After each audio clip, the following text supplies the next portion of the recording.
Flight Sports TV, man. That's my dude. I rolls with him. You heard what the man said. It's Flight Sports TV.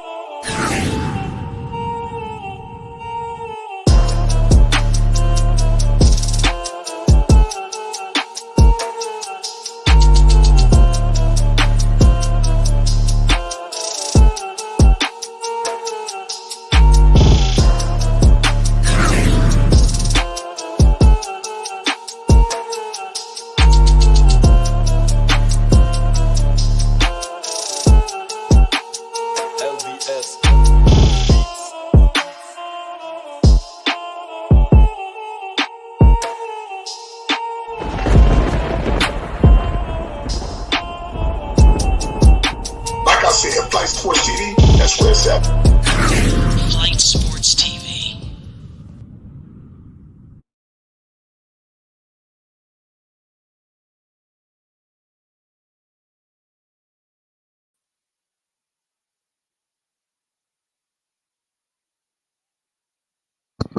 What's going on, people? It's Flight Sports TV. I appreciate y'all for checking with me. Y'all already know what it is. We back with another one of them things. Listen, tonight, you already know there's so much stuff to discuss. A whole lot of NB1 talk, a whole lot of Charlotte Hornets talk, a whole lot of NBA basketball talk. You know, it's just so much stuff happening, you know, right now with Charlotte. It seems like a never-ending saga, and it seems like another situation that's just happened, and it's about to take a life of its own. The Charlotte free agency has been pretty quiet, you know, to say the least. I mean, we all have to admit that, but something did happen. They did sign somebody today, but really yesterday it was very notable when they picked up Frank Nitlikina, and it has pretty much everybody just going in all kind of different directions in terms of the signing. Some people are justifying the signing. Some people are disgusted with the signing. Clearly, everybody is taking a life of his own with the signing. Nonetheless, the Charlotte Hornets find themselves in a tough spot because now they just have to pick up the pieces.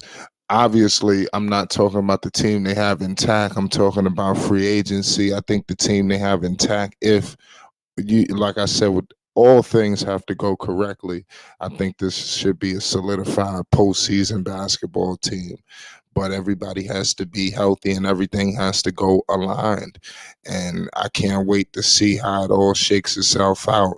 But Frank Ntilikina is the first signing that new ownership has, you know, pretty much made a move on.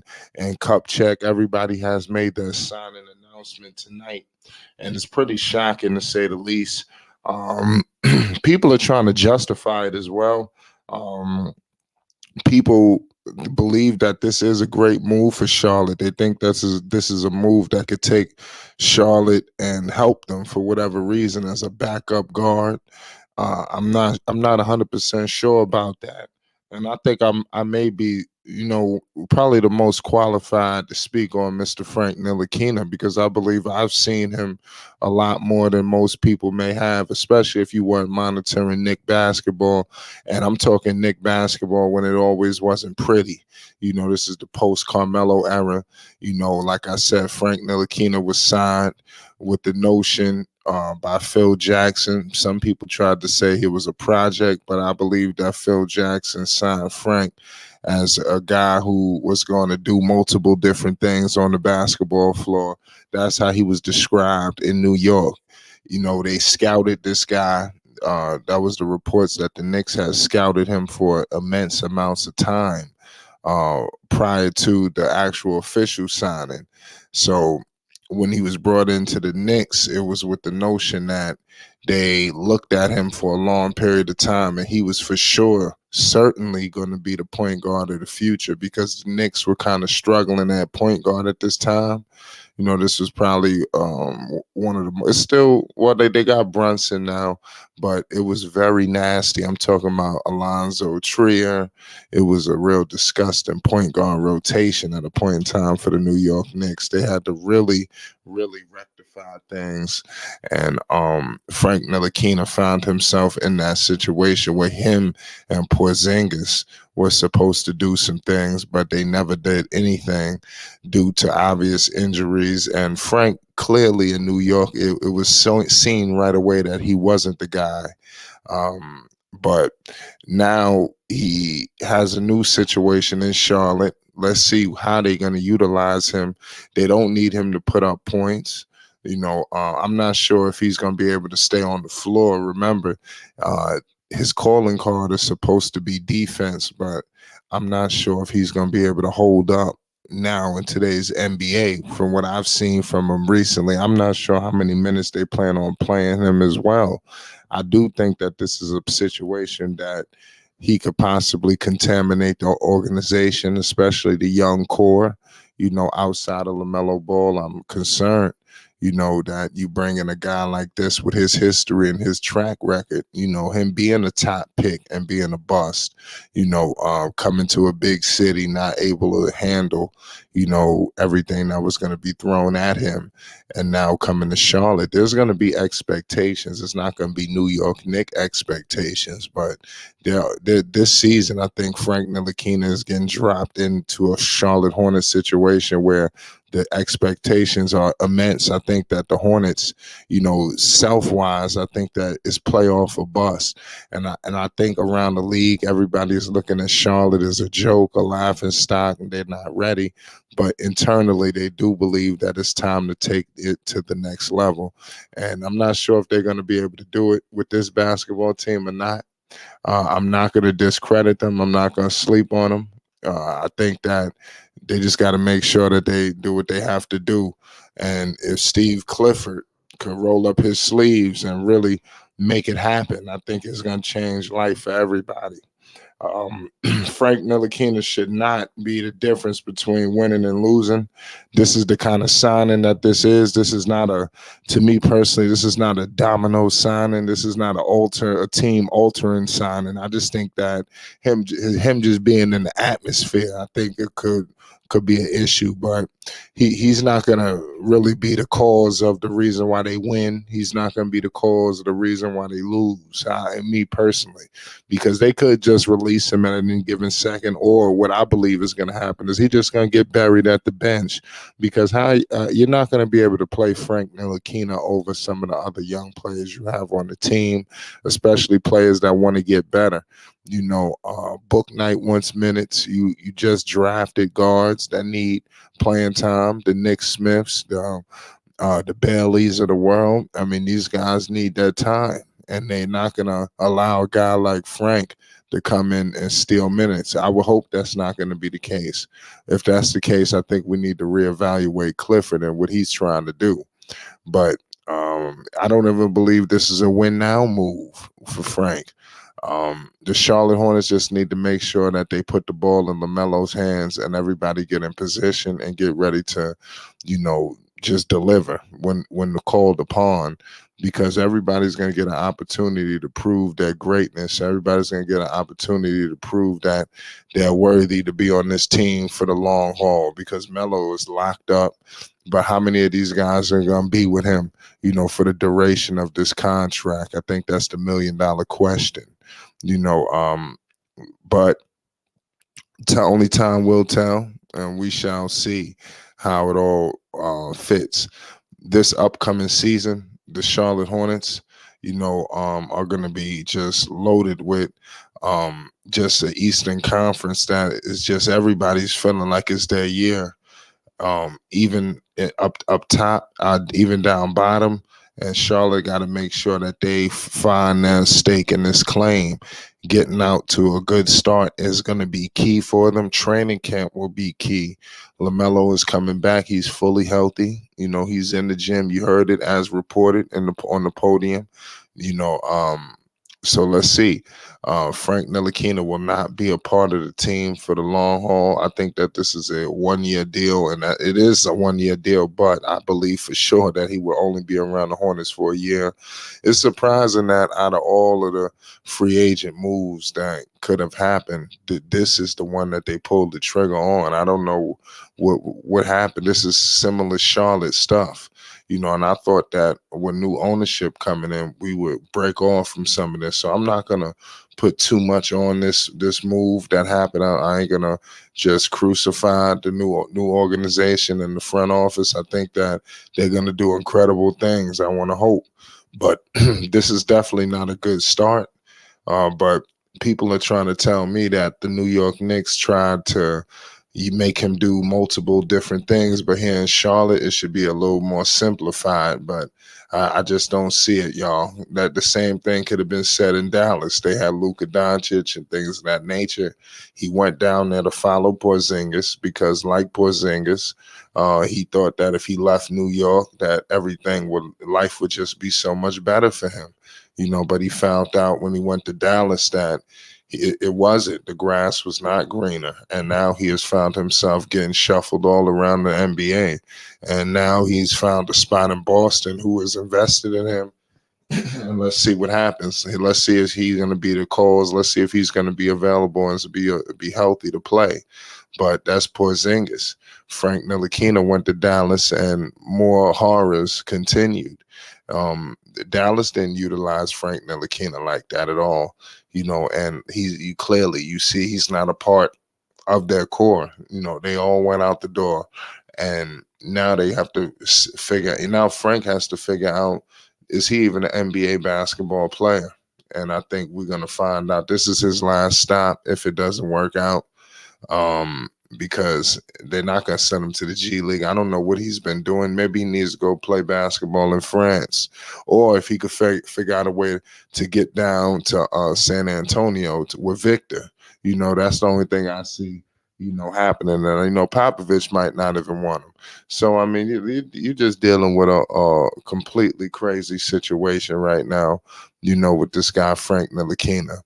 But he finds himself with LaMelo Ball, which is, if you're Frank, you got to be optimistic. I'm pretty sure his team, his agents, and everybody who represents Frank Ntilikina in France, they heavily advised him to get with LaMelo Ball. You got to understand something. A lot of guys came to LaMelo, come to Lonzo, come to the Ball family, and they're all messed up in the game, and they get resuscitated.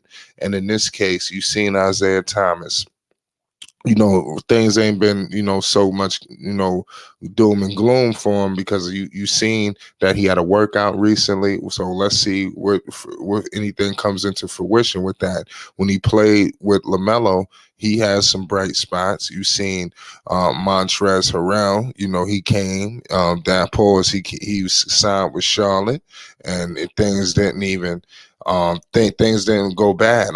People actually advocated for this man to get re-signed back with Charlotte. That's how good he fit with LaMelo. And now you have a situation with Frank Ntilikina, coming to Charlotte and looking to get resuscitated. Now, this is going to be one of the biggest jobs yet for LaMelo to do, because it's not going to be easy resuscitating a player of this magnitude, that has, just suffered so many horrors and setbacks and things of that nature, but if there's a will, is a way, and LaMelo could definitely make the game easy for him if he finds himself playing alongside of him. That's all up to what Steve Clifford is going to do. But I want to hope that there's other priorities on this floor, and let's see, is he going to be a quality backup, for this basketball team? He is experienced. You have some young players here who have no experience, but let's see. This is going to be an epic year for the Charlotte Hornets. If you're a Charlotte Hornets fan, I think this is going to be a make or break year. They're either going to make the playoffs, they're going to take a step as an organization, or we're going to find out that they got a long way to go. And I don't think that's going to be the case. Despite everybody getting better, I don't think that Charlotte has a very long way to go. I think that if they get it right this year, they could be in position. But if injuries get in the way, egos, because but I think with a guard like Lamelo, I think that slows everything down because the ball is going to be in his hands, and he's going to get the ball to the people that's open, the people that's hot, and things of that nature. But egos could always come into play, especially when people trying to get paid. Lamelo is locked up. We don't know what's going on with Miles. Miles want the basketball. You got obviously you got the big man down there, Williams. He's improving. Everybody's taking it up a notch, looking to upgrade their status in the league. That could also come into play along with immense expectations. So all of these things are serious factors. If you're a Hornets fan, if you're a Lamelo fan, that you have to monitor. If PJ comes back on a qualifying offer or on a 1-year deal, who are they going to keep? That's going to be a storyline all season long. PJ, Miles, are they going to sign both? Should they? I mean, how much money are you going to hear all season long?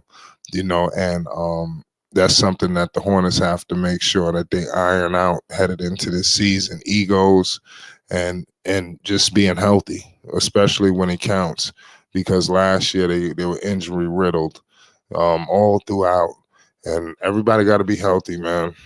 And they're going to do something. So Charlotte is still slept on for whatever reason, but I want to hope that bigger moves are coming, more blockbusters, maybe even a trade, possibly. I think the Hornets are due for a big trade. It's been years, since they did something, and I think that with a guy like LaMelo, you got to bridge the gap, especially with some of his counterparts, his team, their teams making moves, getting co-stars alongside of them. Melo's a point guard that gets people the basketball. If you got him a weapon, especially the pieces that he's playing with, I mean, Rozier, and I'm not here to knock any of these players, but, a talent upgrade would be nice. The Hornets could use, a different, a look out there, whether it's from the starting core, whether it's the bench, they need a little more. And I don't even need the season to start to tell you that the Charlotte Hornets could use a little bit more. But when the season starts, we're going to find out where they stack up. And that's going to be key. And we're going to find out how good Brandon Miller is, because that's really the ultimate equalizer, with the Charlotte Hornets. A lot of people sleep on Brandon Miller, but I believe that he is the key, to acceleration, for the Charlotte Hornets, because they've been stuck in this spot, for years. We're still talking playing. Prior to the season that just passed, that I believe and I know was a wash, they were knocking on the play-in door, year in and year out, and then they couldn't get there. Now we're coming back into a new season, and we're discussing, can they get back to where they were 2 years ago, where they were back to back play-in. So it's time for Charlotte to break that mold and take it to the like you've seen teams like the Knicks do, other teams as well. Denver, it wasn't always championships. These teams took steps, and they got there, and he added pieces as well. So let's see if Charlotte can recreate the mold in their own right. And I believe much success is in their path, but only time will tell. It's Flight Sports. Listen, I got my man All Access in the building. Dex, talk to the people. We live. Yes, sir. Shout out to Flight Sports TV, the machine, the voice of the voiceless, the people's champ, the hottest in these streets. Shout out to the panel. Shout out to the chat. And big ups to everybody pulling up to Flight Sports TV on this Saturday evening, Flight After Dark. I'm bombastic, Flight. I don't even know what the hell this is all about. Frankie, baby. And to make an announcement that you signed Frankie, baby, I mean, come on, man. They got to do better than that, Flight. It makes no sense. It's really like I said, is a comical signing for me in my own right. I've definitely stated immense pieces on this.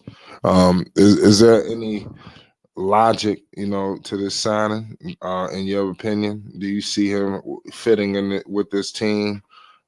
Clearly, they signed him, and they took forever to do anything in free agency. So, what's your thoughts on the situation? To be honest with you, I thought he was one of the Holiday brothers. The way he looking, um, I don't I can't grasp what the logic is behind making such a grand announcement like he is the second coming.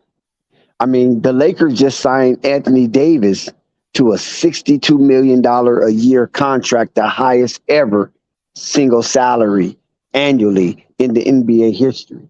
And they come off the heels of that grand signing to announce Frankie, baby, Frank Nitlikina. I'm bombastic. You said I'm bombastic. Yeah, shout out Chuck Morris, shout out Thunder, shout out Recap Rico. You already know. Yeah, shout out Chuck. That was actually fresh when I got the news. I mean, that's all I could think of the nightmares of Frank Ntilikina. But let's see if he can put that New York stuff behind him, that Dallas stuff behind him, and start reach to set his career in Charlotte. Let's see. But like, do you see a trend here? I mean, this is almost like DSJ. the Dennis Smith Jr., right? The Dallas, the New York Knicks. I mean, what is it with the Charlotte Hornets just getting everybody's debris, That's just what they want to the do. leftovers? Well, it's a team that's not known for spending a lot, so they buy cheap and hope for the biggest upside, possibly. And clearly, I don't see Frank Ntilikina providing the upside they wanted.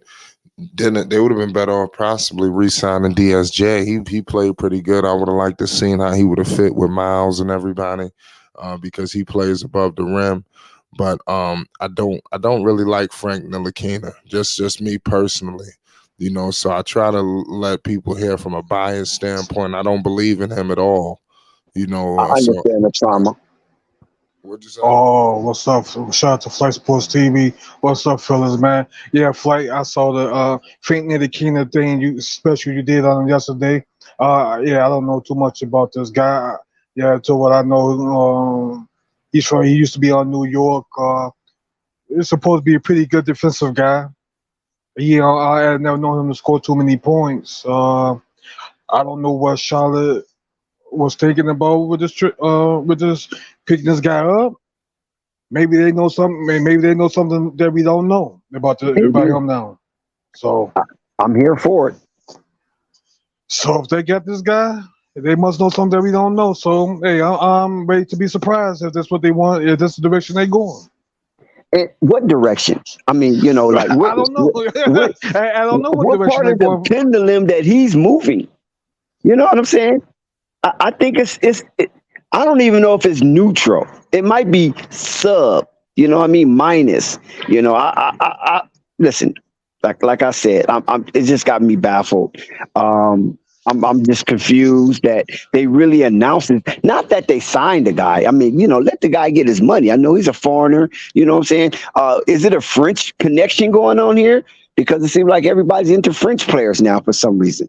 But nevertheless, I ain't worried about that. But the way they announced it, it's almost reminiscent how Jeannie Buss announced Andre Drummond like he was the second coming of Kareem Abdul-Jabbar. Right. You know what I'm saying? So what's up with these organizations announcing these hold on. So you telling players? Hold on, Dex. I missed something. So you telling me the Lakers got Andre Iguodala over there now? You said who? Well, Jenny Buss got who? No, I'm saying remember about a couple of years ago when the Lakers signed Andre Drummond. And Jeannie Buss put it out there like he was the second coming of Kareem because it was like a remake of Kareem and Jerry Buss. Pictorial. And so Oh she kind yeah, of did a yeah, remake of it, like Andre Drummond was just savior coming to the Lakers, and it was a dud. yeah. Instead of just signing him, instead of just signing Andre Drummond, letting him come on the team, do his thing. But no, you making it like this is a marquee signing. And that's what the Hornets are trying or seem like they're doing. You know what I'm saying? Because Mitch Kupchak has his connection to the Lakers, and it's like monkey see, monkey do. So Yeah. I don't know. I mean, Frankie baby, he was in that Lonzo Ball draft, and he just disappeared off the scene, and all of a sudden he merged up in Charlotte like he's gonna really do something. That's what is vexing me. That's Well, I mean, vexing me right there. Like I he's mean, just gonna do something. And they already got Theo Maladin. You already got a neutral guard. A guard that basically does nothing but bring the ball past half court and then pass it to Lamelo or whoever. You know what I'm saying? Just like Eric Snow used to do with Philly when he was the sidekick of Allen Iverson.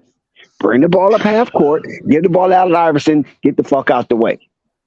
Now, one thing we can say, Eric Snow probably had the lowest ratio to assist to turnover probably in NBA history because all he did was dribble half court and that's it. And his job was done. Theo Maladin, reminiscent of that.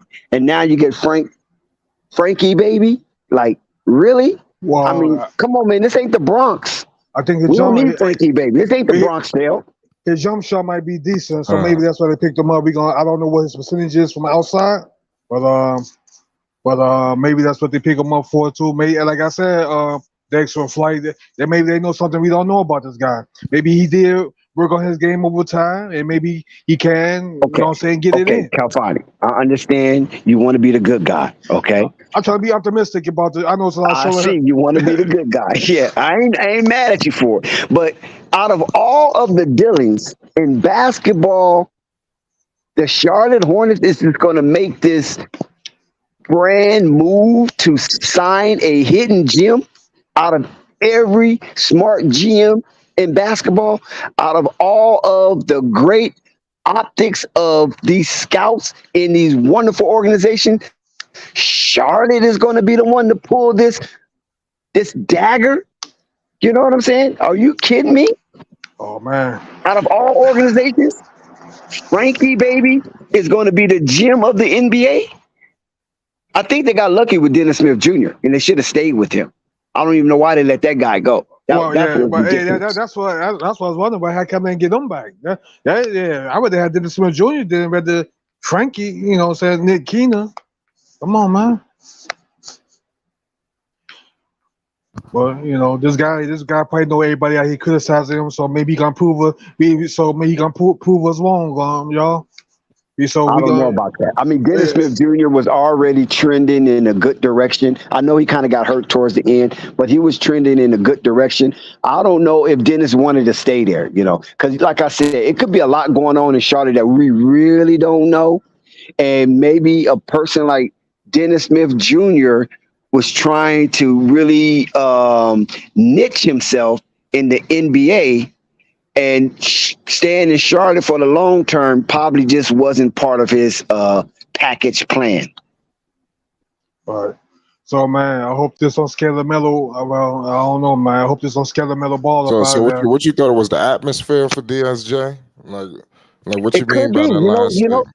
Yeah, I mean, to be honest with you, Flight, that certain players are in it to win it. You know what I mean? And other players just come and frolic and fraternize and just having fun, getting money, getting broads and having nice cars, flexing as the big fish in a small pond. You know what I'm saying? And they're loving the attention.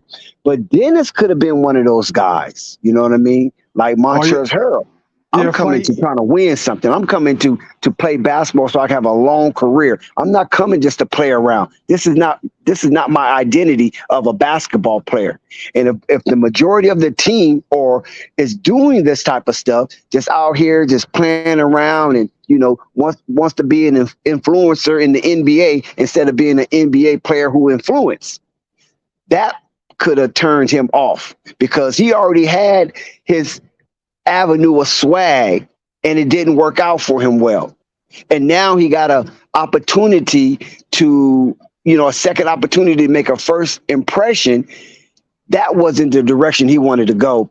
Maybe. I'm just speculating. I don't know anything. I'm just speculating. Yeah, because you no got information has come to me. But it seemed like that's not what he wanted to do. Because first train out of Charlotte, he was gone. Yeah, that's true. That's true. It got our flight because you remember Dennis Smith, he did play for New York at one time too. You know what I'm saying? Over there. What'd you say? What'd you say about New York? I said Dennis Smith Jr. did play in New York before. Yeah, he actually had a good first start. He had a good start, and then he had a hellacious ending. Too bad he couldn't keep that going over there. You know what I'm saying?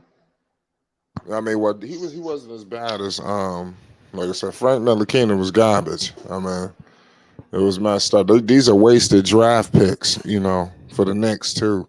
That's another thing. You gotta make sure you strike on every pick. The Knicks didn't have to trade everybody to get DSJ. They could have just had him. They was in position to draft him, but they drafted Frank. Yeah, man. Yeah. I know New York, the best thing that happened to New York is when they got Kristaps Porzingis. I think he was a good fit over there for. But yeah, until he got a little injured, you know what I'm saying, over there. You had him, Carmelo Anthony, and you got Jamie Lin. I'm surprised that didn't go the distance. You know what I'm saying? I mean, you just gave Lamelo $260 million. Okay. You have a situation where you're stuck and you're going to have to die with Gordon Hayward contract unless somebody come up and be Captain Save-A-Ho. You might have to keep Terry for a full season, and maybe his final season you might can dump him, or he might make it to the trade deadline and somebody might be making a run, and then you can go ahead and dump Terry off. So you got all of these things, perplexing things that surrounded you financially and motivationally, and your ambition, the height of your ambition at this point is to sign Frankie, baby.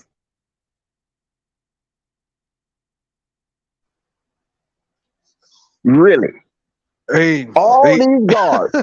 You didn't listen. Yeah. You had Scoot, man. You had Scoot right there. So why are you signing all these guards? You had a guard, a fabulous guard that was going to be impactful immediately, and had the temerity to probably even be bold enough to take Terry's spot, to push him out the way. Because hell, look what's going up there in Portland.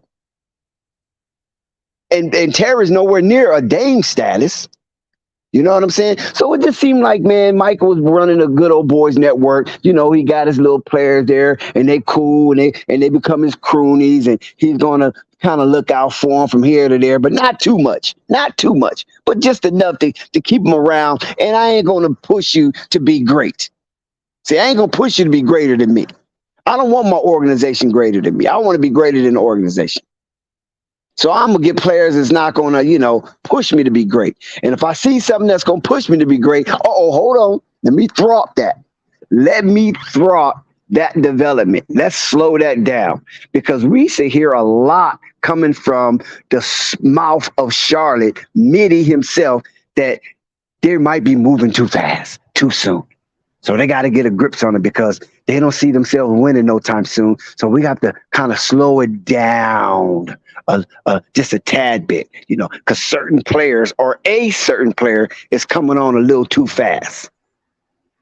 Shit, if that's the case, they're gonna get Melo. So the Melo Ball gonna walk after 2 years. Then I mean, they're gonna request a trade. Then if that's the case, that's. Exactly. Shout out to Rap God. Shout out to Thunder. Y'all funny. No, I ain't gonna do the Scoot trauma. I promise you I won't do that. But I'm just saying, if you're gonna get a plethora of guards, because that's what when you look at Charlotte Hornet roster, you see a litany of guards, right? Guards, wings. But where's the bulk? Where's the heftiness? Where is the bulge? Pause. Because they need that as in the restricted area. They need a brick. They need a wall. They need a disruptor in the restricted area and not trying to depend on no second year player. Well, they should have They kept need out some Charles Campbell. veteranship in that area. But you keep getting guard. What is this guard thing? Who have a guard fetish in the Charlotte Hornets? Who have a guard fetish? Because that's what it's looking like. It's looking like a guard fetish. Yeah, that's what it looked like. You ain't never lie. I'm trying to put my, you know what I'm saying? I'm trying to understand it.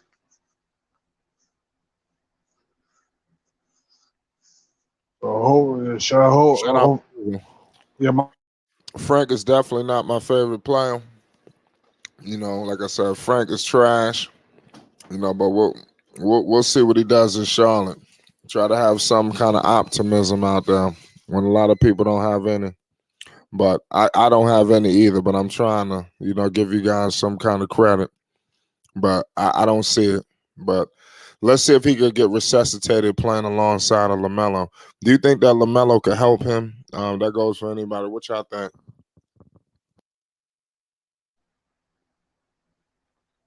well, defensively maybe, but yeah, like I said, until we see what else, you know what I'm saying, Freaky, if he got his offense together better than he did in the past, then yeah, maybe we might be in for a treat. But defensively, I think he was pretty decent. Maybe I think at times overly aggressive.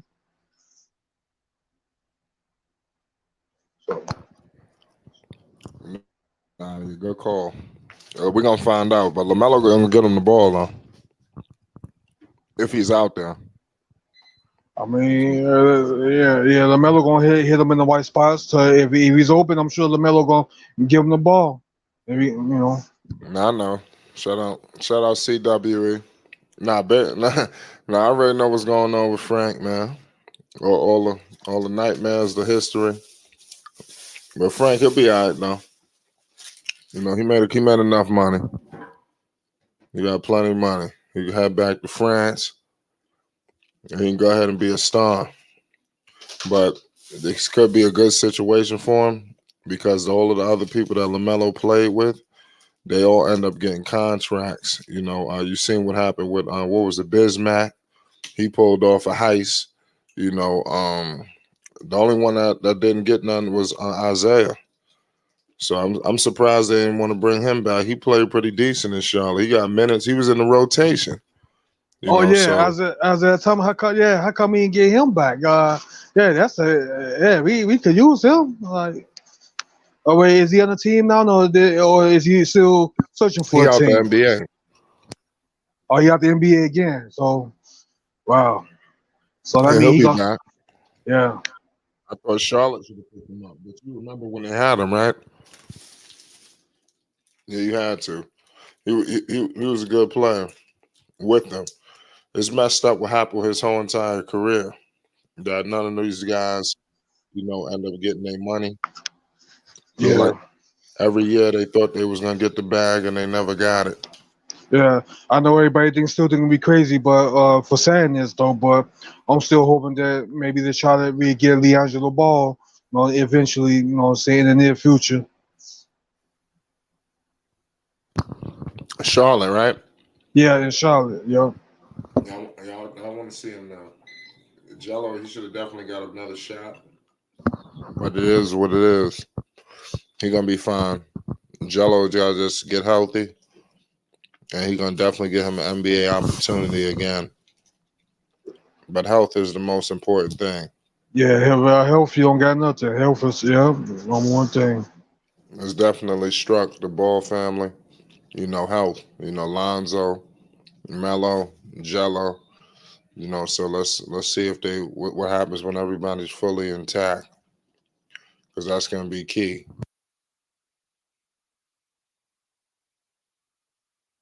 Yeah, man. So the Hornets are gonna be okay, but let's see how they stack up. Other teams got to stay healthy too. So everything I'm saying now is for every other team. You know, what you think about these other teams? Even though we discuss it all the time, what you think, Calfani? I mean, like I said, Well, I mean, I know San Antonio got the number one draft pick. Got Bambayana. I'm sure they expecting to do big things this year. Probably go to the playoffs. You know, what I'm saying we can't sleep on Sacramento Kings. I'm quite sure they're gonna be back to the playoffs possibly this year. They had a good squad over there. They took Golden State. You know, what I'm saying seven games. You know, I don't know what Golden State got. I don't know what Golden State got going on over there. I don't know if they're gonna have the juice, but we can't count them out. And it's gonna be a couple other teams. We know the Portland, Cleveland, Donovan Mitchell, and them. We know now we gotta see what Detroit gonna do this year. What I'm saying? They got Monty Williams. He got over 78.6 million, and Cade Cunningham is coming back healthy, and what I'm saying. And there's a couple other guys over there, so they're gonna be scrapping for a playoff spot, I'm sure, or maybe a play-in. Who's got a better shot at getting to the playoffs, Detroit or Charlotte? Right now, it's looking like Detroit, but if like I said, if Lamelo could stay healthy throughout the whole season, and the other guys, and there's gonna be a toss-up. I don't know, man. How the hell is it clear cut Detroit? Cade Cunningham, and I mean they got some guys over there, man. Don't forget they picked up James Wiseman from Golden State. They gave up on him. I think Golden State gave up on him too soon, in my opinion. So he's gonna be he's gonna be a surprise for a lot of folks over there. Detroit gonna love him. Says Detroit is a better team than Charlotte. I don't agree with that. Man, I don't technically agree, but we gotta see what I gotta see what these other guys are. I know what Lamelo gonna bring to the table. I'm what Mel Bridges gonna do. I want to see what Brandon Miller gonna do, and Frank Nitlikina. I mean, them dudes never proved themselves either. Like Ivy and all these dudes, what the hell did they do? Ivy over there. Like Jaden Ivy. Like I heard he was decent. Yeah, he heard he was a decent player. So we gonna see. But yeah, I mean, my favorite Charlotte though. I mean Detroit, but I'm just saying because I mean, Monty Williams might be a better coach than Stephen Clifford. It might be funny to say that, but what I'm saying, I thought Stephen Clifford would have got more experience, but Monty Williams got experience as well with the playoff team and a team with the Phoenix Suns that got to the championship at one point. They came close to winning it, but fell a little short. Yeah. Shout out CWE Flat, everybody in the chat. Basil says Detroit got a brighter future, but this year Hornets will be better than Detroit. Too young. Yeah, I agree. They got better coaching. I think Monty, he gonna be the coach for the long haul. I don't know about Steve Clifford. What you think? But that's what I'm saying. Yeah, so I say they got a better coach over there in Monty Williams. So Detroit, don't be surprised if they, makes leaps and bounds. And It won't be long. It won't be long before they compete. He just came out of a crazy situation. This dude was coaching for real stuff. You know he mad as hell. Getting fired, and now they all chipped up over there in Phoenix. He in the cellars. He ready to prove everybody wrong. All he got to do is get them to the playoffs, and then they got. Well, we got the Lakers, man. I mean, that's what question. They're gonna get to the playoff. I mean, hey, they was talking about Austin Reeves, man. That dude got game. You know what I'm saying? He doing some things that people didn't think he could do. So watch out for Austin Reeves, man. He gonna be that dude over that white dude. They and with the Lakers that can hang with the best of them. I like Reeves. He's a good player. Be on the lookout. We're going to be talking about him soon as well. USA basketball is fastly approaching. He's going to be actually featured. So let's see what he looks like, along with many others. I like the Lakers, and I think he got an opportunity to be an All-Star throughout the duration of that contract that he just signed. Oh yeah, man, he's starting shooting guard, man. So yeah, he got a damn good chance to be a all star. Yeah, LeBron believes in him. That's important. Hey, I mean, but yeah, LeBron believes him, but I think also we believe in himself. You know what I'm saying? So you know, so when you start, you know what I'm saying, like if you believe in yourself as a player, oh shit, you good. Oh, you gonna get to the top. I mean, it's good to have some teammates that believe in you too, but you know, But that's our West. I don't think nobody made such a horrible signing like they did with the Frank Nitlikina sign. I think this was like probably the worst one. hey, can you imagine this though? The Bulls been disrespected. You know what I'm saying? You know, nobody got some Bulls to make it at all in the playoffs. So that's I said hopefully for Demar, Zach Levine, and all them guys, there'll be a motivation, enough motivation to play with a chip on their shoulder to get them to that playoff spot because they've been disrespected. They not even include. They weren't even included in the power rankings at all. Somebody said, shout out Sky. What the Pelicans gonna do? What you think, California? The playoff Pelicans. Oh Pelicans. man, if they stay healthy, they're gonna make it to the playoffs. Either with Zion or Volume. I mean, they may Volume, but hey, I know it's a question mark with Zion right now. And know that's no, I know Gemini's over there on that turf over there in New Orleans. It's gonna be 50-50 with him if he's gonna play this year or not. But that's if he don't play, he can sit out for a year, but he gonna have to play the next year. Well, who you So talking about? Zion? Who you talking about now? Who you talking about Zion Williamson. Now Zion got to make sure he on the Yeah, floor. yeah, yeah. So hopefully he play this year. You know, because he got stuff going on with his walking and all that other stuff. You know what I'm saying? His foot. I don't know. Hey, what's up with Willie Green? How long he gonna last? I mean, Willie Green is a good coach. I think he fits that coach over there. You know what I'm saying? So, and like I said, if he could do what he did last year, I think he still have a job over there. Yeah, me too.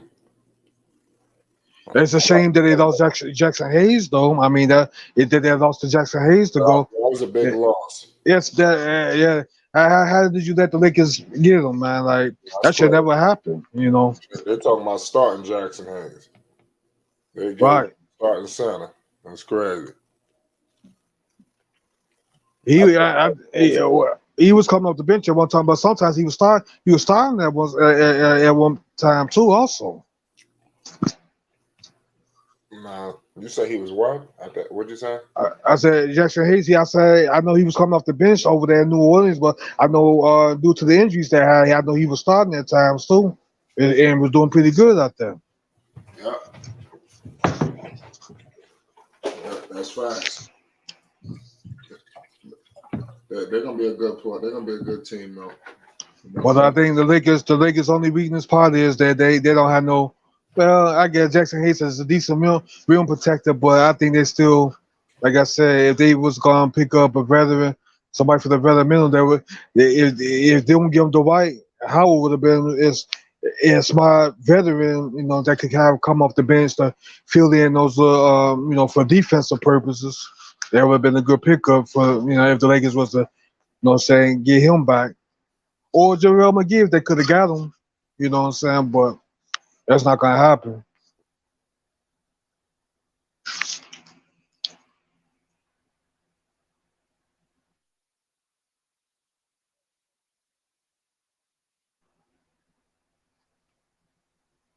Do, do we still is Memphis Grizzlies going? Yeah, we can't forget about Memphis Grizzlies, even though they're gonna get to the playoffs this year, even though well John Morant gonna miss the first 25 games. But they're gonna have who they got Devos over there and they got somebody else. So I forgot who else they got over there. another guard, so it should be okay. Was it Jones? Tyrus Jones? Tyler Jones or somebody, yeah. That's probably him. Yeah. Yeah, I know he got a brother. I might have mixed their names up. They're gonna be okay. I mean, let's see what that dude Jackson do. Hey, they're gonna have to show up, man. I mean, hey, this John Morant gonna be suspended for first 25 games. So yeah, how many games can they win out of 25 games? They can at least win 16. They in good shape. Yeah, he's gonna be in good shape. Thunder says, "What's up with Westbrook? He re-signed with the Clippers, didn't Yeah, you know what?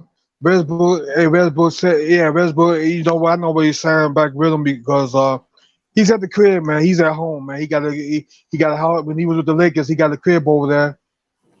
You know what I'm saying? You know what I'm saying? LA. You know what I mean? Actually, on the same block as LeBron, probably across the street from him, if I'm not mistaken. he? Yeah, he want to definitely live in LA. But something about once you get over there, I ain't trying to leave. Right. So signing with the LA Clippers made sense. So that's he ain't trying to have to sign with another team elsewhere. Then now you got to relocate all over again,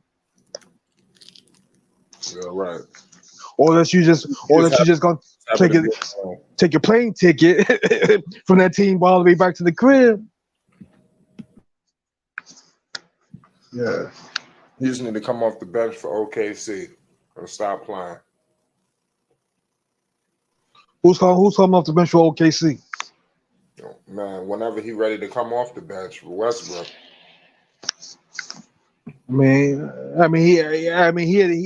think he could adapt to it. They had him coming off the bench in LA. Right. He did pretty good. Like I said, man, I like Westbrook still. I mean, hey, the guy's doable. He's the only guy. He's still one of the fewest guys I know to play 82 games. He don't miss it. You know what I'm saying? So yeah. Yeah, man. He says it's gonna be filled with drama. Yeah, definitely a lot of drama. Well, let's see what Phoenix gonna do. Phoenix is another good team that everybody gonna keep their eyes on. But it's all about can they get the job done. What do you think about the Phoenix Suns? Hey, what your Fly? What you think about the Phoenix Suns? What you think? Are they gonna be a playoff team this year or no? Of course, they're gonna be a playoff team. I mean, in terms of a finals team, we got. Well, I mean, yeah. That's right, man. We can't disrespect them like that. We got Bradley Beal, Kevin Durant, Devin Booker. We got is Aiden still or whatever, still So yeah, they're gonna be okay. But I don't think I don't see them going out the first round, believe it or not. But I could be wrong. That's not hard to say, man. The Western Conference is crazy. Well, the Bucks, I see the Bucks again. You know what I'm saying? The Bucks gonna make it. I think they're gonna get out the first round. We gonna see What Miami gonna do? the Bucks. I think they got everybody. They got Brook Lopez. They got them by, which that was it was important because he gonna play. He's a pretty decent rim protector for them. They got Chris Middleton coming back. He gonna be healthy, starting off 100%. So, yeah, they still got Drew Holiday over there, so yeah, they're gonna be the Bulls gonna be fine. Now, what question is, what Miami gonna do is they gonna play over their head. They lost Gabe Vincent though. I don't know, man. That might hurt them. But if Tyler Hero and if they got Duncan Robinson, they gonna step up like they supposed to. So maybe we'll see what's gonna happen in Kyle Lowry. Even though he's a 2019 champion with the Raptors, he should know how he should have a blueprint on how to win. So we see what he do. Kyle Lowry. It's gonna be crazy what they're gonna do with him because his name was in all kind of trade rumors. But they ain't got nothing else. They're gonna be all right though, Miami. As long as they got Jimmy, they're gonna be just fine. Yeah, Miami culture is good, man. You know, Miami probably got the best culture in the league. I mean, you know what I'm saying? Probably got the best culture over there in the league. So because they know how to, The only thing about Miami is they're so brought in on the Damian Lillard situation. What if he ends up with Breaking another? news. Breaking news. what you got? On this Saturday evening at Flight Sports TV, we got breaking news in the NBA. The Charlotte Hornets have signed and reached an agreement with R.J. Hunter. His agent told Chris Haynes of Bleacher Report, the 29-year-old latest played in the NBA with the Celtics during the 2018-19 season. Breaking news, the Charlotte Hornets have reached an agreement with R.J. Hunter. Flight, who the fuck are these people? Who the hell is R.J. Hunter? I don't know. I've seen that. Only R.J. I know is R.J. Reynolds and R.J. Barrett. Hey, I thought you was about to say Barry. I was like, oh no, they got Hunter. Oh no. Flight, who are these people, Flight? I don't know who. Frankie B and R.J. Hunter. These some sleepers, man. I told you, bro. They must know something we don't know. hey, these are some sleepers, y'all. Hey, they know something we don't know. These guys about to come out and kill the low key. The biggest names in the NBA right now. The hottest things off the press. The Charlotte Hornets is making motion. The Charlotte Hornets, once again, you heard it here at Flight Sports TV. The Charlotte Hornets is making motion. How dare the Charlotte Hornets sign up Frankie B and R.J. Hunter? Who are these people, Flight? I've never heard of him before. I heard of like so Frank. I really never heard of this dude R.J. Hunter. That's not. I'm gonna have to look this guy up. He ain't been in the league since 2018, Flight. Who? Calfani. He hasn't been in the league since the 2018-19 season. He's 29 years old. Hold on. So who the hell is R.J. Hunter? Where the hell is LiAngelo Ball? What? He's been playing overseas. Hey, this guy been playing overseas, and now he's came to the NBA. I don't know where he's been playing. I never even heard of him. I'm gonna have to do some research on this guy. Listen, see, Charlotte is see, this is what I'm telling you, man. Something is going down in Charlotte. They kicked Michael Jordan out, and now these new freaking frats that just started owning the team. Look at the first move they made. That's not a splash. They gave Lamelo $260 million to lead the course and to be a field general for a bunch of casuals, Flight. You can't do this to Lamelo. They trying to kill a guy. They trying to sabotage his career. Hey, if they was trying to sabotage his career, they'd have got scooped. There you go with this foolishness. Right. We promised the stream that we weren't going with no scoop trauma. There you go with that trying to sabotage Melo's career again.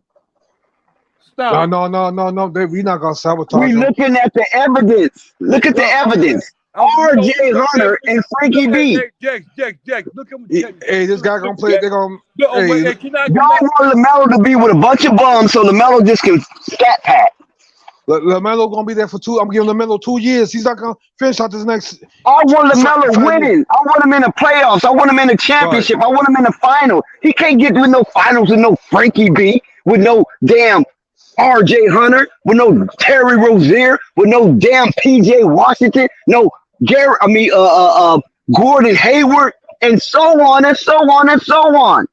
When is this madness going to stop? When is this nightmare going to end? We want a ball brother in the playoffs, and we want him in the playoffs with a good, solid team. They're sabotaging this young man. I don't care what you say. I don't want to see LaMelo have 30, 10, and 10 and be the 12th seed? Who cares? Right. That's exactly what it's looking like.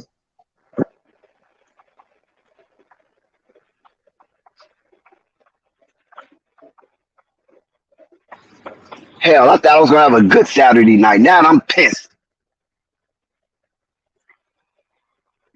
Frankie B and RJ Hunter. If that was the case, hell, I would have. I was Charlotte could have got I Brandon never Miller heard of in school. RJ Hunter for real. Listen, Hold on. listen, Flight. Let's be honest here, okay? Let's really be honest, okay? Let's be honest. We know we love our Ball brothers. We know we love them. We love the whole Ball family movement. But at least Lonzo had a comfortable cast, supporting cast. Can we say that? No, When you look at Lonzo's supporting cast throughout his career, look what he was stacked with. yeah, he would have grew with a nice little Think young about that. if he would have been able to stay with them. But just think, even though he got traded from the Lakers and he went to the Pelicans, he still had Well, a nice supporting cast, man. now you're going into the team building. I mean, don't nobody draft is worse than Charlotte. So But what is Uncle Vern talking about then? I don't know. You There I go. There you go, talking about they're trying to sabotage his growth. Well, what else can I observe? What are we looking at here? Are we really going to sit here and say that Lamelo has been surrounded with some of the best young talent in the NBA? Can we sit there and say that? Let's look at LaMelo's young talent. Let's be honest here, man. What is LaMelo's young talent? Book Knight, Kai Jones, Miles Bridges, PJ Washington, Vernon Carey, Jalen McDaniels, Mark Williams, Nick Richards. Can we be honest? When it comes to the young talent surrounding LaMelo Ball, the only one we can actually speak of with confidence is Miles Maniac Bridges. That's it. Let's look at Lonzo Ball. Should we go down the list of all young all-stars Lonzo Ball played with? And if they wasn't all-stars, they have individual accolades. Should we go down the list, or do we need to go here? Do we need to really take it there? Charlotte could have kept Dennis And, Smith. and And they could have Lonzo, kept Isaiah Thomas. hold on. Let me lay out this thesis. And Lonzo didn't receive a rookie extension until his 5th season, and that was with the Bulls doing a sign and trade. So the team that traded for Lonzo didn't want to give him a significant extension. They offered the extension, and it was a poo-poo extension. It's like, really, man? Get the F out of here. GTOF. LaMelo comes up on his extension and gets 260 without a crackle of descent, without a peep of pause. 260 right out the box. Lonzo he had to kick, scratch, crawl just to have it all. And Chicago came in at the midnight hour under the endorsement of Zach LaVine and signed our boy Lonzo Ball. And he finally got to a team that appreciated him, that wanted him for him. Something that he dreamt of since being a kid growing up in Orange County. that an NBA team want him for him and would not try to change or alter his destination. He got it with Chicago. And boy, did he show up. Boy, did he show his ass in appreciation of a team letting him be him. Although there was some bumps in the road with DeMar DeRozan, we understand how that went when the offense switched. After Lonzo was leading them to blowouts after blowouts after blowouts and a triple-double against the team that traded him. Right off the bat, triple-double. This what y'all missed. This what y'all didn't let me do. And it all came crashing just as fast as it was starting. So unfortunately for him, he wasn't able to make that all-star. He was playing at an all-star level. He was playing at a guard breaking level as far as blocks from a point guard. He was trending at a record level. And it all came crashing to a halt. Our boy Lonzo. Unfortunately for him, his body didn't hold up. Lamelo, last season, his body didn't hold up. But yet, they threw out 260 without hesitation. And look what they surrounded him. Poor Lamelo. And y'all act like this is normal for someone to get 260. Look what Anthony Edwards is working with. Look what Tyrese Halliburton is working with. All young 2020 draftees receiving rookie extension contracts, $260 million. And you saying this is fair? You saying that I'm embellishing or even to some point confabulating a sabotage here? You got to be kidding me. I know we observing the same thing. Anthony Edwards, 260. Well deserved. Tyrese Halliburton, 260. Questionable. We'll see. The jury is still out on that. LaMelo Ball, 260. Well deserved. But look at what these teams are composed of. Look at the structure of their roster. Frankie B, Theo Maladin, R.J. Hunter, James Bouknight, Terry Rozier, Nick Smith Jr., Amari Bailey. Come on, man. Can somebody stop me, or do you want me to continue to rave? I can't believe what I'm hearing from my comrade. Uncle Bird is my comrade. I can't believe that he feels this is legit. I know Uncle Vernon. I know he can't be thinking that, man. So he gonna have to go through what Jordan went through for his first 6 seasons, then 7 years. He get a title. No, dude. No, don't say that. Jordan was in the playoffs, dude. Well, these Jordan was in the playoffs though all those years. He was in the playoffs in the Southeastern Conference. Yep, he was. I've seen some. They wasn't winning nothing. Yeah, they wasn't winning nothing. They wasn't getting out the first round. We understand that. But they was in the playoffs. They never got swept. Jordan never got swept. Nope. You feel me? Yeah. I mean, he was playing against Hall of Fame teams that have more than one Hall of Famer on the team. That's what Jordan was up against. I mean, the Bulls just weren't as good as, the top tier of the East. We understand that. But the Bulls weren't shabby. They weren't shabby because, like I said, they was playoff contenders. And they was doing that with Doug Collins as their coach. Phil Jackson wasn't even there yet. Right. Right. Yeah. Yeah. And we know Doug Collins was a #1 overall pick in his day. I mean, Dave Cowens. That's Dave Cowens. Not Doug Collins. No, that's Doug Collins, right?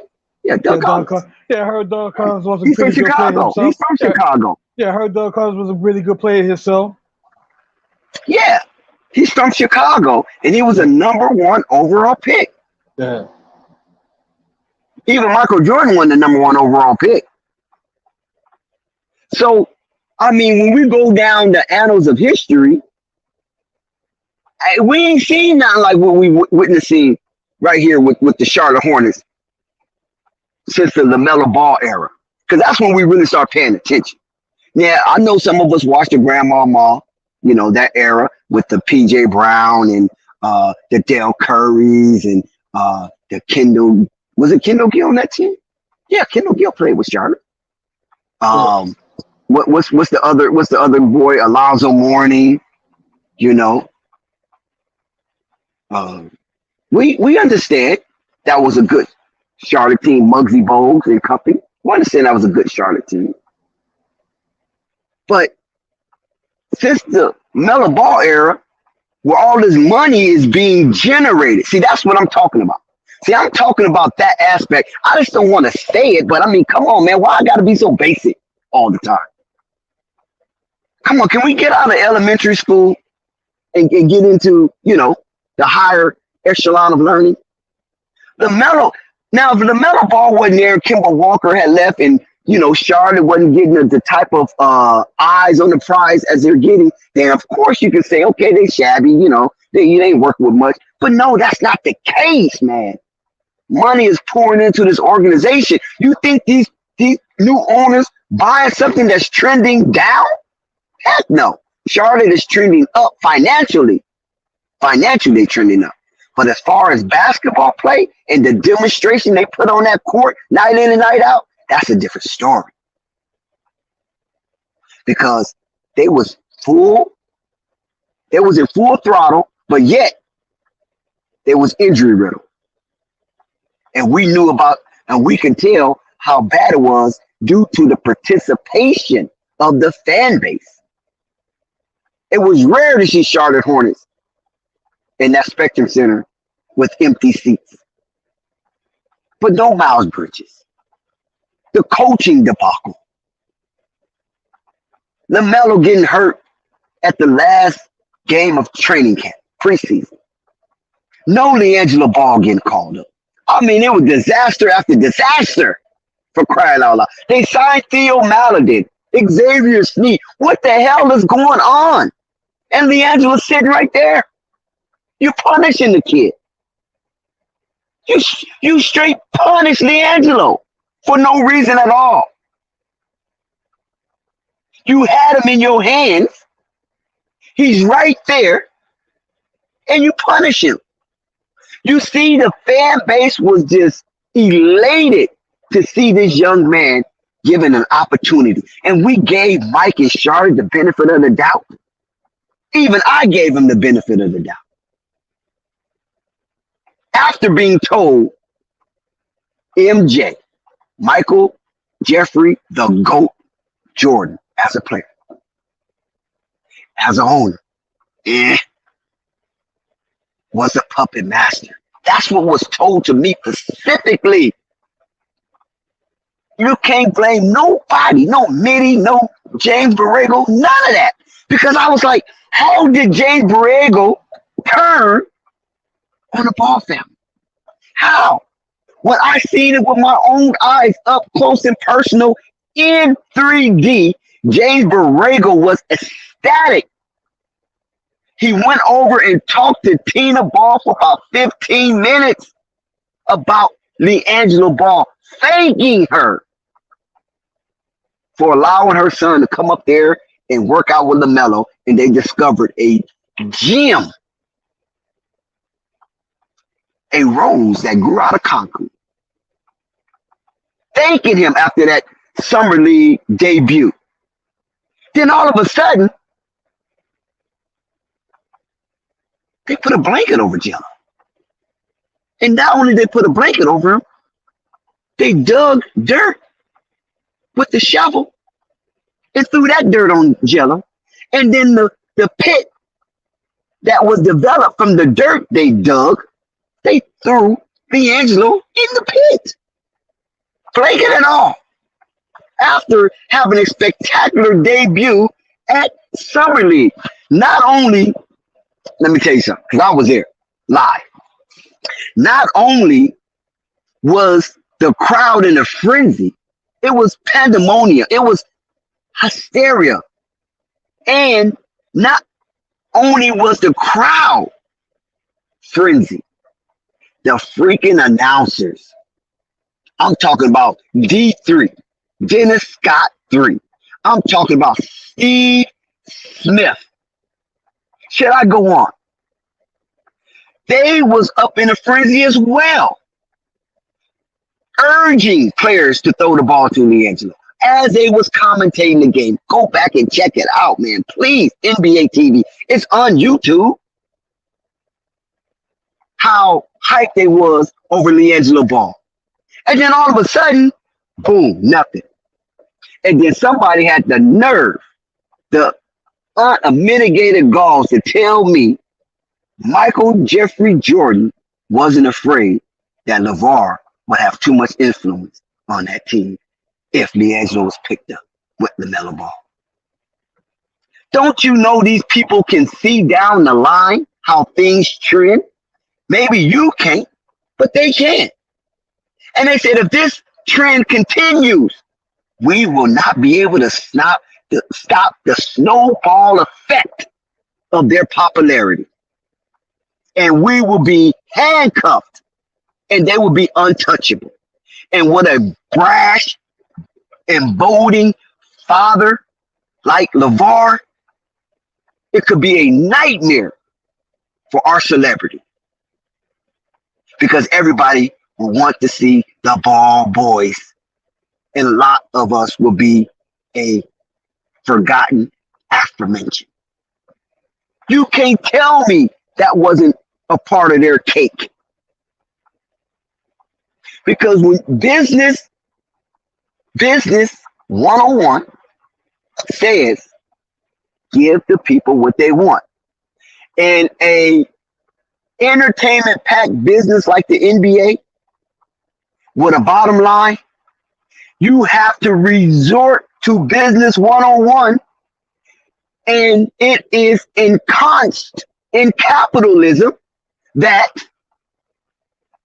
you supply the demand. That's business 101. That's the first step of capitalism.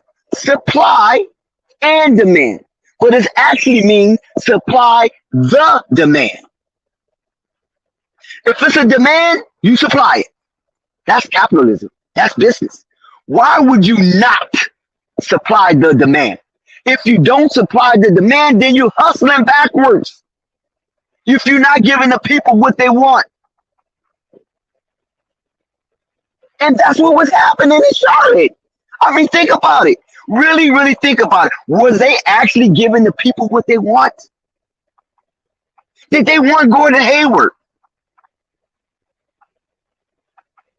Did they want Devontae Graham starting over LaMelo Ball? Did they want LaMelo Ball coming off the bench? Think about it. Did they want this? Or did the ownership, the old regime, the executive staff wanted it? How do you relate that to a bottom line business? That's thinking backwards. And when you have a commissioner like Adam Silver, who wants to be the commissioner of forward movement, progressiveness, you can't have a person in the spotlight like that. A grand hero of the game. Michael Jordan is a grand hero of the game. You cannot take that iconic position away from him as a player. You cannot do it. You cannot. You will be an asshole to try. And a dumb asshole for that. And a dumb asshole is nothing but a moron.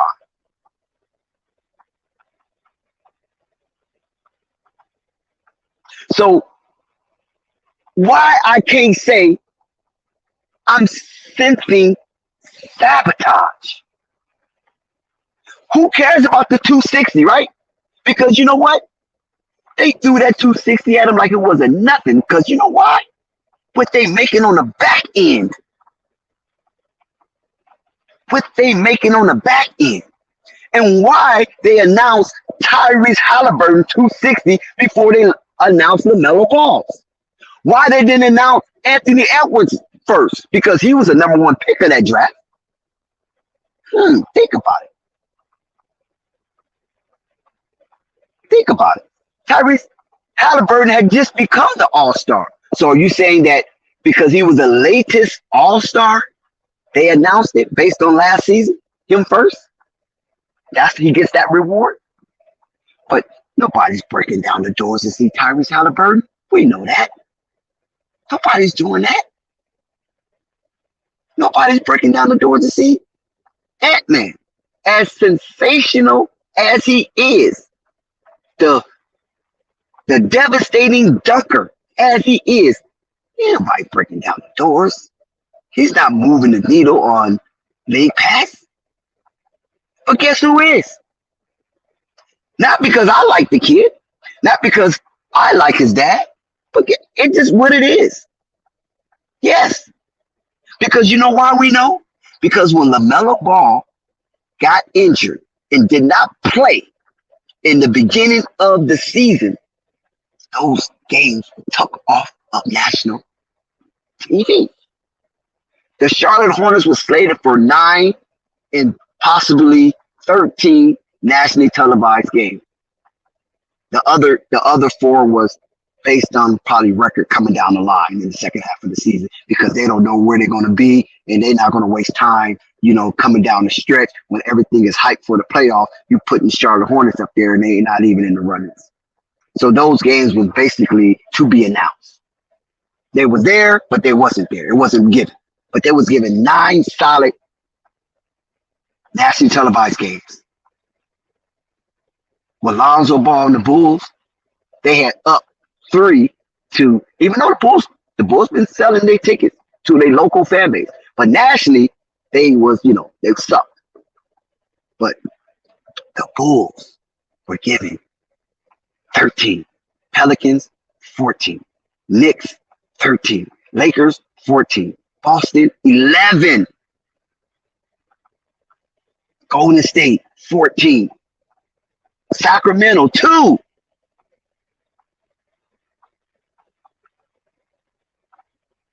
The Charlotte Hornets had LaMelo Ball. People want to see the LaMelo Ball. Not only do people want to see LaMelo Ball older, but the youngsters. That's what counts.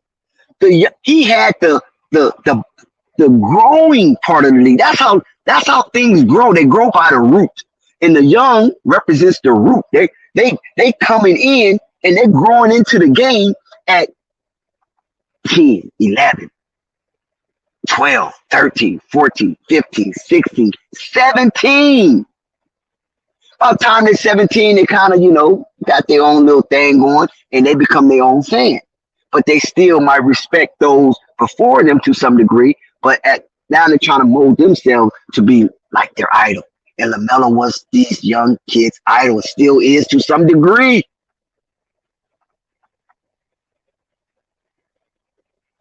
That's what I'm talking about, man. And every time you see LaMelo, they give him. Can y'all hear me? First of all, because I'm not getting no feedback. Let me know if y'all can hear me. Yeah, you good. Okay. LaMelo Ball. Listen to this. We know he got the Puma deal and all that type of stuff. JJ got the inside. He's an inside industry man.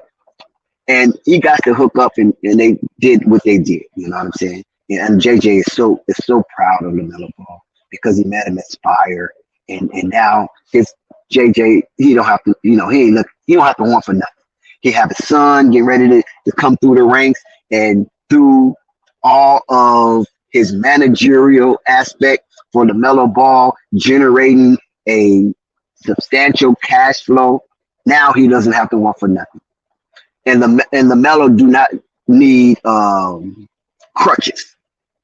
He doesn't need crutches. He can stand on his own, right?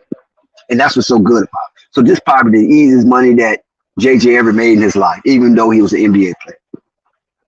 So now this Puma thing comes into play, and they put the NBO1, NBO2, NBO3. But out of all that NBO stuff, Lamelo Ball has, as far as close to his heart, his OG design, which is NB1. It is embroidered in his custom-made cars. It is embroidered in other accessories that he has. Because that's where his heart is. And they know this. You guys might not know this, or you might not even recognize that he rocks that NB1. You might not recognize it, but they see it. And every now and then, he shows it. Not that he promoting it, but he shows it so you can see. Nah, I'm still good, man. Don't get it twisted. You know, I remember back in the day, one of our local DJs in LA he's very famous, you know, Big Boy. Big Boy Radio, I think it was 105.9. He rocked that station for years. And he brought that to the #1 station in LA for hip hop and R&B, surpassing K-Day, surpassing KJLH, some of the older staples in the LA area.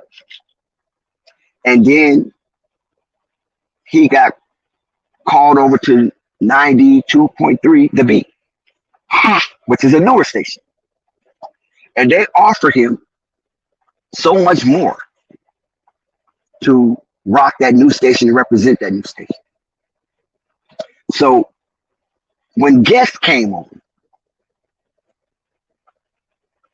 this is what they used to say.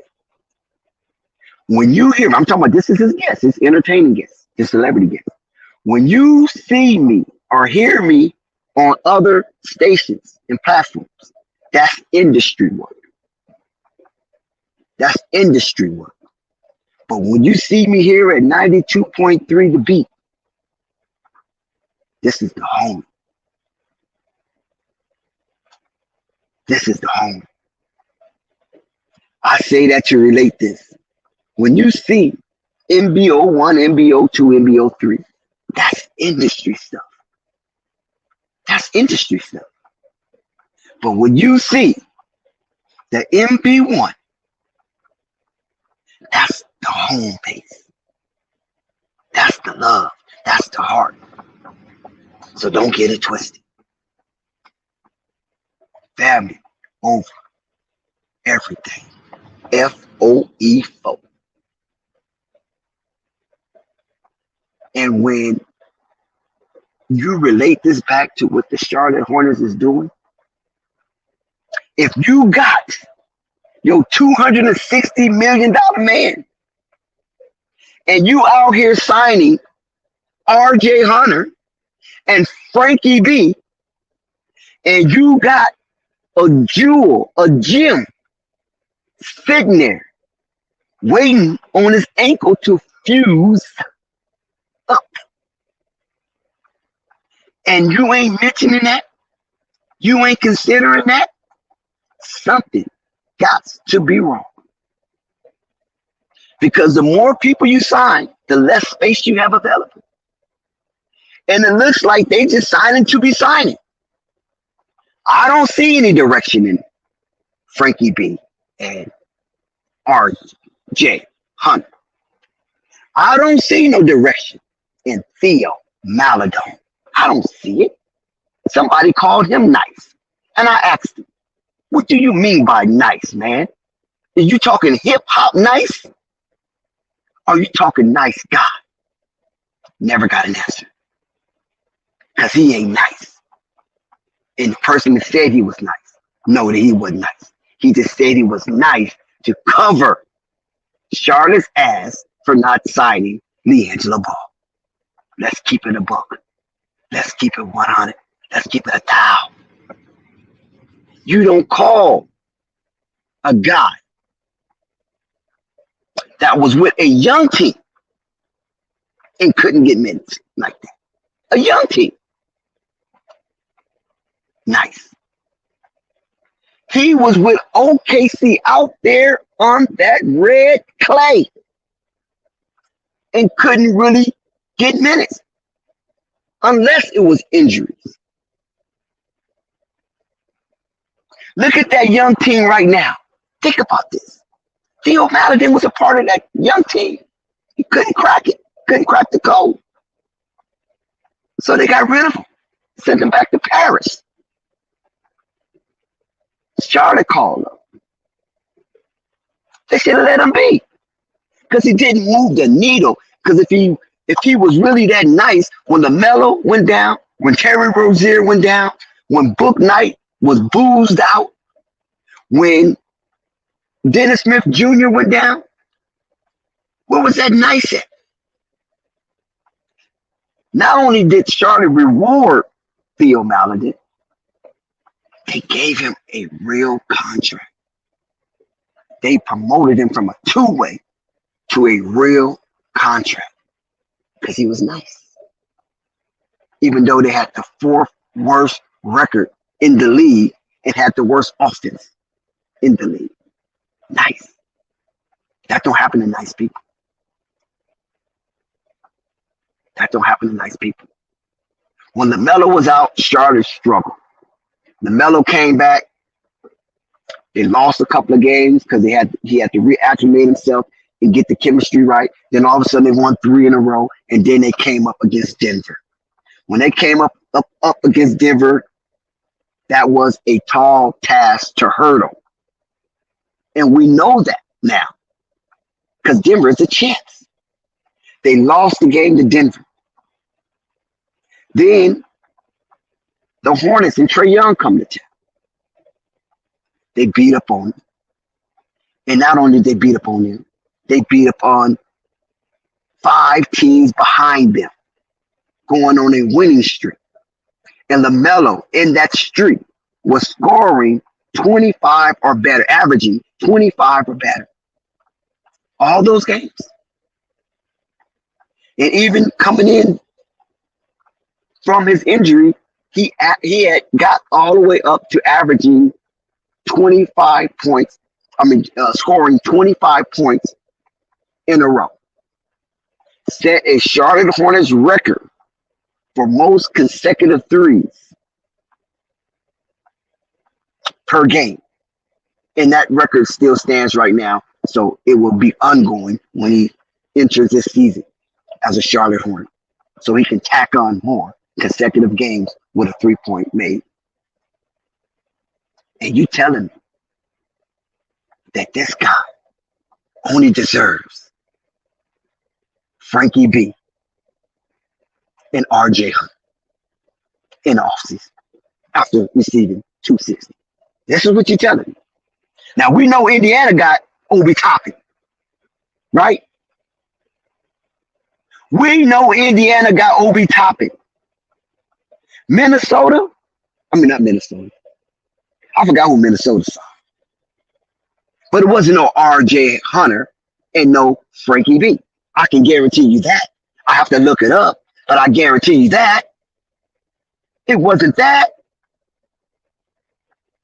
But our boy Lamelo, he gets the leftovers. And not only good leftovers. He gets leftovers we don't even know, ain't even been in the league.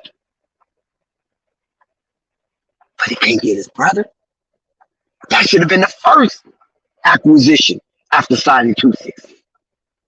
It shouldn't have been no back talk. It should have been no backlash. It should have been all acceptance. Here's the key. I already told y'all he had the key. I've been told y'all that last season, before last season started, before they even went through the coaching carousel debacle. I said he had the key. And when Cliffy came, I reiterated he had the key. Based on conversation him and Cliffy had prior to them announcing this is what they're going to stick with. And when Cliffy was talking to Lamelo, listen to me good. He praised Lamelo. I mean, in such a way that it defied all of those false accusations about Lamelo being lazy, being a clown, not interested, not optimistic about his NBA career. Oh, he'd been in the league for about 2 or 3 years and then he'll fade away, like all celebrities. You follow what I'm saying? He said Lamelo, every time he called, was putting up shots. And I don't think Cliffy was embellishing. I think he was telling the truth. And he was shocked that a young celebrity like Lamelo, uprising superstar, was not out partying. He just, hold on, my man. Was not out partying and putting up shots in the gym. And he said, Lamelo, you in the gym by yourself? He was like, nah. He said, well, who with you? He expecting to hear like the Terry Roziers or the PJ Washington, the Miles Bridges or something like that. He said, I'm up here with LiAngelo. LiAngelo? Yeah, I'm up here with Jello, my brother. He said, just you and Jello, nobody else? I said, nah, we always come up to the gym late night. And he was like, oh, be darned. So based on that, I just felt. Oh my God, you're so dumb. Got a lot of noise in the background. Just mute your mic. I'm gonna let you in just a second, my man. And when he acknowledged the work ethic of Lamelo and Jello as a combination, which I already knew because LeVar talked about it. That I just knew LiAngelo will be invited to training camp, and not only invited to training camp, will probably be signed. So I put my reputation on the line, and I betted money. I betted money to another content creator that LiAngelo will be signed. $200. I betted money. And all of it. Somebody got some noise in the background. Yeah. Look, and who's that? No. You're right. Listen, I'm listening to what you're saying. I'm listening with you're absolutely 100%. Who are you? Right. First of all, who are you? Well, this is Anthony. Oh, Anthony. Okay. Oh, my bad. Because I'm not looking at the chat. I'm not nowhere near. No. But everything you're saying is absolutely 100% correct. Except, I will say this to you, Frankie Cigarettes could play defense. Not on this planet, but another planet. That's for sure.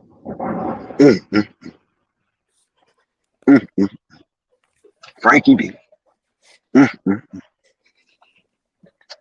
Well, brother, like I was saying, that Cliffy was so enthralled in having a combination of two brothers that loved the game of basketball that they would spend time in the gym away from their prospective mates, away from their prospective friends, and away from their prospective interest in the party life. That wasn't an interest to them. And that's why I felt, based on that information I had, based on Charlotte ushering Jello in an apartment or a condo down, that I said they finna sign this guy. Once I was giving that information, I didn't announce it on the stream, of course. I just had it to myself. And I said they finna sign LiAngelo. I'm just gonna wait on the right time to kind of really, push it. And they never showed that this was going to be true. I'm like, what are they waiting for? I'm seeing they signing this person, they signing this person, they adding this person to the G League, they adding this person, and I was like, and then I'm having contentious discussion and dialogue with another content creator, and this content creator was like, hey man, he need to go overseas. And I'm like, nah, not really. Why would he go overseas? He already cemented. This is what I was feeling based on information, not guessing. And then I was like, you know what? I remember them telling me that Michael Jordan is the puppet master. Wow. And I just couldn't get that out of my head.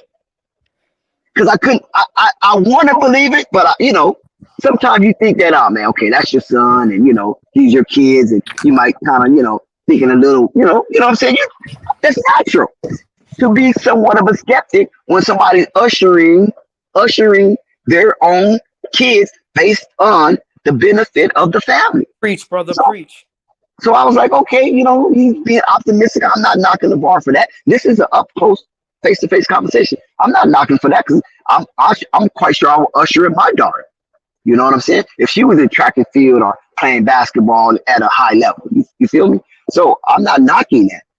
But this guy was so right and I was so wrong. And that's what amazed me when I look back on some of the conversation, the insight that this man had. And it's not so much based on because of his kids, but his knowledge of how things work.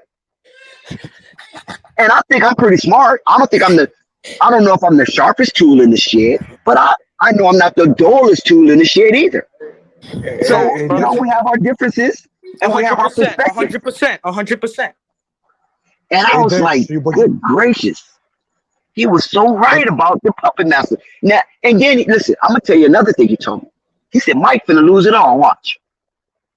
And I'm like, LeVar, come on, man. Now you're being facetious. Now look what happened. Can I add something? Yes, sir. Go ahead, my brother. Met Frank Cigarette. You know Frank Cigarette, right? Yeah. I met him in real life. He was such an asshole, man. No way. Not a Frenchman. Yeah, he was such an asshole to me. I tried to get an autograph and everything. What's your name, brother? You remember when he was first drafted? Brother, what's your name? Anthony. Oh, this is Anthony. I keep thinking you somebody else. My bad. Go ahead. My bad. Go ahead, Anthony. Yeah, I knew he was gonna play a lick of damn defense. First time I saw him. That brother ain't shit, man. So are you who's your team, Anthony? Sorry, I didn't hear you. I was like, who's your team? Who's your team? Do you like the Hornets? Charlotte. Okay, Charlotte. I met him on draft day. I didn't like him. But I am a Knicks fan, too. I'm a Knicks fan. I knew he was so this is some Knicks trauma. That's what I'm getting at. This is some Knicks trauma. Because I remember you being a Knicks fan. I don't think he's going to be good, man. I think they got to get him away immediately. He hasn't played a game. What? Anthony, why they sign him? What? Is that damage control? What's going on? Do they just feel they just have to sign somebody to feel good about themselves? You heard this dude that they signed, AJ Green, man? Who the fuck is it? I know they signed RJ Hunter. I don't know who AJ. AJ Green is a football player. No, my bad. RJ Hunter. Yeah, I don't like that signing either. He hasn't played professional basketball in I don't know how long in the NBA. It's just another. I don't know what they're doing, man. They signing a bunch of casuals, dude. Yeah, I don't think they're gonna be good, man. New ownership. I don't know what's going on. I want to see more. But you just gave. Listen, you gave Lamelo Ball $260 million, and this is what you reward him with? Yeah, it's terrible, man. Terrible six, man. I think the backup PG now is Frankie Cigarettes, man. What the hell? Oh my God! What about Theo? Theo is still there. Huh? Theo Maladin is still there. He's better, man. He's better than Frank. I'm sorry. He's proved more this year. And they're both from France. Frank, I don't know what he's doing. I don't know what they're doing, man. they signed a Frenchman. They got a Frenchman, exactly. I don't know what the hell they doing. I don't know, man. But I think you're right. I think they should get LiAngelo back. LiAngelo would be a great pickup. But check this out. Why is that such a far-fetched thing? You just gave his younger brother $260 million. And he said he wanted three things. This one Lamelo said he wanted. It's documented. I want the keys. I want my number. And I want my brother. He got the keys. He got his number. And they dangled his brother around. Yes. It's just ridiculous. They didn't even give him a chance, man. And like I said, I was right there, Anthony. and I saw the ecstaticness on James Borrego's face, even though he didn't even coach the summer league. That was Camp coaching the summer league. But Borrego was there. Mitch was there. I saw Mitch. I tried to speak to Mitch, but Mitch wasn't, he wasn't dealing with me. He was dealing with a lot of the family members, of the summer league. And so I respected that, you know what I mean? But I was trying to, get him over there to get him to say a few words, but he wasn't acknowledging that. He saw me, how somebody look at you, but he looked at me in a way like, I'm dealing with the family, this team family. And that's way more important than what I have to do, because they was kind of on Mitch's ass. I ain't gonna lie. Yeah, listen, facts. Let me tell you something. I never reported this. I think this was Kai Jones' family. And Kai Jones got a lot of big women in his family. I didn't see no men. And these big women, they kind of had short hair. And these big women was in Mitch's face. Oh shit. Yes. They was in his face. And I wanted to listen, but I didn't want to listen. Because if I would have heard something, I probably would have told something. You know what I'm saying? So I said, let me get away from this conversation, because I don't want to hear anything. And then, I open my mouth because of the sensationalism. I'm just going to keep it 100. I'm not a professional. I'm not a professional. I'm just but you diligent. got some good facts, man. I ain't gonna lie. So I said, let me back up, let him handle this business, and maybe I can get Mitt on the other end. Soon as a couple of people holler at me, because they want their sons, their brothers, their nephews, their cousins, whoever relations that they were to the players, they want them out there playing. 100%. So if they wasn't playing, they going to holler at Mitch, because Mitch runs the summer league team. He runs that. Yeah, I know Camp is a coach, but it's all from the edicts of Mitty Kupchak. Whatever Mitty say, it's not James Borrego. Whatever Mitty say, how he want this thing to run and who he want to showcase, that's what they're going to do. 100%, man. I'm gonna go to sleep, but have a great night. Y'all doing this tomorrow? Oh yeah, no, most definitely. We daily, bro. We daily. Just hit that notification bell. So you almost one iota of an exuberant experience. All right. Thank you so much. Have a great night. Yes, salute. So Mitty didn't give me the time of day. Okay, I can talk about it now because it's a year past, maybe a year and a half past. So Mitty didn't give me a time of the day. I got shut down, but it was in a respectful way. It wasn't like I got shut down with Tommy T. Now, when Tommy T shut me down, I felt offended. I was like, look at this no-neck troll-looking leprechaun-ass motherfucker gonna look at me like I'm dried up doo-doo. And he ain't won nothing. You know what I'm saying? Tommy T ain't won nothing. He ran Derrick Rose into the ground. That's how I'm looking at Tommy T. You know what I'm saying? You ain't nothing but a meat grinder. And if Julius Randle don't be careful, he gonna be ran into the ground. So you gonna look at me like I'm dried up doo-doo. How dare you? Position yourself like you better than. Position yourself like I'm less than. How dare you, Tommy T? I'm taller than you. It ain't number 5'8". So Mitty didn't do me like that. Mitty just gave me a look like I'm really kind of occupied right now, and this is kind of contentious because I have some upset parents. And that's what happened when you have an organization like that. Because these big women, they were black, short hair. And you can imagine a big black woman with short hair upset. Furniture gonna move. So Mitty up there with his hands folded, looking at these women, acting like he's paying attention. But I know whatever those women were telling him was going in one ear and out the other. And I'm just suspecting that these was Kai Jones people. Because these women, they weren't just big, they was kind of tall. So there was going to be something to deal with. And I left that area for Mitty, and I followed James Borrego. And I tapped James Borrego on the shoulder. And I was like, can you say a few words for Flight Sports TV? And he's like, I'm busy. You know, he kind of like said it like that, I'm busy. And I had no idea where he was headed, but I still followed him anyway. I'm like, man, listen, man, I'm finna get some James Borrego. Because, you know, people talk about James Borrego a little too much. So I need to get something from him.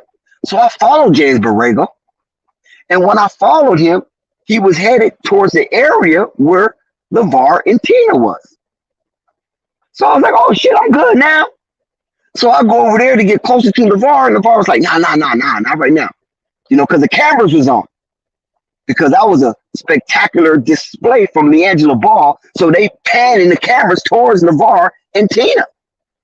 See, I don't know about how this monkey show goes. See, I didn't know about that. So I was like, oh, okay. I see the dog and pony show about to start. So when LeVar said, nah, right now, just move over to the side, I saw nothing but Caucasian men with NBA logos and collar shirts. And these were not no skimpy old looking men. These were some young, stout studs. Almost looked like security to me. But they didn't have security on their shirt. They had the NBA with the NBA logo, and they had they was in white polo collar shirts. I ain't never seen LeVar with these people. Never. I know who his team is. I ain't never seen him with these people. So I was like, that's interesting. So I backed up, and guess what? James Borrego made a beeline to Tina Ball as she was sitting down on the edge of the bleacher. And he sat down, shook her hand. Well, first he shook LeVar's hand, then shook Tina's hand, and they conversed. So while they was talking, I didn't hear nothing they was saying, but I can tell it was based on LiAngelo and his presence and his performance in that Summer League debut. Because he was talking with excitement. And so I'm looking at this. Listen to me. I'm watching this. I'm observing this. This is my optics. And I was like, they finna sign the kid. What else will I get out of that? This wasn't Jordan Sternkamp talking to Tina. This was the head coach of the Charlotte Hornets. And Borrego had already spoken prior to the Summer League invitation about Lamelo's basketball camp. And James Borrego's son attended Lamelo's basketball camp, a registered attendee, a registered member of Lamelo's basketball camp. So when you see all these things unfolding, and you hear Mitty talk about LiAngelo as a real talent. This is quoting Mitty. This is not paraphrasing. I'm quoting Mitty. LiAngelo Ball is a real talent. I call him Jello. What you gonna get out of that? Now you're dealing with nicknames. I call him Jello. Oh, so that means you're familiar with him. That means there was some frequency going on there. How can you not come to the conclusion LiAngelo Ball not finna be signed? And I put my money on it. It's not that I lost the money, because I lost way more money than that to better people. So it's not about the money. But everything was aligned for him to be signed, and then all of a sudden things go awry. Abruptly, LiAngelo is hitting and buried inside the hive, while other players who didn't have such a showing was getting major time, major minutes. And one of those players is Jalen Crutcher. One of those players was Cameron McGriff. Out of those two players, out of all the minutes they got, neither one of them is around the Charlotte organization right now today. So can we agree that those were wasted minutes? Because Jalen Crutcher led the Greensboro Swarm in minutes played 2 years in a row and is nowhere to be found. Jordan Sternkamp, the coach of the Greensboro Swarm, stated when Roger Boone of the Charlotte Observer was interviewing Surinkamp about the second summer league that he will lead those players. And he specifically asked about LiAngelo Ball. Listen to me here. Look how crooked minded these people are. Roger Boone, beat writer, asked about LiAngelo Ball. Do you know Surinkamp did not mention LiAngelo Ball by name, and he deflected from answering potent questions given to him by the beat writer, and spoke up on Jalen Crutcher, how excited he is about Jalen Crutcher and going into his third season in Summer League, that he expects big things from Jalen Crutcher. So I said, I'll be damned. Now, this was not a visual interview. This was a written interview. So I'm reading it, right, word for word. And I think I'm a pretty good, diligent reader. And not only am I believed to be a diligent reader, I think my level of comprehension is enough to ascertain what the freaking hell is going on. The man asked you about LiAngelo. He did not mention one word about Jalen Crutcher, because that didn't pique his interest. He knew the readers wanted to know about fucking LiAngelo Ball, not Jalen Crutcher. He knows this. He knows that's where the sensation is, the LiAngelo Ball factor. But this Surinkamp guy deflected severely and talked about Jalen Crutcher when the interviewer wanted the attention on LiAngelo Ball so he can gauge the temperament of the Charlotte Hornets organization concerning the placement of LiAngelo Ball, G3, G Huncho, the light-skinned gorilla. And he deflected. I was like, something is not lining up, because you give the people what they want. If the G League of the Greensboro Storm is struggling with identity and popularity, LiAngelo Ball is your answer. It's right there. You can get money. It's a profiteering event. LiAngelo Ball can engineer interest in the average, because he's controversial to an extent that some people don't believe he is good as spoken of. So they're going to watch to verify that. Then there's other people who believe he's better than advertised. People's going to watch to verify that. So both ends of the spectrum is covered. That's controversy. When both ends of the spectrum is covered.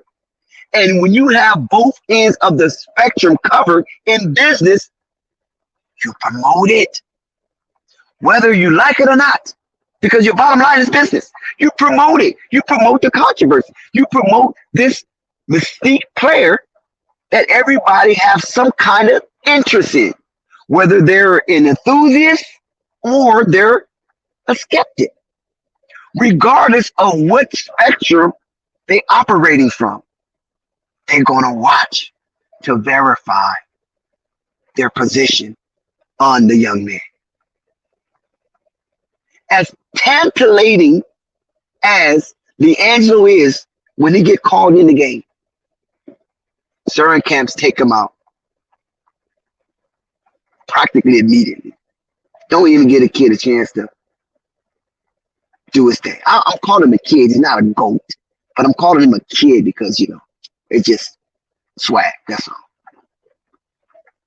And he doesn't even basically give him the time of day because he's so hung strong on this kid, Jalen Crutcher. I'm not denying that because LiAngelo don't play Jalen Crutcher's position. LiAngelo either small or shooting guard.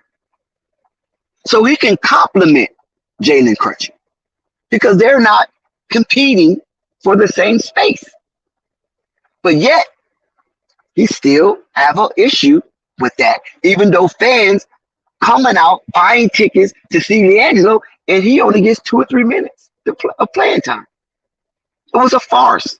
They put LiAngelo as the face of the G League at one time. Did you guys know that? When you go to Yeah, I saw G that. League, Yeah, I his saw that. picture is there. How devastating.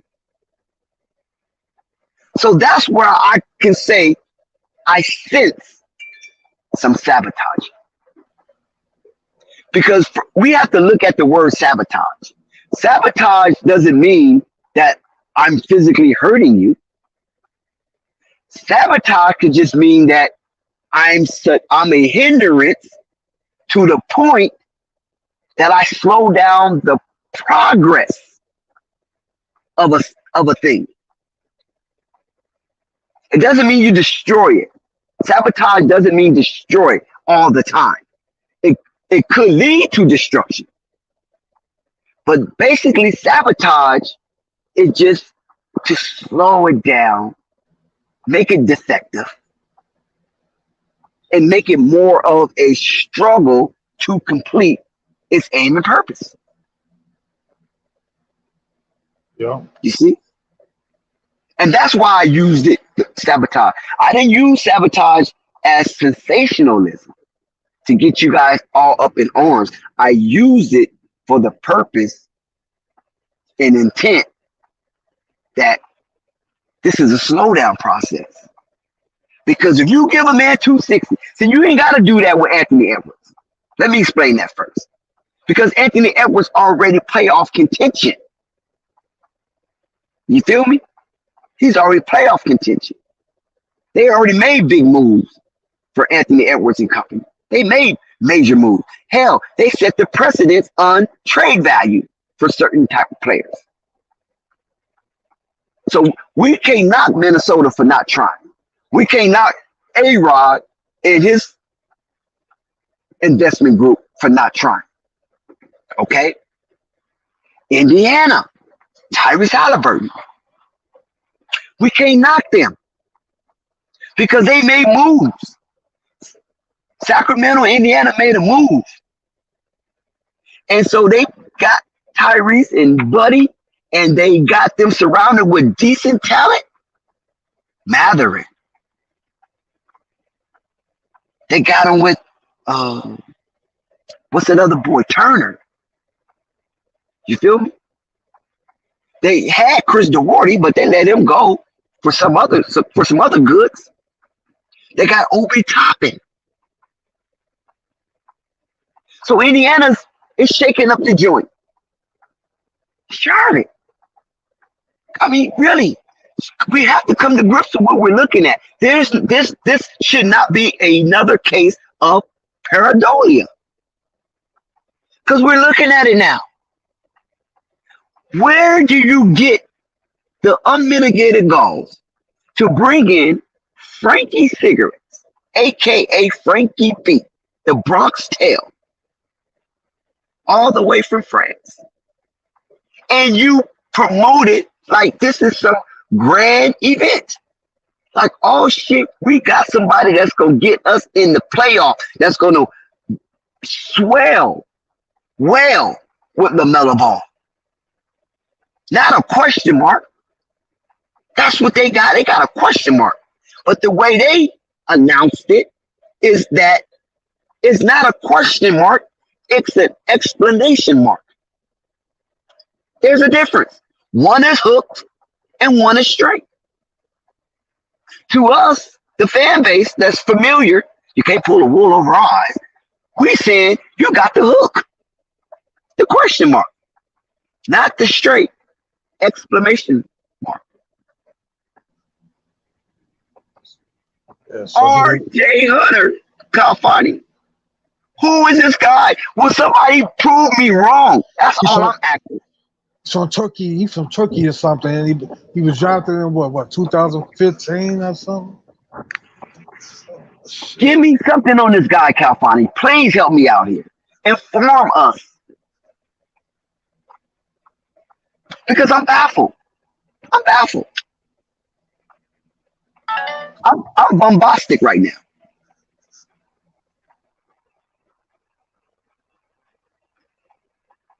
You know, listen, shout out to Flight Sports TV, the machine, the voice of the voiceless, the people's champ, the hottest in the streets. Thank you for night riding with us once again on this Saturday evening. Listen, we're very grateful for you. But guess what? If you feel a little generous, hit that Cash App, hit that PayPal, hit that Super Chat. Show that you like us financially. We know you show up and show out. I think we got the most diverse and hyperbolic chat in all of YouTube. And they're honest and they're very informative. There are no sickle fins. There are no croonies. If you're wrong, they'll let you know. Because they'll put that shit right there in that chat. And say, hey, man, pump the brakes. I think it's more so this. Here's the numbers. Here's the stats. Here's the history. A lot of chats don't do that. A lot of chats just roll with the punches. The guy could be up there just dictating and way off. And the chat be like, preach. You on fire. You cooking.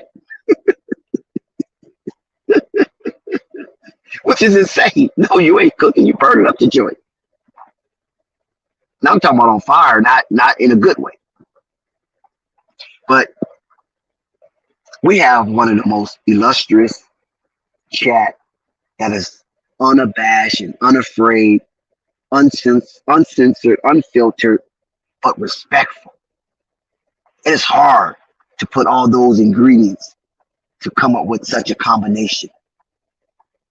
And that's what makes these guys in the chat champs, winners, because they're part of the winning circle. And we appreciate you. But sometimes, chat, you piss me off when you don't hit that like button. I've been seeing 40, 50 people in the chat and only 12 likes. Something ain't right. Unless you're a bot, unless you're an op, unless you're part of a psyops. I can understand you're not hitting the like button because your boss won't allow you. But if you're not a part of that category, then you should be emphatically punching or tapping that like button. And if you haven't subscribed, please subscribe because we got a lot in store. I mean, Flight Sports TV have a vote. I'm talking about a vote, an open vote. It's not secure, it's open. An open vote of videos and information that you can plug into and tune in and tune up. We basically go live every day unless it's some type of extenuating circumstance that will prevent it. Other than that, Lord's willing, we live, man. And you were live with us. And we definitely appreciate all the night riders. We appreciate those essential workers. We appreciate the first responders. We appreciate the train operators and all the engineers and truck drivers out there that's pulling that heavy load and counting those zippers during the night. Listen, stay out of those wild places. Leave them lot lizards alone. Don't do it, man. Don't jeopardize your CDL. No, don't do it. And keep a safe distance because we know Flight Sports TV can be mesmerizing.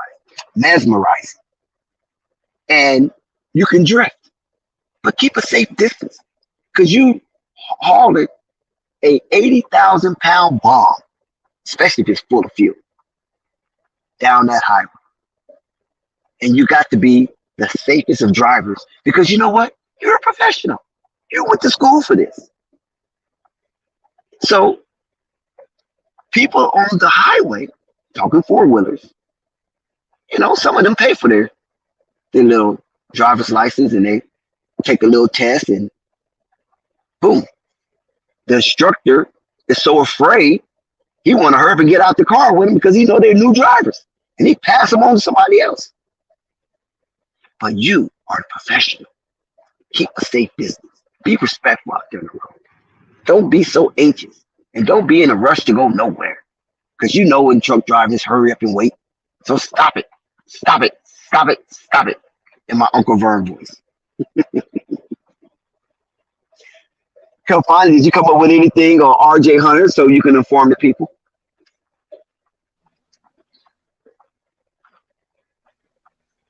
Yeah, RJ Hunter. He was drafted in 2015.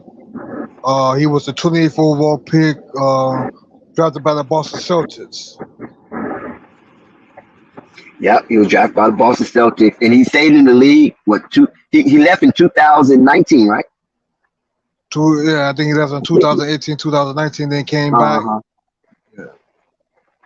Yeah. He played overseas. He was a Turkey somewhere. That's what I say. He was overseas somewhere. Yeah.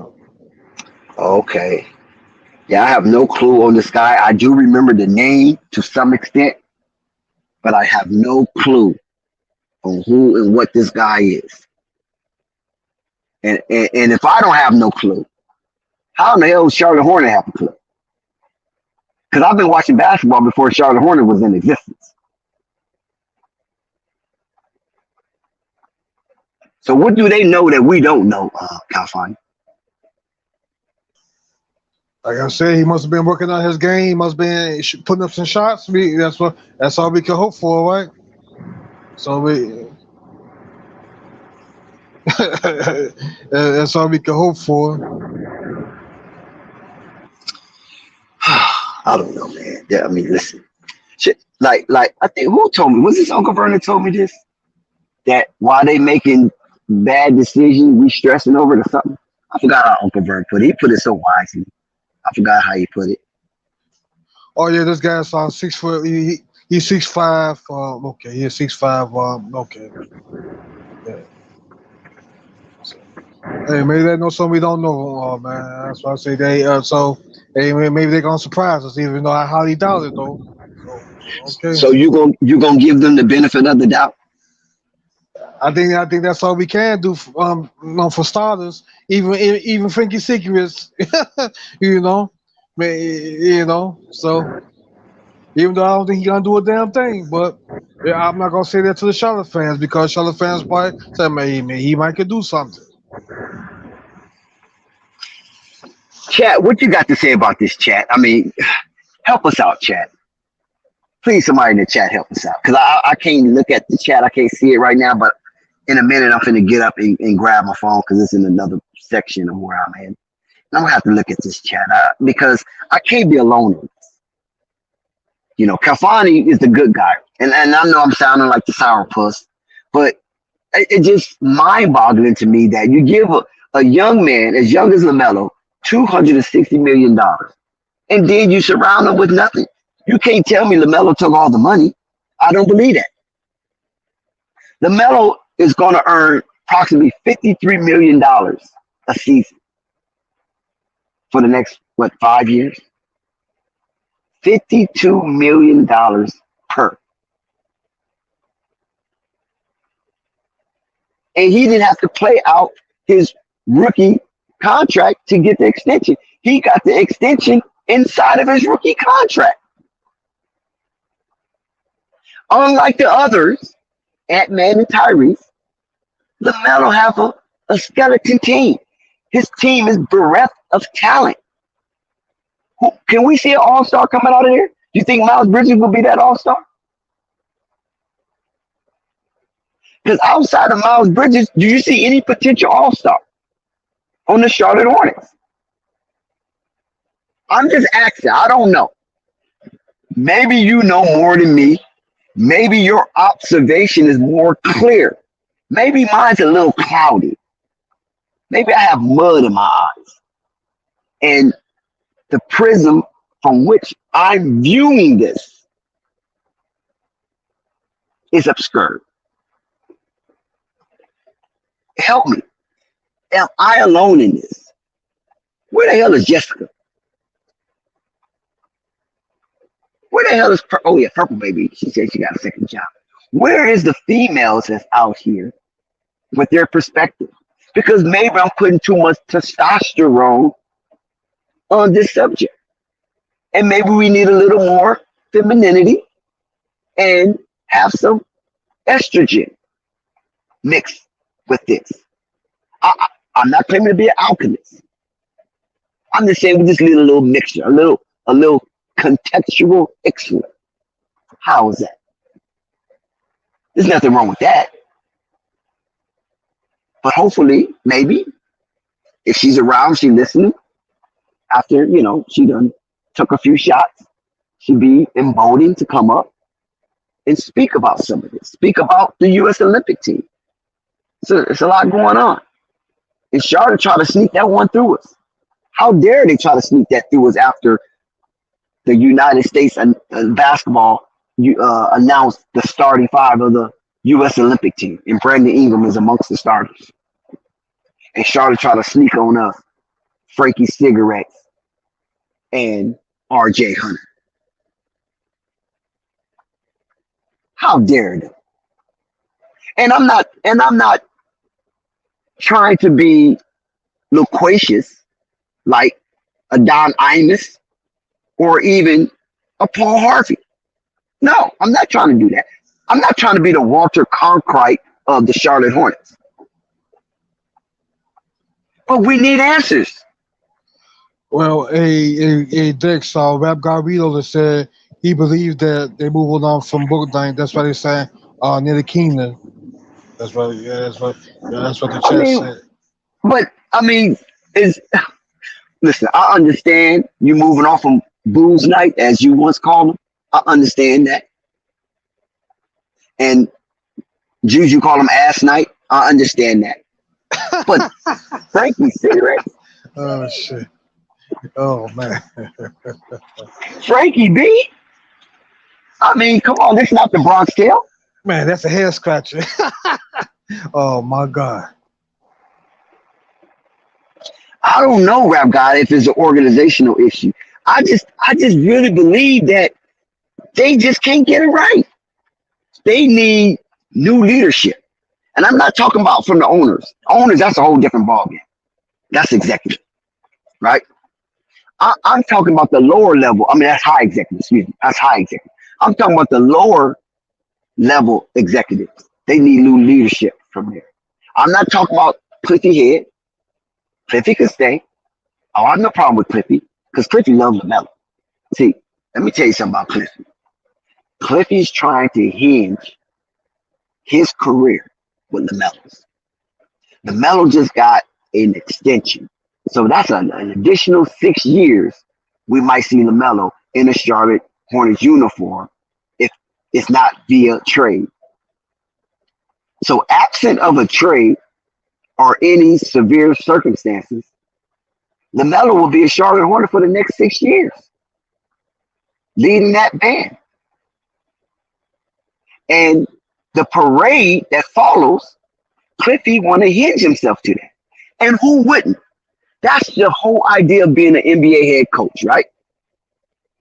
To get with a superstar, young, talent player and use that potential and convert that potential into kinetic energy. And at the same time, you being rewarded as the head coach while the young talent is ascending. And both of y'all are ascending in marriage to formulate a competitive team, i.e. Pat Riley, Magic Johnson, Phil Jackson, Michael Jordan. Come on now.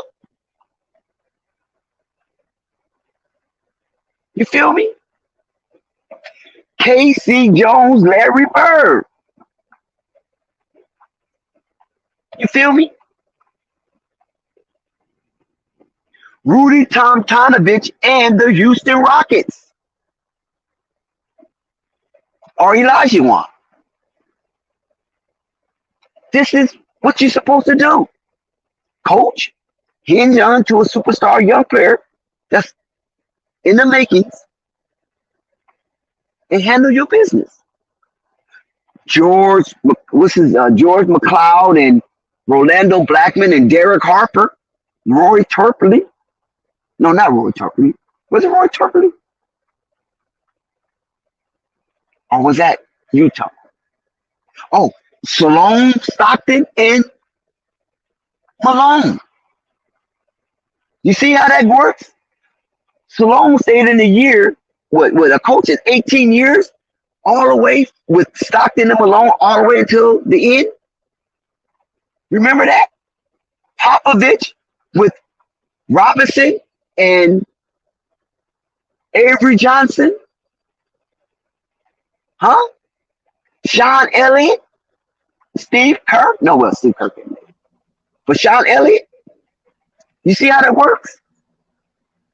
And look where that ended up. Yeah, man. Hopefully they got championships. So Cliffy is not wrong. You feel me? Cliffy is not wrong in what he's doing, hinging himself and hitching himself to LaMelo's ball ascension. It wasn't, I don't know. I mean, listen, I understand Kenny Atkinson turned down the contract, which he shouldn't have. I believe Kenny Atkinson should have been the coach. He's wasn't my first choice, but he was the choice of the Hornets. So I'm just going with the Hornets choice. Because my first choice was Sam Cassell. That's who I wanted to coach. I want Sam Cassell to coach them. But nevertheless, it ain't what I want. But Kenny Atkinson got hired and then reneged on the hiring to stay with Golden State. Right? But Golden State is not his team. That's Steve Kerr team. And before Steve Kerr, Mark Jackson team. Well, Mark Jackson set the team up. So, that's a shame that they don't even give Mark Jackson the credit. He set that team up in perfect for Steve Kerr to just come on in and just make him look good, Yep, that happens. Sometimes that happens. Just the luck of the draw. So when Atkinson denied the opportunity to coach LaMelo Ball, he denied himself. That's negation. He negated himself or denied himself. Maybe the guy denied might be better than negate because he, But nevertheless, whatever it was, negate, denied, however you want to use it. The opportunity to coach up and coming LaMelo Ball, and we know Kenny Atkinson was known as the point guard whisperer. So Michael Jordan, the puppet master that he is, wouldn't allow Kenny Atkinson to bring in his own coaching staff. He said that Kenny Atkinson would have to hire. Now, you listen, how silly this sound, right, Kalfani? You paying me to be a coach, right? So in order for me to be the best version of myself, I need my team. I can trust my team. So let me use my money because, the coach got to pay for the coaching staff. So however millions I get, I got to pay these guys. So how are you going to give me millions and then tell me to pay these bullshit ass people out of my own paycheck? If you want me to keep them, you pay them. Don't ask me to pay them. What kind of shit is that? You gonna ask me to pay out of my paycheck a coaching staff that I don't want and I don't need and I don't know and don't trust? If I'm gonna pay out of my revenue stream, I want my guys. Mike said no.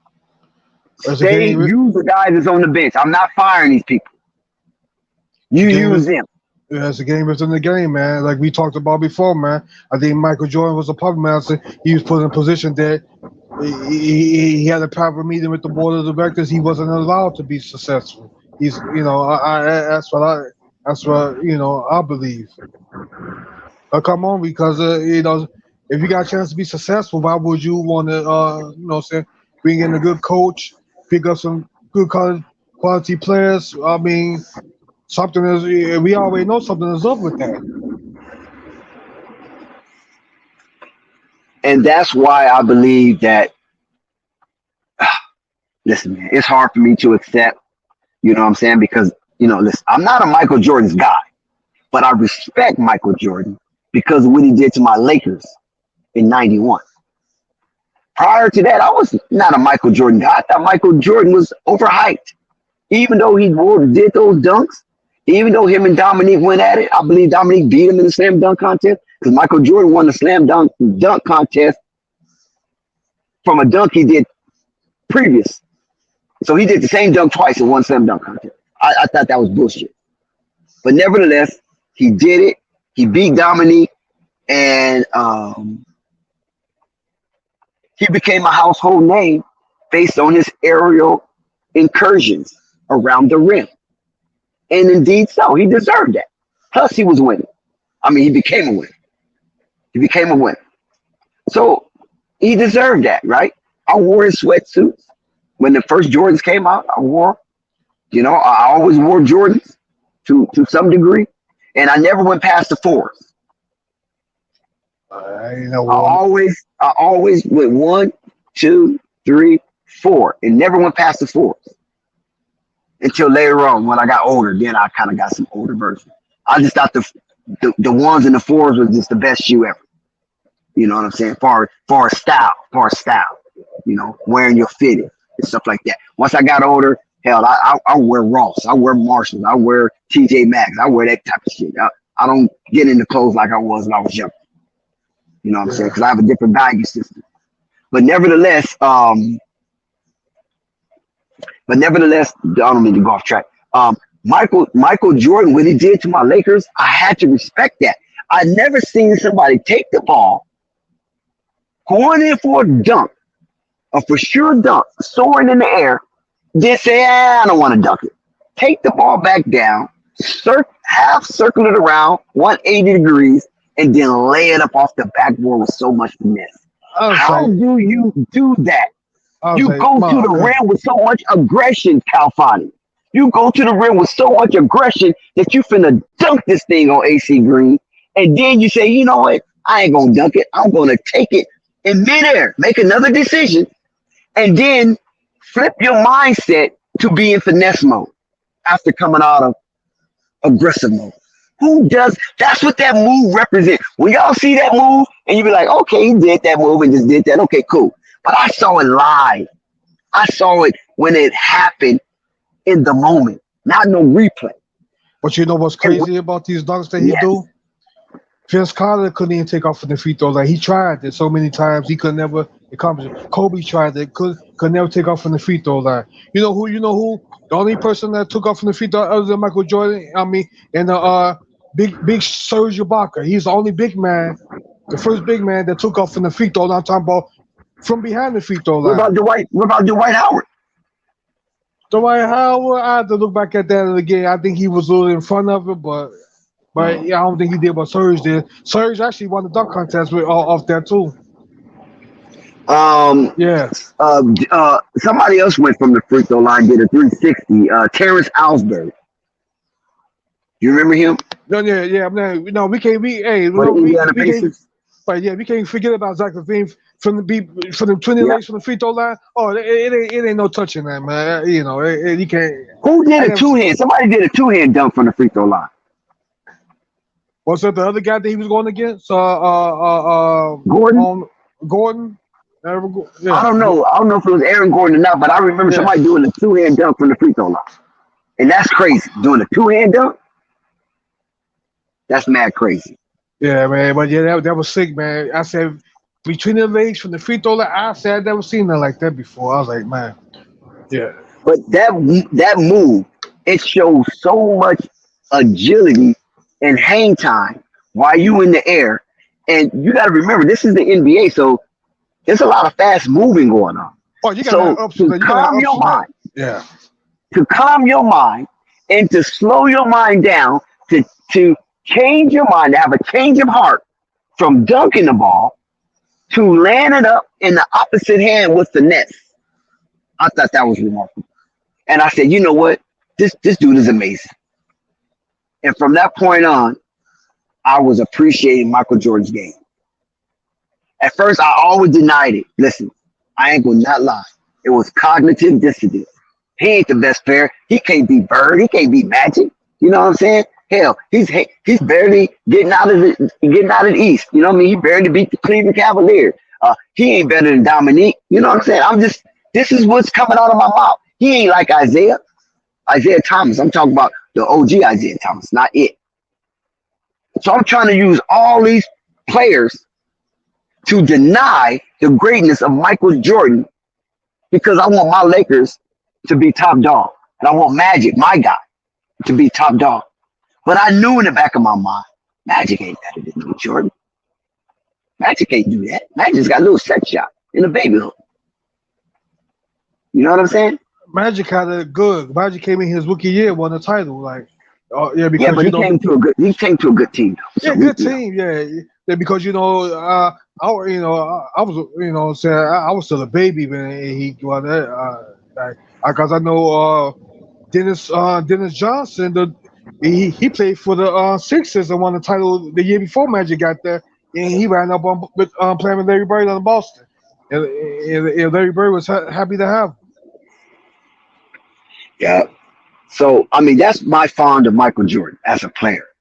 But when it came to an owner and I got information from a credible, highly credible person, and they said Michael Jordan was a puppet master, I started looking at it different. I didn't want to believe it, because I'm looking at, okay, he's a brother. I'm a brother. Michael Jordan is representing Black excellence. This is how I'm looking at it. I ain't tripping off his politics. So I don't care about politics. I'm not a political guy. I'm not left. I'm not right. I'm not conservative. I'm not liberal. I'm not independent. You know what I'm saying? I'm not into politics stuff like that. I don't get in that mesh. But as a owner and the only, that's why I always stress only. If you ever notice, I always stress only. He's the only at the time. Now we got Magic, but at the time, he was the only player, still the only player, to have a majority-owned franchise. Bob Johnson was the first Black person to own a major league franchise. But Michael Jordan was the first player. We never seen Bob Johnson dribble no basketball. All we know Bob Johnson's from BET. And listen, we like Video Soul, we like Teen Summit, but nothing on cable can ever be BT Uncut. I mean, hey, but let me ask you something. That BT Uncut was out of control. Hey, no, don't you think that it's been a lot of ball players? Jessica, come on the panel. Yeah, hey, but you think if there was a lot of ball players that was actually good that never got a shot because they didn't have no father or that there was in the sport, but they had a game. Nah, man. You know what I'm saying? And due to the fact that that these players had some of their fathers that was connected to the NBA or uncle that they got a shot based off their namesake, but not their skill, but not their skill. You know what I'm saying? What you getting ready to say, Anthony? Oh, I was gonna say nothing. Oh. Jessica, come on the panel. This, we want to talk about the USA team and your boy Brandon Ingram. You want to talk about Brandon Ingram? The USA team? Brandon Ingram. Hey, Brandon Ingram. I mean, the USA got their ass beat the other day, man. I can't believe that. But who they lose to? That's what we want to talk about. hey, no. But ladies and gentlemen, that's not in the chat. That's not. We have to give these other teams credit, man, because these guys are getting better and better. And some of these guys probably might end up in the NBA. So stay tuned. Okay, look, we got Brandon Ingram, Jalen Brunson, Mikal Bridges, Jaren Jackson Jr., and Cam Johnson start for the Team USA. Cam Johnson? Is that right? Johnson started? Yeah. I mean, wow. Ain't that something? He didn't prove anything last year to be a starter for USA, at least for me. Personally. Well, they did go to the playoffs, right? Brooklyn. They did, but they got swept, man. They did get swept. Yeah, they got swept. So what happened was Team USA, there was in a scrimmage against the USA select team. And select team led by Kay Cunningham beat Team USA 47-39. The scrimmage featured 2 10-minute periods. So you had Anthony Edwards, Austin Reeves, Tyrese Halliburton, Paulo Banchero, and Bobby Portis was part of the second unit for Team USA. I Oh, think they're Paolo should smoking, be bro. starting. They're smoking. Hey, first of all, Austin Reeves should have been starting. I'm sorry, man. Like, Yeah. I don't know what they was saying about Austin Reeves should have been starting. Was he in the Western Conference Final? Oh yeah, I think he should have been starting. What Yeah. position? What position is Cam playing? Guard? He's playing guard. Austin Reeves is a shooting guard. Austin Reeves is a shooting guard, not a point guard. What No, position is Cam Cam playing? Johnson is the shooting guard. Oh, he's Well, I mean, playing Austin shooting Reeves can play guard? point guard, but he played shooting guard for the Lakers, though. But He's Austin Reeves playing has shooting played point guard? guard, though. You know what I'm saying? No, we talking about the starters. So Brandon Oh, okay. is a 3. Jaden is the 1. Mikhail is the 4. Mikhail, And yeah. maybe Jaron Jackson Jr. is the 5. And Cam Johnson is the 2. So Ant's not starting. Now, Ant not starting. He's part of the second team. That's crazy. I think he should be starting over Cam at that two guard. Well, you know how that go. I mean, you know how that go. They're trying Because to. listen, Cam wasn't even an all-star. So you got Tyrese Halliburton, who was an all-star, but he can't crack the lineup over Jalen Brunson. Then you got Anthony Edwards, who was an all-star. He could have got over Cam, right? Yeah. They should have been starting over Cal. But who was the coach for who was coaching this team this year? Popovich or somebody else? Eric Was Spoelstra. Steve Kerr, ain't it? Yeah. Oh, Steve Kerr? Say that again? Ain't it Steve Kerr? Yeah, Steve Kerr coaching the U.S. The team. USA. Oh, So he's what's Steve Now Kerr the smoking? select team, I don't know who's coaching them. What's Yeah, but Steve Kerr? the select team ain't playing, is it? No. Yeah, they had a scrimmage. Oh, they Yeah, playing. well, I'm saying they're not playing against the. No, they play another. I think they play another league or something like that. I think they just there for The practice. scrimmaging. Okay. Yeah. Do y'all But- think USA is gonna win gold medal? I think they're I gonna don't get know about that. It's looking kind of. Yeah. It's not looking too good for them. If they ain't have Ant-Man starting, I don't see it. Yeah, Uh, exactly, oh, man. sh- Exactly. I think what's it called? The team that has Dylan Brooks, Shea Gill. I don't know I think that's Canada. Canada is looking real good. Canada's looking pretty good. I don't know though. I mean, like I said, y'all, we can't deny this that these teams are getting better. They put up shots in the gym probably year round. So we gotta give these other guys credit too. We can't underestimate these other teams that assuming that the U.S. is just gonna win just because of our status. So, are you guys worried about the USA team losing to the select team? Yep. Yeah. Yeah. Hey, you know Most what? definitely. Want me to tell you what I like about it? Because on the select team, well, the Pelicans actually got 3 players out there. And in the select team, you got Trey Murphy and Herb. Oh, So Herb's to on me, either way, I mean, you know, that's pretty good that, you know, we got 2 players from the Pelicans out there and they, you know, they balling, they playing, and it's a good little practice. Okay, who's all on the select team? Preach, sister. I don't know. I just know Herb and Trey is on the select team. Josh Hart. And- Josh Hart's on there, I think. No, I thought he was with the USA. He's with the USA. We talking about the select team. The select team is like They're the younger guys. I thought Yeah, he was. He is a little old, Josh Hart. Yeah, he's probably on. no, the select team is like I think they got Chet Holmgren. They got Chet Holmgren. yeah, they do. They do got Chet. I don't think. So they got Kay Cunningham, Chet Holmgren. On the select team.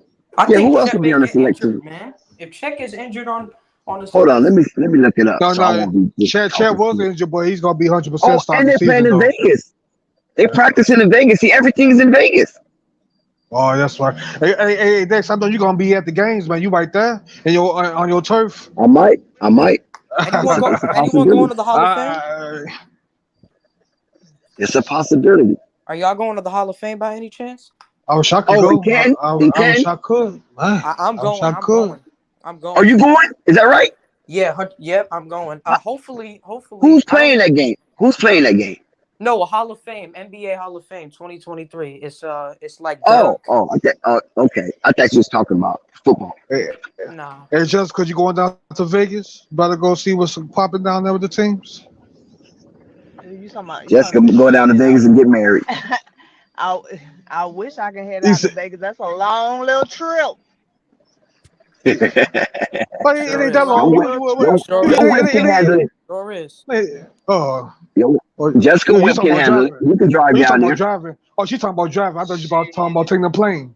I thought you about Jessica, taking the who's your plane down favorite there. player Definitely right now? not driving to no Vegas.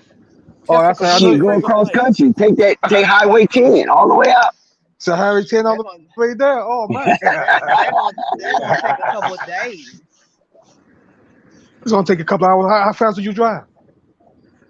Man, It's I gonna ain't take more driving than to a no couple hours. It's Vegas. gonna take some days. That's what I just said. It's gonna take Yeah. some days. I ain't driving. If I went, I'd fly, but I definitely ain't driving. I ain't driving to no Vegas. It would be nice though. Y'all got Vegas be doing everything, don't it? Man, Yes, boy, Sin City. I'm gonna have to come. The name is there for a reason. Man, I'm gonna They have to get about me a to have crib. Man, they So about to let's have see a who's on the Vegas select team, team. ain't it? You haven't pulled up? Let me see. I can't name. Okay, Jessica, let me see. sister. Okay, Jessica, I'm gonna read Jessica, this real quick. sister. Let me read this. The U.S. select team, or the collection of younger NBA players, not that the national team is old. Average age of Americans going to the World Cup is 24, has been dismissed. So select team is the lower level of the U.S. national team, right? Yeah. Well, I'm trying to so see who's on the team. They're just I'm talking about about to Cade say. Cunningham. I'm about They to said say. Cade You know who's Cunningham was on out that there team? You know balling. who's on that team? I think. Let me see the roster. I'm trying to find the Peyton roster. Pritchard. You know Peyton Yeah, Pritchard? yeah, he's on that team. Yeah, he's He's definitely on on that that team. squad. Then they beat the select team beat the USA team. Yeah. Oh, yeah. Coach So Williams. Who is Coach? What Coach Williams is this? Oh no, he's talking about Monty Williams. No, he's talking about Monty Williams. They're not giving me nothing. I'm trying to Jessica, find the What's lineup. up? Who that Jessica, is? Joey? sister. Who's your favorite player right now? Brandon Ingram. Oh, you like I Brandon thought Ingram? she was about to say Zion. Brandon Ingram. Shit, Zion ain't played it. He was my favorite player. He don't even play He say he ain't your basketball. favorite no more. He's your number 2 now. Yeah. Till he get his ass on that floor, he number 2. He ain't putting in Hey, I no want work. him to play this year, man. Okay, I But found man, it. yeah. Hold on one second. Let me announce this. Yeah. Go ahead. Okay. Yeah, we listen. U.S. U.S. select team. Kay Cunningham, Jalen Durn, Langston Galloway, Jalen Green, Quentin Grimes, Chet Holmgren, John Jenkins, Herb Jones, Oh. Eric Mika, Trey Murphy, Keegan Murray, Peyton Pritchard, Nas Reed, and Jalen Williams. Brother, we should be scared if they beat the USA team. That team That was right there, funny. I don't know. Some of those names, I don't know if they're in college. They definitely not in the NBA. Some of those Well, we names. definitely know about Trey and Herb and Cade. Yeah, Well, we I know can about tell that. you this. The Langston Galloway is a free agent, so he ain't on no team right now. Yeah. Everybody else, John Jenkins is from the G League Ignite. Langston Galloway ain't no team. Oh man. No, and Eric Mika is from the G League Unite. So they got some G League players out there. Balling on the USA team. Hey, you never know. Some of these guys got chips on their shoulder. They pissed off they ain't getting enough playing time, and they about to show the world what they can do. Okay. Well, either way it goes, it's good to have, for those who playing, they got some extra little practice. They ain't just sitting around eating donuts. Yeah, let me read a little bit of this article. Let me read a little bit of this article and give y'all some information. It says, we are confident that our U.S. men's select team will do a great job helping prepare the men's national team for the 2003 Men's FIBA World Cup, said Grant Hill, USA Basketball Men's National Team Managing Director. Shout out to Grant Hill for a job. We have a good mix of young NBA players and those who help us qualify for the World Cup, all of whom will play a huge role in our success in Manila. Manila, that's the Philippines. As we continue to develop the national team pipeline for years to come. Team members of the 2023 USA Men's Select Team have previous USA basketball experience at senior or junior competitions and junior minicamps. Galloway Jenkins and Mika helped the USA qualify for the World Cup by participating in multiple World Cup qualifying windows. Galloway played in 5 of the 6 windows, while Jenkins and Mika each played in 2. Cunningham, Duran, Grimes, Holmgren, and Pritchard all have earned medals as members of USA basketball junior national teams at various FIBA Cups and American competitions. Oh, okay. I didn't know that. But nevertheless, we got out of that is the G League Unite. They steadily keep promoting their players. Yeah, man. I feel sorry for some guys in the G League. Is the games gonna be on TV? You know what? I don't know. Oh yeah, the real games. Yeah, that's definitely gonna be on TV. But I don't know about the practice games. No, I ain't. I'm not sure about that. The real games, and it starts what I think on the 11th, right? August the 11th, I believe. Maybe 10th.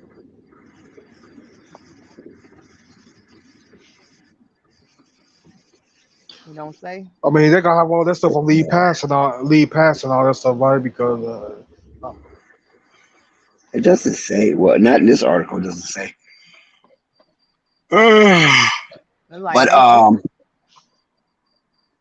let's say schedule. Let's see what it says schedule. You're gonna have to probably catch it on the stream. It's on the Netflix. No, I don't know about that. 8:30. I think it starts 8:30. It says Iran versus Spain. Now, as far as the USA, no, I ain't watching all of that. I just want to watch the USA play. Yeah, see, I'm trying to find where they play at. I think I seen the schedule. It was like August the 11th. Huh? The schedule for the USA team play August? Yeah, August the 11th. So that's right around the corner. Oh yeah, that's a 9. That's why. This is in 7 days. Yeah.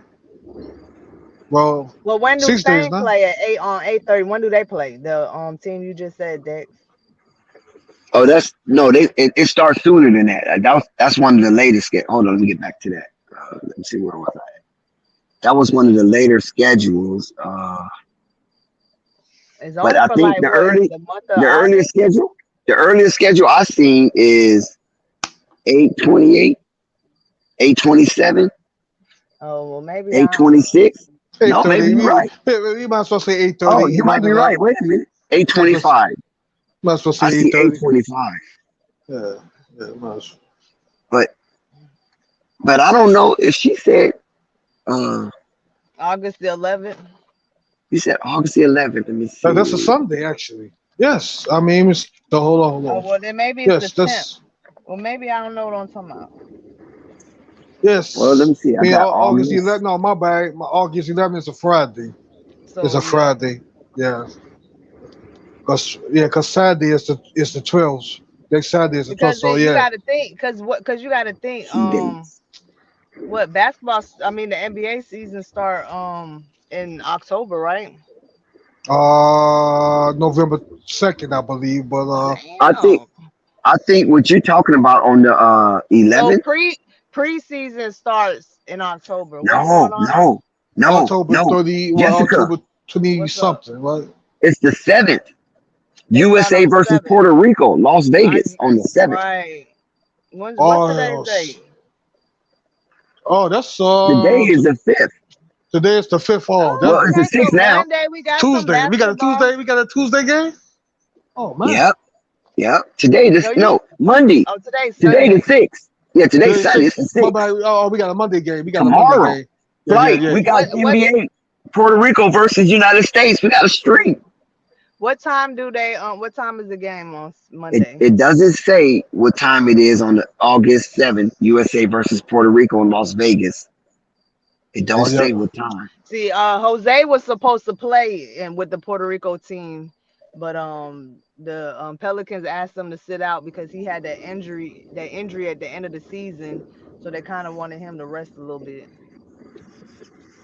I mean, like he had that I don't know what he had, I forgot. So I think that USA versus Puerto Rico, that's like a little invitational to get into, you know what I mean? Like it doesn't, I don't think that game means anything. Oh, it's like because Puerto Rico is United States. It's a territory of United States, Puerto Rico. Yeah, but they got a team.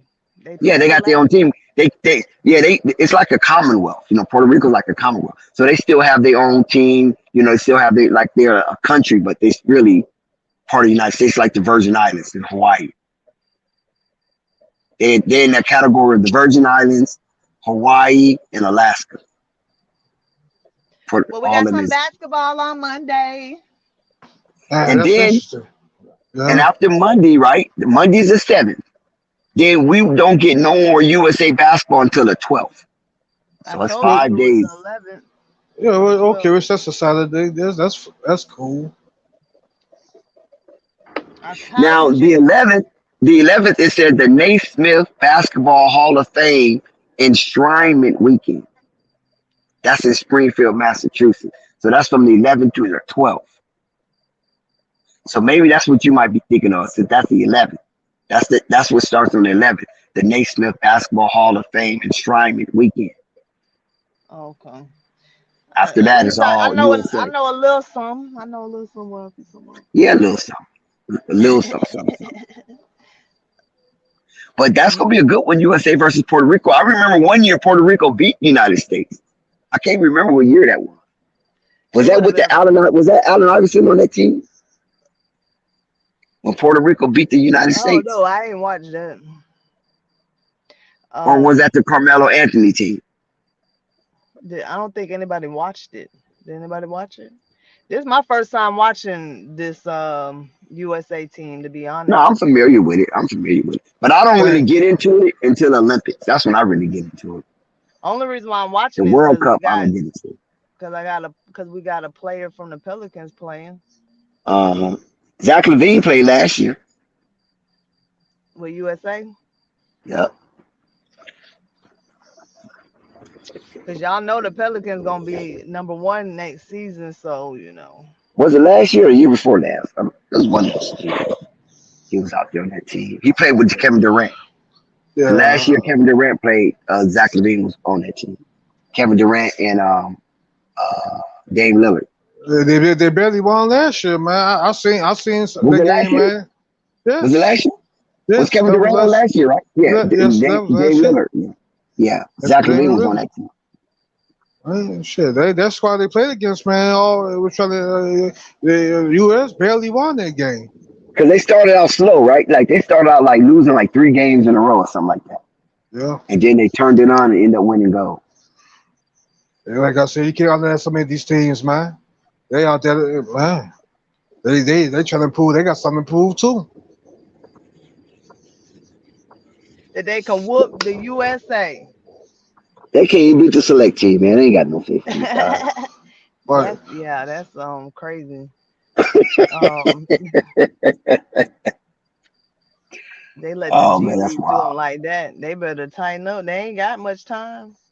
I know, man. How you let the G League Ignite just do you in like that? Because Trey was out there shooting all them threes like he gonna be doing next season. Herb was playing that defense. They say Cade Cunningham showed up in that I could believe that scrimmage.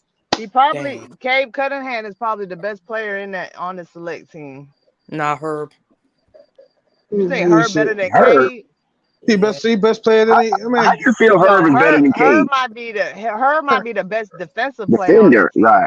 Yeah, Herb ain't better than Cade now. Now offensive wise, no. I don't know. I don't know. I think he's a better defensive player. They don't show no stats or nothing like that. Herbert's Not never scrimmage, because that was a scrimmage. Let's be real. I know what K Cunningham can do personally. You know what I'm saying? From what I've seen, that dude has game on offense. Now Herb, for that matter, got better defense than K Cunningham without question. That's not even the debate. Offensively, I'll give it to Cade.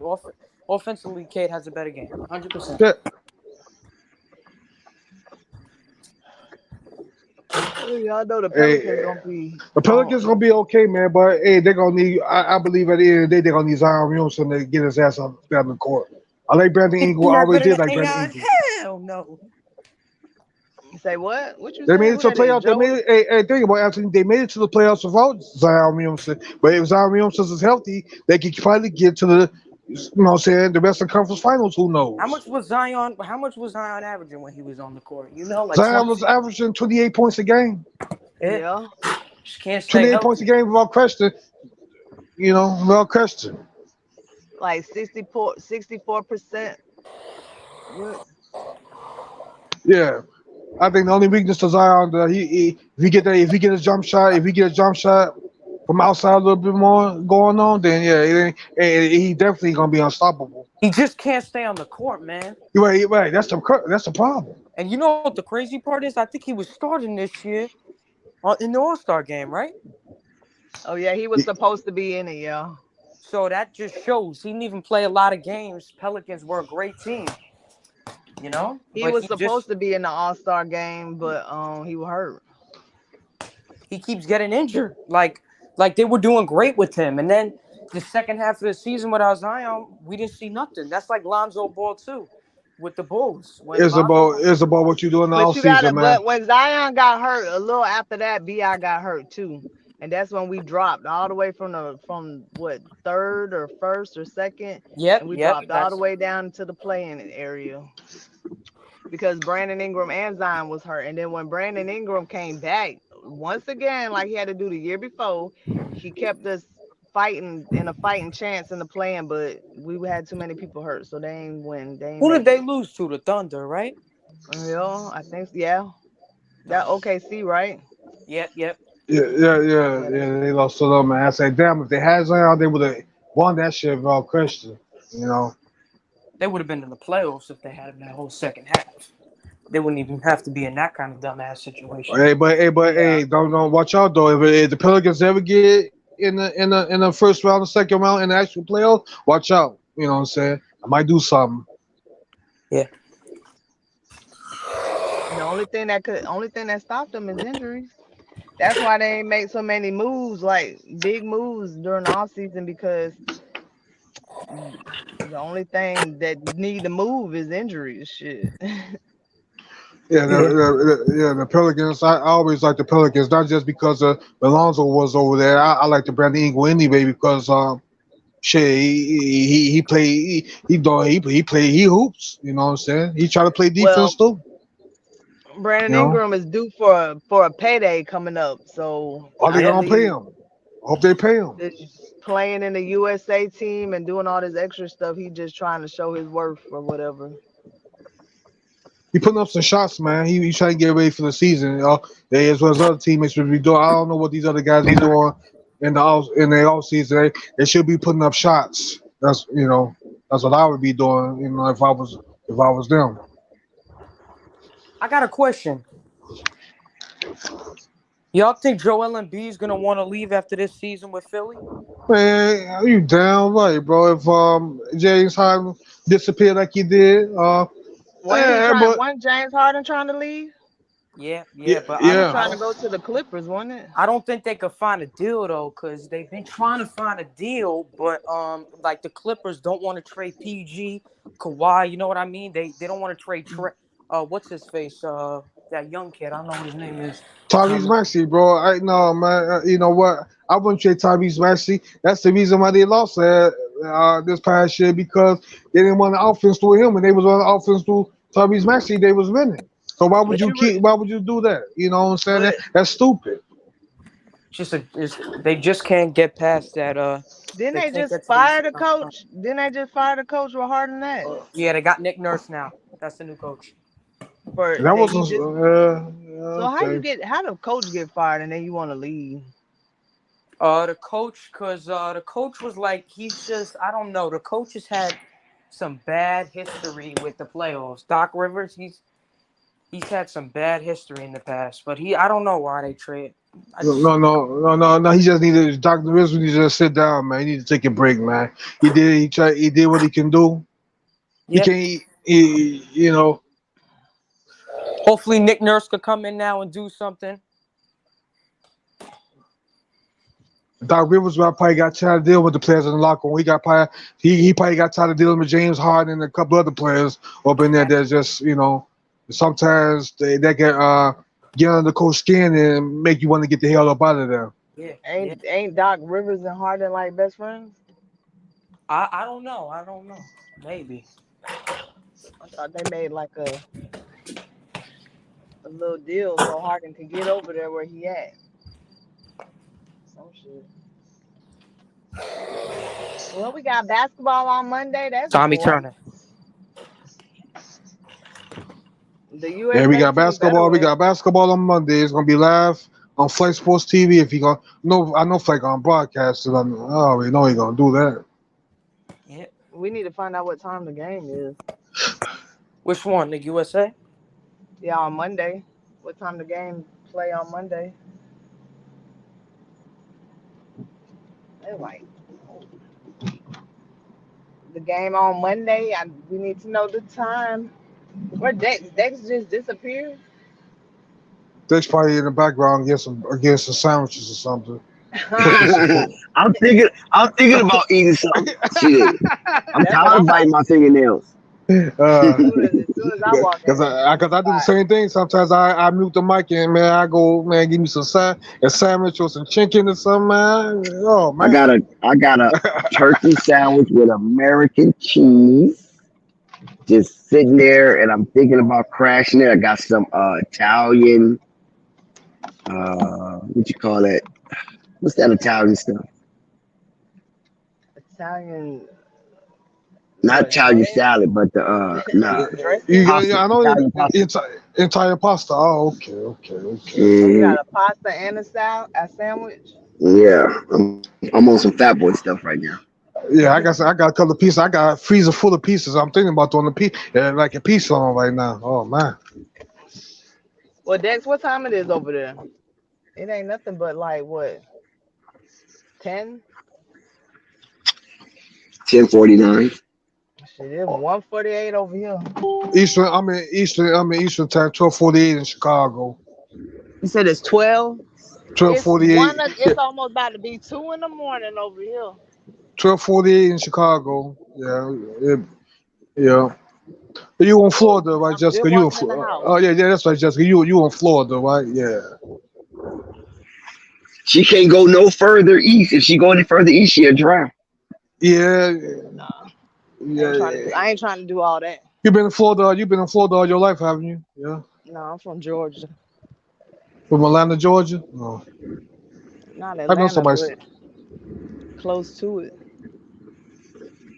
Dang, I'm trying to get out the East Coast though. I'm trying to get Jessica, to LA, you like Florida. me. I'm trying to get to Florida, LA, something like that. Jessica like me because if she go further east, she'll be in the water. If I go further west, I'll be in the water. We both on the actual coast. Because Jacksonville is a coastline. Okay. Oh, Jacksonville, Florida. Oh, yeah. You right. Yeah. You know what's crazy? The only places I've been to Cincinnati, Ohio. I've been to Daytona Beach, Florida. I've been to Daytona Beach, Florida. Oh yeah. I never been to Miami part or the Orlando part of Florida. But Daytona, you was there for spring break or what?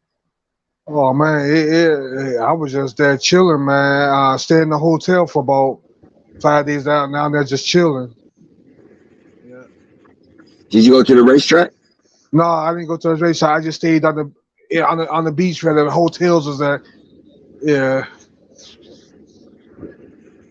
I should have been to the racetrack. No, I didn't do all that.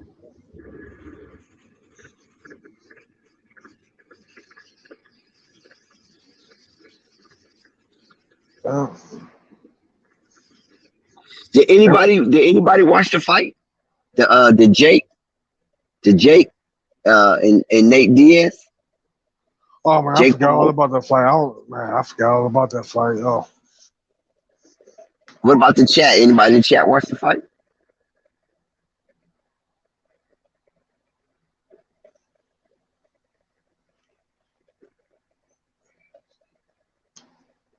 No. no.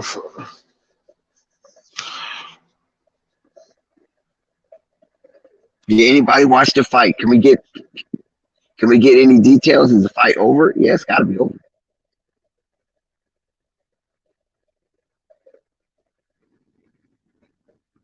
Yeah, Anybody? the fight gotta be over. I mean, unless somebody watching the Jake replay. Paul won. Jake Paul won. Jake Paul won the fight. Jake Paul beat Nate Diaz.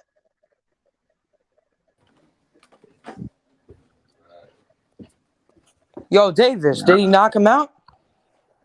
No unanimous decision. Oh, okay. Hey man, Jake Paul, I don't know, like I said, Jake Paul, I hope he gets serious because like Floyd said it wasn't no match. I remember he fought against Floyd Mayweather. Actually, I ain't gonna Tommy lie to you. Turner from the North Shore. I saw the fight, man. Floyd Mayweather knocked him out, but Floyd Mayweather picked him back up. Because, ain't no referees in that fight. It was just an exhibition match. But if it was a real fight, man, Floyd Mayweather would have done straight AK'd on him easy, man. See, I'm going to tell y'all something about, I watched the Floyd Mayweather documentary, and I watched Floyd Mayweather.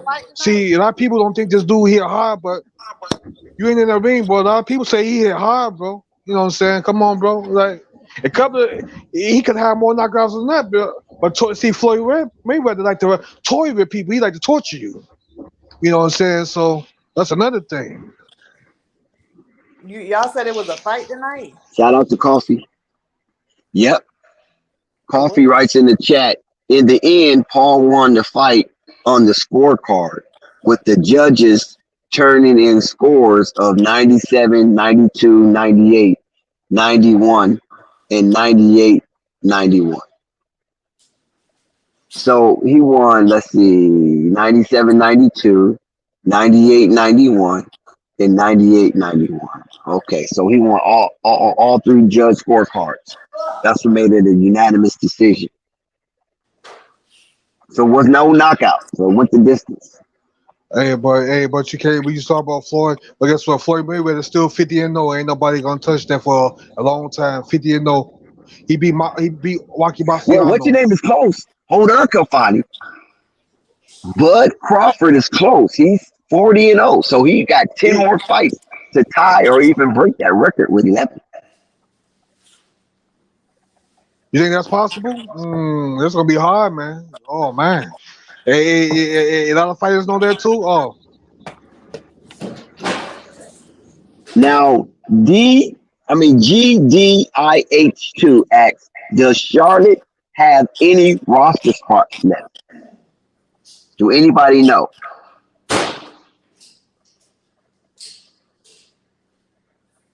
Anybody know what? Do anybody know what?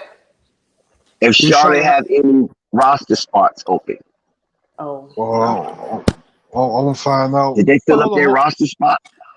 You only got 15 players. 15 players for the season anyway, right? So 17. Is it 17 now? Oh, I didn't know they went up 2. Okay, it's 17 now. Okay. So 17 players in the season. You know what though? If they do got a roster spot left, I don't know. Let's say Frankie Cigarettes might be traded by the deadline. I don't know. I don't know. Who wants him? What do you mean get traded by the deadline? Who wants that guy? Nobody ain't gonna pick him up. They're gonna just kick his ass out the NBA. Then I guess, or just take your ass to overseas. But if they give him a contract, he's gonna be around for the whole year or two. Yeah, James Booknight, man. I just think that should just let that kid let him go somewhere else, man. He need to go to Detroit somewhere. Maybe that's it. He need to go to Detroit, man, because James Booknight, he's wasting away in Charlotte. I don't think. I mean, I think he can play, but he might be a little suspect. But I think he got off the court issues too. So that's another thing that's probably holding him back. You know. Well, we can say this right here that Sky Makaluk, he's leaving the NBA, so that's a roster spot if they didn't fill it. He's leaving for what team? Who cares?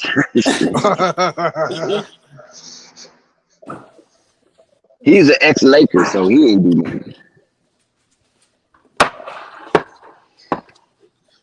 Yeah, some of the guys trying to hang on, trying to get a little bit of money so when they leave the NBA, so they won't be too broke, I guess. They'll be somewhere okay. I gotta give me something to eat.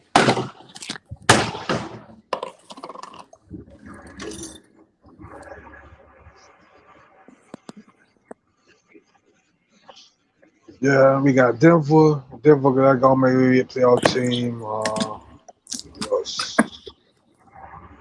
You said Denver don't do what? So Denver gonna be a playoff team again, but I don't believe they're gonna. I don't think they're gonna have enough to win the championship. But I could be wrong.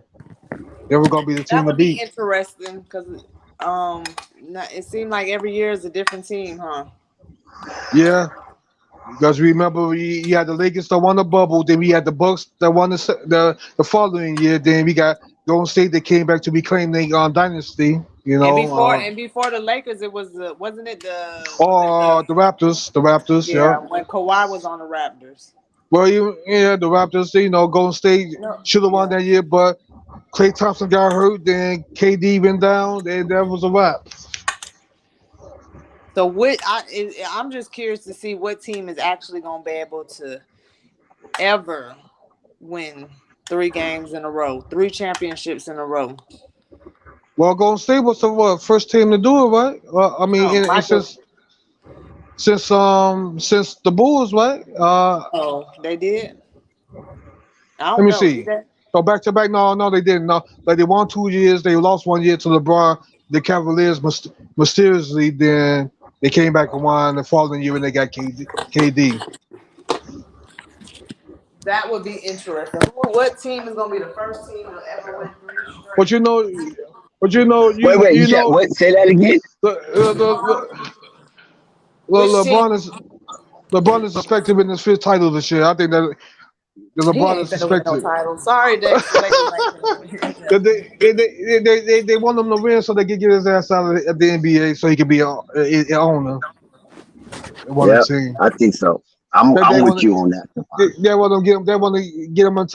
They might give him another title some type of way. Then they're gonna let him retire. Well, he got 2 more years, but I doubt if he played the 2 years though. But look at what the key word give him. They gonna give him a championship, or he gonna earn that shit? I mean, you know how how the referees do nowadays, manipulation type. He ain't the only one that happened. I mean, it happened to a few favorable teams.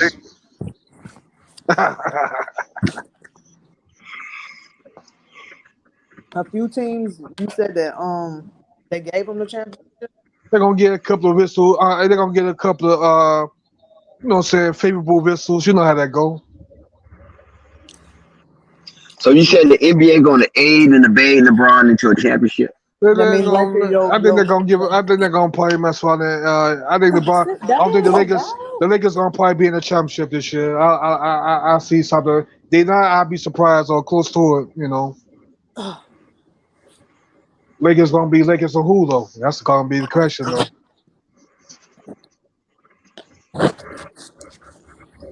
What you said was gonna be the question?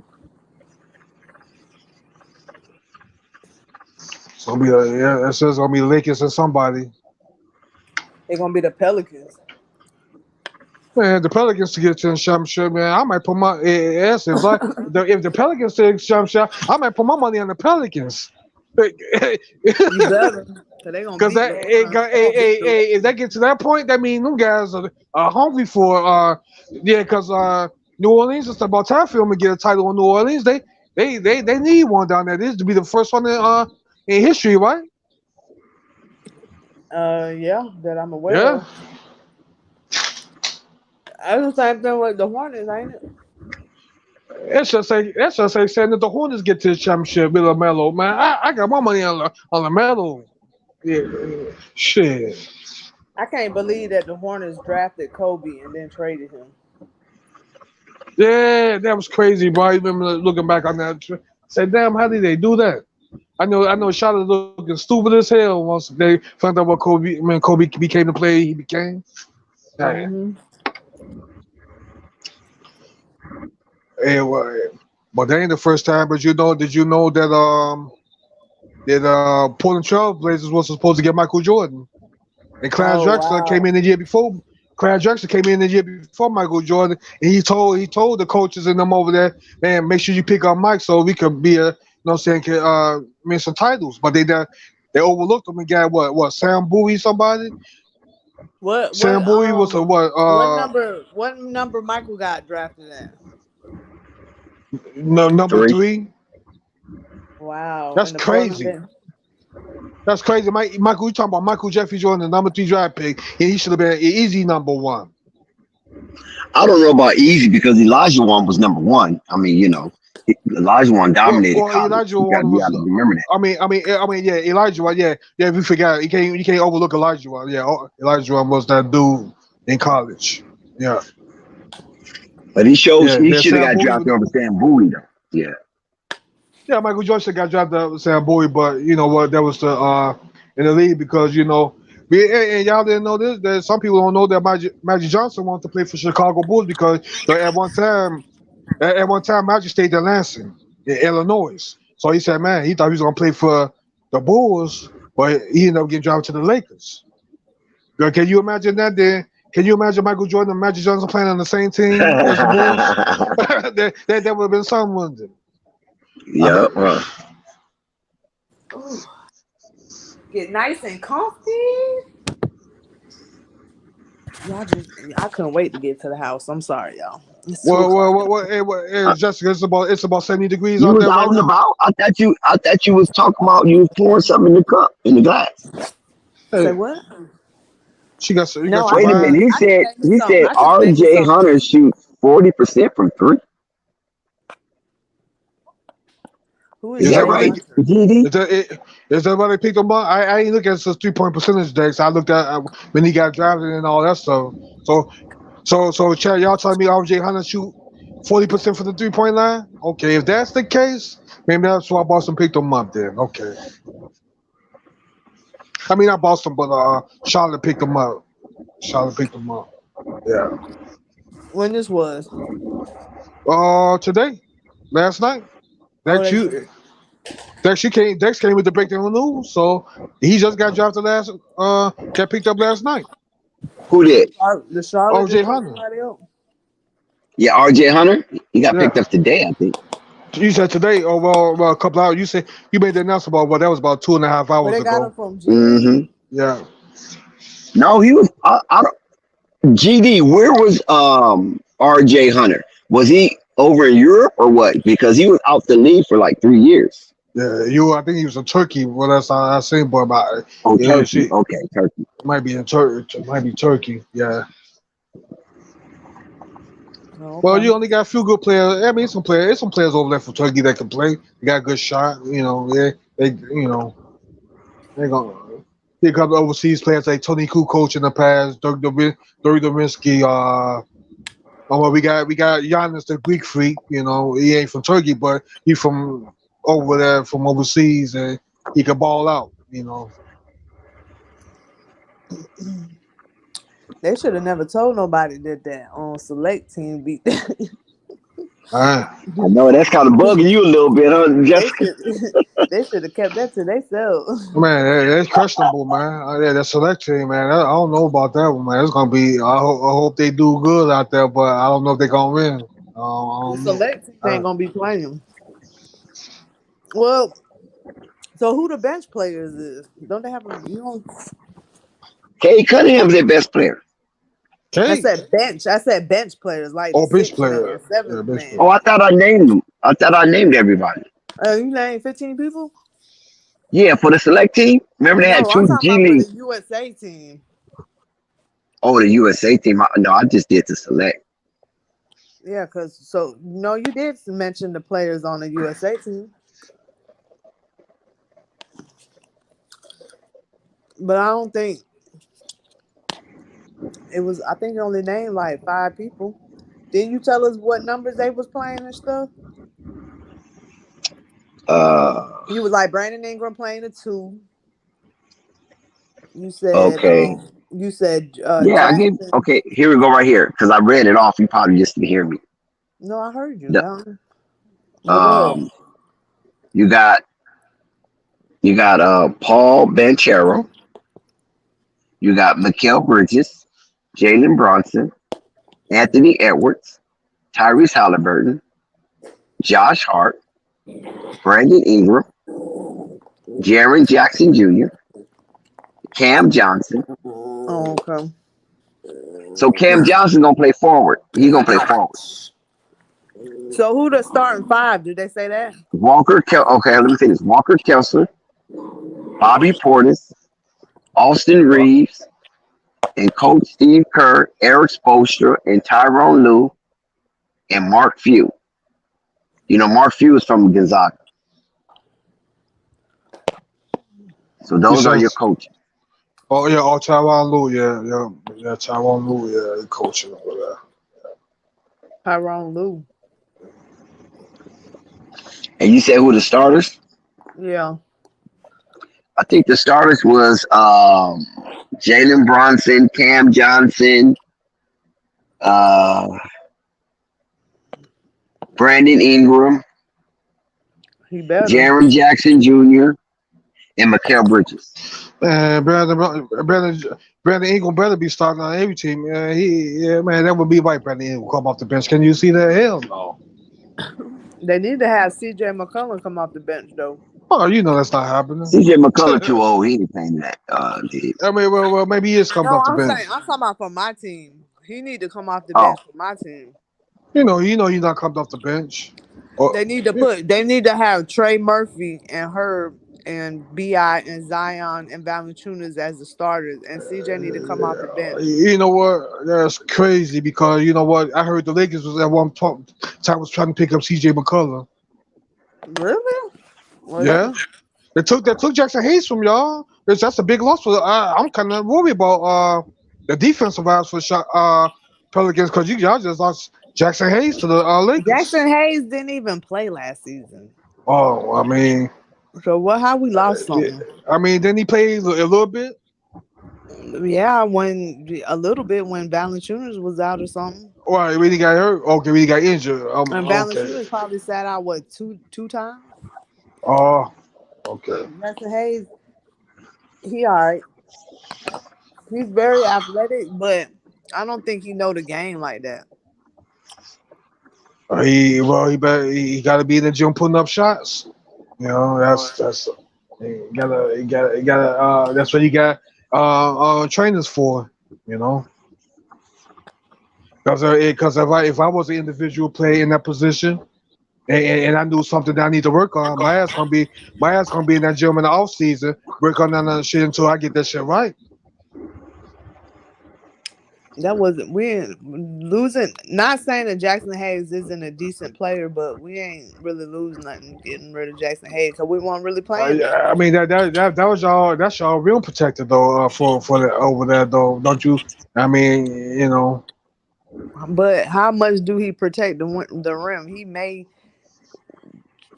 You know, do a little something, but how often do he do that though? He never even played, so it don't matter because they never played him. Okay, hopefully they don't come back to bite him. You know. You think the Lakers gonna play him? Shit, they picked him up. Yeah, they're gonna have to. I mean, why would you pick him up? I mean, if that's the case, that Lakers need to go and get Dwight Howard and get somebody that can bang in the hole that actually wants to play center. They was talking about AD don't want to play center. That's why they got. That's why they got Jackson Hayes because That's why they got Jackson Hayes, but he ain't no Dwight Howard though. He ain't strong as Dwight Howard to come back to just move muscle people out the hole. And I don't know. Maybe I could be wrong though, but I don't see it. Well, let me read y'all this tidbit of information. This might be helpful. Okay. None of these players have been on an All NBA team. First of all, so that's kind of alarming in itself because we got the category of charming and alarming, and this is alarming. Let me read it. It said, "This also the first of the 18 U.S. national teams comprised of NBA players that didn't have a single player that was selected to an All-NBA team the season prior. Now, out of 18 U.S. national teams, this is the first to not have an All-NBA player on the team. Wow. 5 of them, Mikal Bridges, Jalen Brunson, Anthony Edwards, Tyrese Halliburton, and Jaren Jackson Jr. received All-NBA votes this year. But none of them came close to making the third team. That 2019 team had Kemba Walker, who was third team All-NBA in 2018-19. The 2021 Olympic team also had just one All-NBA selection, Damian Lillard, second team. Though it also had Kevin Durant, who played in only 35 games in 2020 and 2021. These days, there are more international players taking up all NBA spots. In 96, all 12 members of the U.S. Olympic team were all NBA selections. The Dream Team had 9, with Larry Bird playing his last season. Magic Johnson didn't play in 91 and 92, and Christian Laettner wasn't in the NBA, being an exception. So, what y'all think about that? No All NBA members. Oh yeah, that's right. Christian Lake was the only college player that actually played on the Dream Team. Wow, yeah, that's right, he was. I don't But know. I'm talking Looking at about that this year's team have no All NBA confinings. yeah, Oh yeah, looking at that that's kind team, of questionable. Yeah. yeah. I don't know how good they're gonna be. I mean, you got good players, but you don't have. Well, I don't know who you think is the best player on the USA team. Probably Mikal Bridges. Oh, there you go. There go your answers. Mikal Bridges. He's good, but it's like, is it? I don't know. We're gonna He's find gonna out. play. He's gonna give you defense. I know that for sure. But points, I don't know how many points he gonna give you. It's gonna be questionable. The USA team might get beat. And I can tell y'all, man, these players are getting better and better each year. So you know what I'm saying? These guys got something Brandon to prove. Ingram up. No, let me tell you. Like I said, win or lose, he need to be out there playing. They need to, that keeps you conditioned. It keeps you, going and working, and that's all practice to me. I look at it like practice. Mm-hmm. Man, Brandon Ingram better win him a gold. Boy, it's gonna be very disappointing. You know, Molly, you're right, because when you in New Orleans, you know what I'm saying, you need to be doing something, playing ball, because you could easily get caught up in the Mardi Gras and all that stuff. And The Mardi Gras ain't till February. Well, you can dodge the bullet there. Then you just gotta worry about just eating some good old home cooked food and getting too fat. That's for any player in any city. I think it's good to be practicing and stuff. Right. And then to me, I feel like Brandon Ingram kind of starts off slow. Like anytime he ever came back from an injury, it took him a minute to get back in rhythm to playing his best basketball. So with him continuing playing with the USA team, etc., I feel like it should be able to keep that momentum going.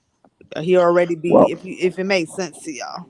What I'm trying well, to I can tell say. you, this. Brandon Ingram is the highest point per game average on the team with 24.7. He's On the still the face. team. He's still the face of Pelican. He's the face, man. Which team you Zion, talking about? You talking about the USA team. USA talk team. about, oh, So that means he better than Mikal Bridges. That's what it looks like. of course he is. We gonna. So that means when I watch the game on Monday and etc., he Yeah, need to he's be. better. Yeah, Brandon Ingram's better than Mikal Bridges. Oh, that's not even a debate. Well, Dex said Mikal Bridges was better than Ingram. Well, I was saying that because he was an All-Star and was it Mikal Bridges All-Star this year? No, so hold on. Brandon Ingram never became All Star. He was an All-Star a couple He was years ago. before. Yeah, a Yeah. couple of years ago. Yeah. Okay, I know he was All Star one year. Yeah. But I think injuries and stuff like that be holding him back from getting.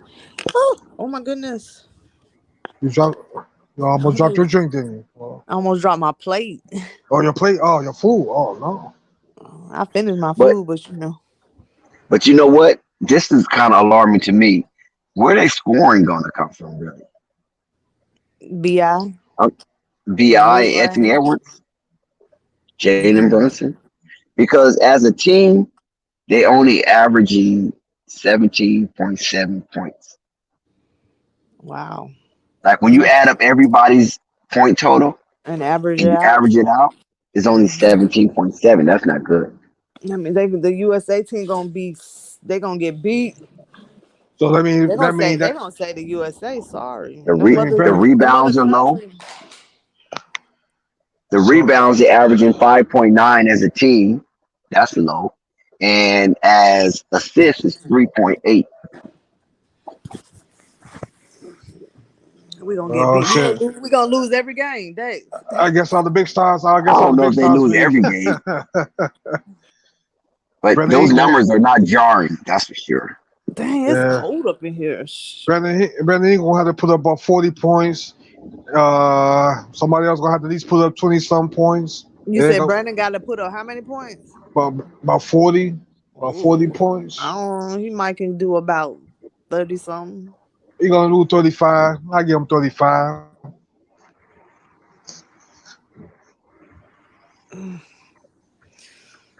35 points. Well, who else gonna put it up? I thought Mikal Bridges was playing pretty good. Didn't he get traded to New York? No, yeah. He didn't get traded to New York, did it? I thought he's still with the Brooklyn. Unless he got a Brooklyn Nets. Yeah, that's where he at. Who That's are you New talking about? York. He got Yeah. traded from the Suns, right? Yep. Yeah, I thought he was balling out there in New Yeah, York. Mikal Bridges might give you about 20 points, possibly. He could, depending on what kind of day he having,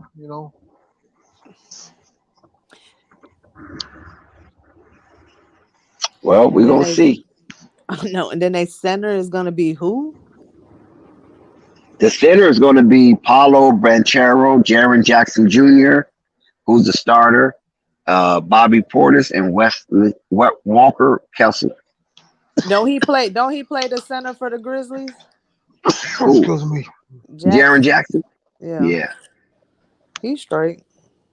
I don't know, Who else you talking about? I don't see really much talent coming out of here. I thought Boston was on I the mean, state. they not like a LeBron and a Curry type talent, but They only got two white players in this whole roster, and that's Walker Austin Kessler Reeves. and Austin Reeves. Oh, okay. Also, okay. We don't got Bronson. I thought they had Bronson. No, they don't got They Bronson. got to keep them at least one white boy on the side, huh? But Austin yeah. Reeves gonna be there. Austin Reeves gonna kill out there. Austin Reeves is a baller. No, let's So. see. I want to see how he play Austin Reeves is a hooper without for real though. LeBron. That's what I want to see. You think so? It ain't too many white boys I know that can play ball, but it's only a handful that can play. Austin Reeves is one of them guys. Well, we're gonna see. I want to see how he play. You think Austin Reeves is going to be the talent of this team? No, it's Brandon. Austin Reeves gonna be a surprise. Austin Reeves What about gonna give you. Jalen? Don't forget Jalen Brunson now. Jalen Brunson gonna give you about 25 easy. You know, Jalen Brunson can ball, man. So Jalen Brunson averages 24 points. Brandon Ingram averaged 24.7, and Anthony Edwards averaged 24.6. Okay.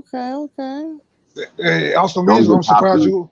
Austin Reeves gonna surprise you. He gonna average about 20-some points this year on the Lakers. Probably when he play. My bad. Yeah, go ahead. You good? But see, my thing is this though. They don't really have any. The best rebounder they have is Bobby Portis. He's their best rebounder. Oh yeah, he gonna And get then in. after Bobby Portis is Walker Kessler. I don't know. Is Giannis playing for his country? Don't they play I'm for not their sure. country? Sometimes they do. Luka playing for his. Oh, he is. Mm-hmm. And Gobert playing for his. I don't like Rudy. His name Rudy Gobert, right? I don't care. Yeah, he the one brought all that damn COVID shit. I remember that interview too, and I think that's what made. Well, I remember that interview when he was Shout out to King C. Hey, you mean he was the first one to get tested positive, wasn't it? In the NBA. Hell yeah, he shut down the NBA, man. Yeah, him and Donovan He Mitchell, shut down the NBA, right? Yeah, him and Donovan Mitchell. He felt some type of way, right? He felt some type of way when he had that little interview thing. He walked in there. He was sitting up there. He was like touching everything with his hand. You ain't see that? Yeah, he was trying to be funny. He was like touching the mic and touching everything. Yeah, he came back to apologize. I'm mad at Rudy Gobert, that punk ass dude. Lonzo was on a scoring tear, and they was going in playing Sacramento, and they canceled the game. LiAngelo Ball was at the OKC Thunder Blue, and so it was so much getting ready to happen that year, and this damn freak shut down the damn league. Yeah, Oklahoma City Blue. You remember when he was debuting? He was gonna have the debut for Oklahoma City Blue. That dude's about to get ready to ball out, man. I said, "Hey, come on, Jello, let's go, Jello." Well, all I know is that the Pelicans was finna get on the floor. Yeah, sitting there watching the game, and I was waiting for them to get on the floor. They was playing Sacramento, remember? Yeah, and then they was like, they had the late game. Yeah, they had the late game. Yep. And I was sitting there and I'm just waiting. The game finna come on, yay. And then next thing you know, they was like, the players will not get on the floor. I'm like, what the heck? Turned their ass around, put them back on that plane. And Lonzo was out there by himself. I remember Lonzo was out there by himself. He was trying to force him to play. Yeah, he was out there by himself doing a shoot around. And they was trying to debate whether or not they was gonna play or what. Yeah, it was like, what's going on? You sensed something was going on. Like, what's wrong? Why didn't you start the game yet? Yeah, I was ready to watch that game. Oh yeah, Lonzo was ready to go. He was out there shooting around. I'm like, come on, man, what y'all doing? Shit, ready to go. And then next thing you know, they said it will not be no game. I'm like, damn. Hey, well, you know what shipped out though? Brought COVID to America. And not only that, man, that shut up all the gyms, bro. I was in the gym getting my workout in, man. I picked up all this weight over the pandemic, bro. I was in the gym lifting weights and stuff. Next thing you know, we everything shut down. I'm like, ain't no gym. I'm like, everything. I'm like, damn. That was something. The only thing the only thing I really enjoyed about that shutdown was no traffic. Hey, but I bet everybody was scared to come outside. I wasn't. Well, I didn't have to worry about that. I bet your relationship was tested. You and your wife found out how much you really love each other then. Y'all didn't use 24/7. You know how many divorces happen?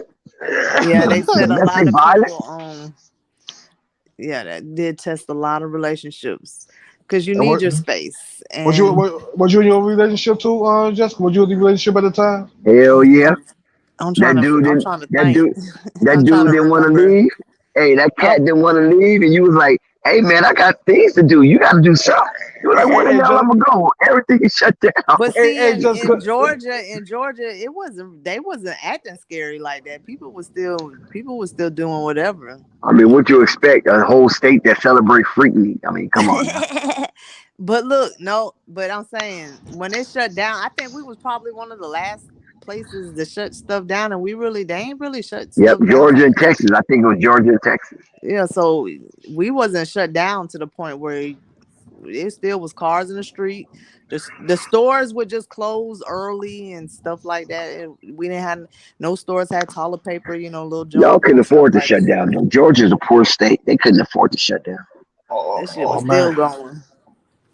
California, they shut down immediately. They was one of the first states to shut down. Yeah, they shut down. I was still working. I was an essential worker. New York. Well, New York. I was an essential worker though. I worked for FedEx at the time, so we still had to go to work. We still had to. We didn't get no shutdown. You just have to wear a mask and all that stuff though. That's about it. But we still have to work. Okay. Yeah, because the mail still had to be distributed, right? FedEx, post office and stuff. UPS, those all the places that shutting down. Yeah, it wasn't really no big difference. It just was weird, just a little weird stuff going on. It was weird. It was weird to me because by me living in the LA area, LA County, it was no traffic.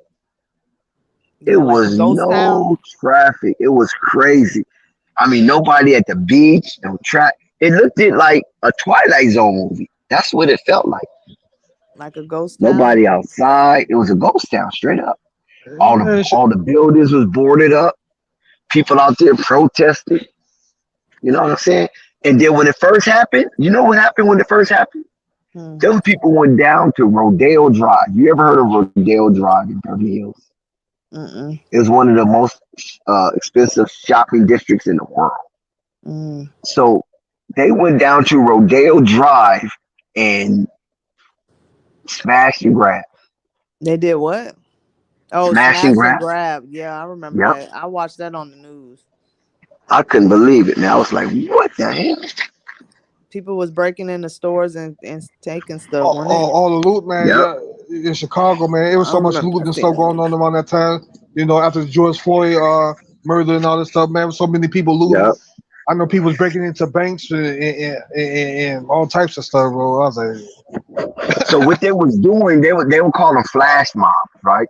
Yeah. And a flash mob is like they will post something on Twitter or Facebook or Instagram, and then they'll tell everybody where to meet up at.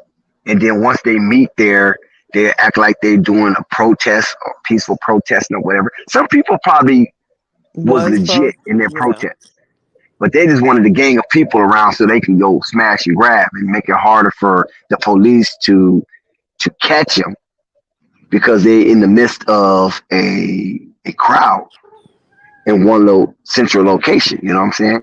Because out in Beverly Hills, and most of the high-end places in California, and even some hoods, even some neighborhoods, some ghetto areas, they have cameras everywhere. They have cameras like every 60, 70 feet or something. You saying like cameras like on yeah, surveillance cameras. Like you talking about just everywhere, like in the neighborhoods and stuff? In some neighborhoods, yeah, but not all neighborhoods. But every neighborhood has a camera. Every neighborhood has a camera, but some have more than others. Yep. Especially in Chicago. Like have you been to Chicago? But one of the most places, downtown, because when the looting was happening, they didn't give a shit about the south side. They was going straight downtown because motherfuckers breaking into banks, stealing money, all types of shit. So shit, downtown is the heart of Chicago. Some shit happened. Yep. That's the financial district. That's where most of the money is there. That's where all the money is there, majority wise. Yeah. So they was, but I don't know how they was galvanizing in Chicago, but out there where I'm from, they was setting it up through social media. Oh yeah, man! People out here was taking a whole ATM banks to the crib. I was like, "What the fuck?" and the buzzword was protest. See, that was the buzzword. They say protest, and then protest. So they Protest say first, we're gonna be then protesting today, and we're gonna be at this area, meet us on this corner, and then nobody wasn't doing anything, right? Nobody wasn't working, nobody was doing anything. So people, to get out, put their Had a lot mask of on, time on their hands, huh? yeah, and you can wear masks, and it was legal to wear masks. You feel me? Any Yep. other time you put on a mask, you get pulled over by the police. Man, that's crazy. I'm like, I They still was The they went world to was work. fucked up for a minute, huh? Yeah, they went to work, boy. Mm. And every time I came home, this dumb broad spraying me with Lysol and shit. It's like, what are you I ain't gonna doing? lie, Oh, I you was was doing that. outside. I ain't gonna lie, I was doing that too though. Oh no, you was one of them too. Yeah, Lysol, hand sanitizer, Man, she water spraying me with spray. turn around. Spraying me yeah, with Lysol. I'm like, No, it yeah. used to be you like gonna you used kill to me. have to take your clothes off right there and put it in the washing Yep, machine. You ain't even coming. Don't sit on the couch. yep, yep, yep. Exactly. Like, man, this is crazy. Now I see why people was putting hands on other people. Shit. But you know what? Whatever. What was the deal about the whole toilet paper thing? That's what I ain't never figured out. Man, I That remember I shit went used to a to irritate Walmart. me. I went to a Walmart and it was like a ghost town. Nothing was in the damn Walmart. Man, people No were Yeah, snatching but toilet paper off sanitizer. But you the. didn't see the Yeah. time where it was like during that time, especially toilet paper though. Like out of everything, And you couldn't find hand sanitizer nowhere. Ain't no hand sanitizer. I was trying to get some. I couldn't get found none. And you had hand sanitizer, that was a death sentence. and Because then people was they, killing over there. yeah, they was, and then they was well, it must have been just in Georgia then, but they even had like signs out talking about you can only get one pack of toilet paper. You can't buy like Yeah, multiple. after all the rush and the madness. But Yeah, people. Then they limit you. They was putting signs in the aisles like only one, and you have people watching you, making yeah, sure you get yeah. only one. No, And you you have to should. take like You said But one at a why? time. Why I took was? about 4 or 5, but 5 at a time. Yeah, about 5. yeah, you have to like come in a group, shop in a group in order for I'm bringing my Yeah, grandkids. It was like, sir, you can't have it. Look, man, don't you see the little kids? They on their own. I know they got to get their own.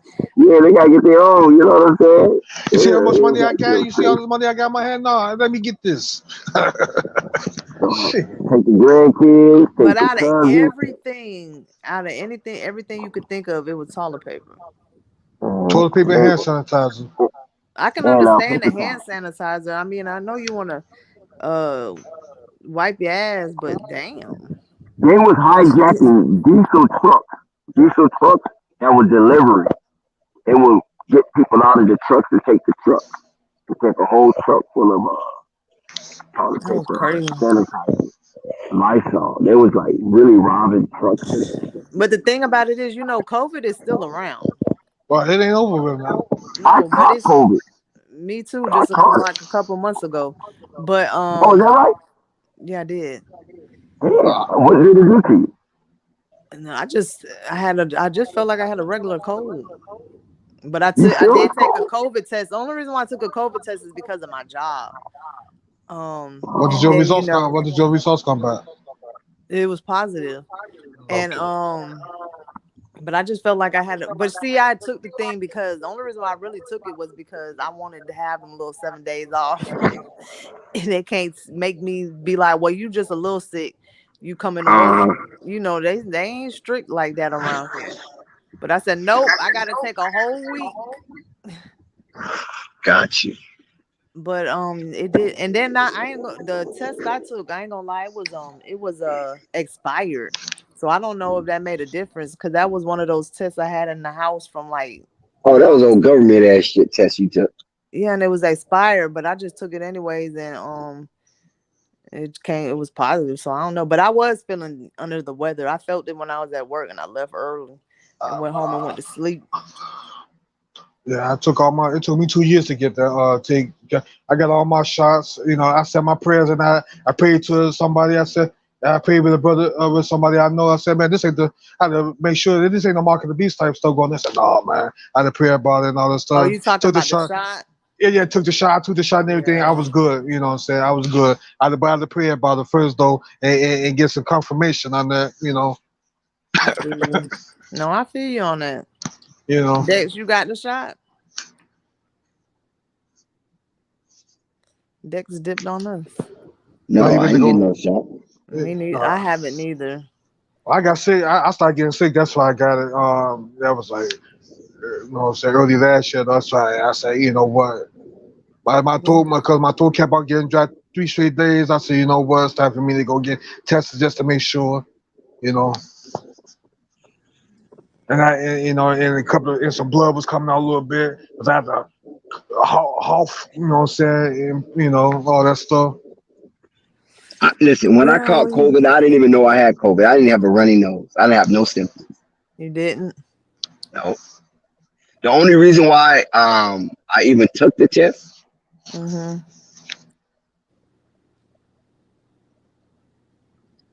Where you go, Dex?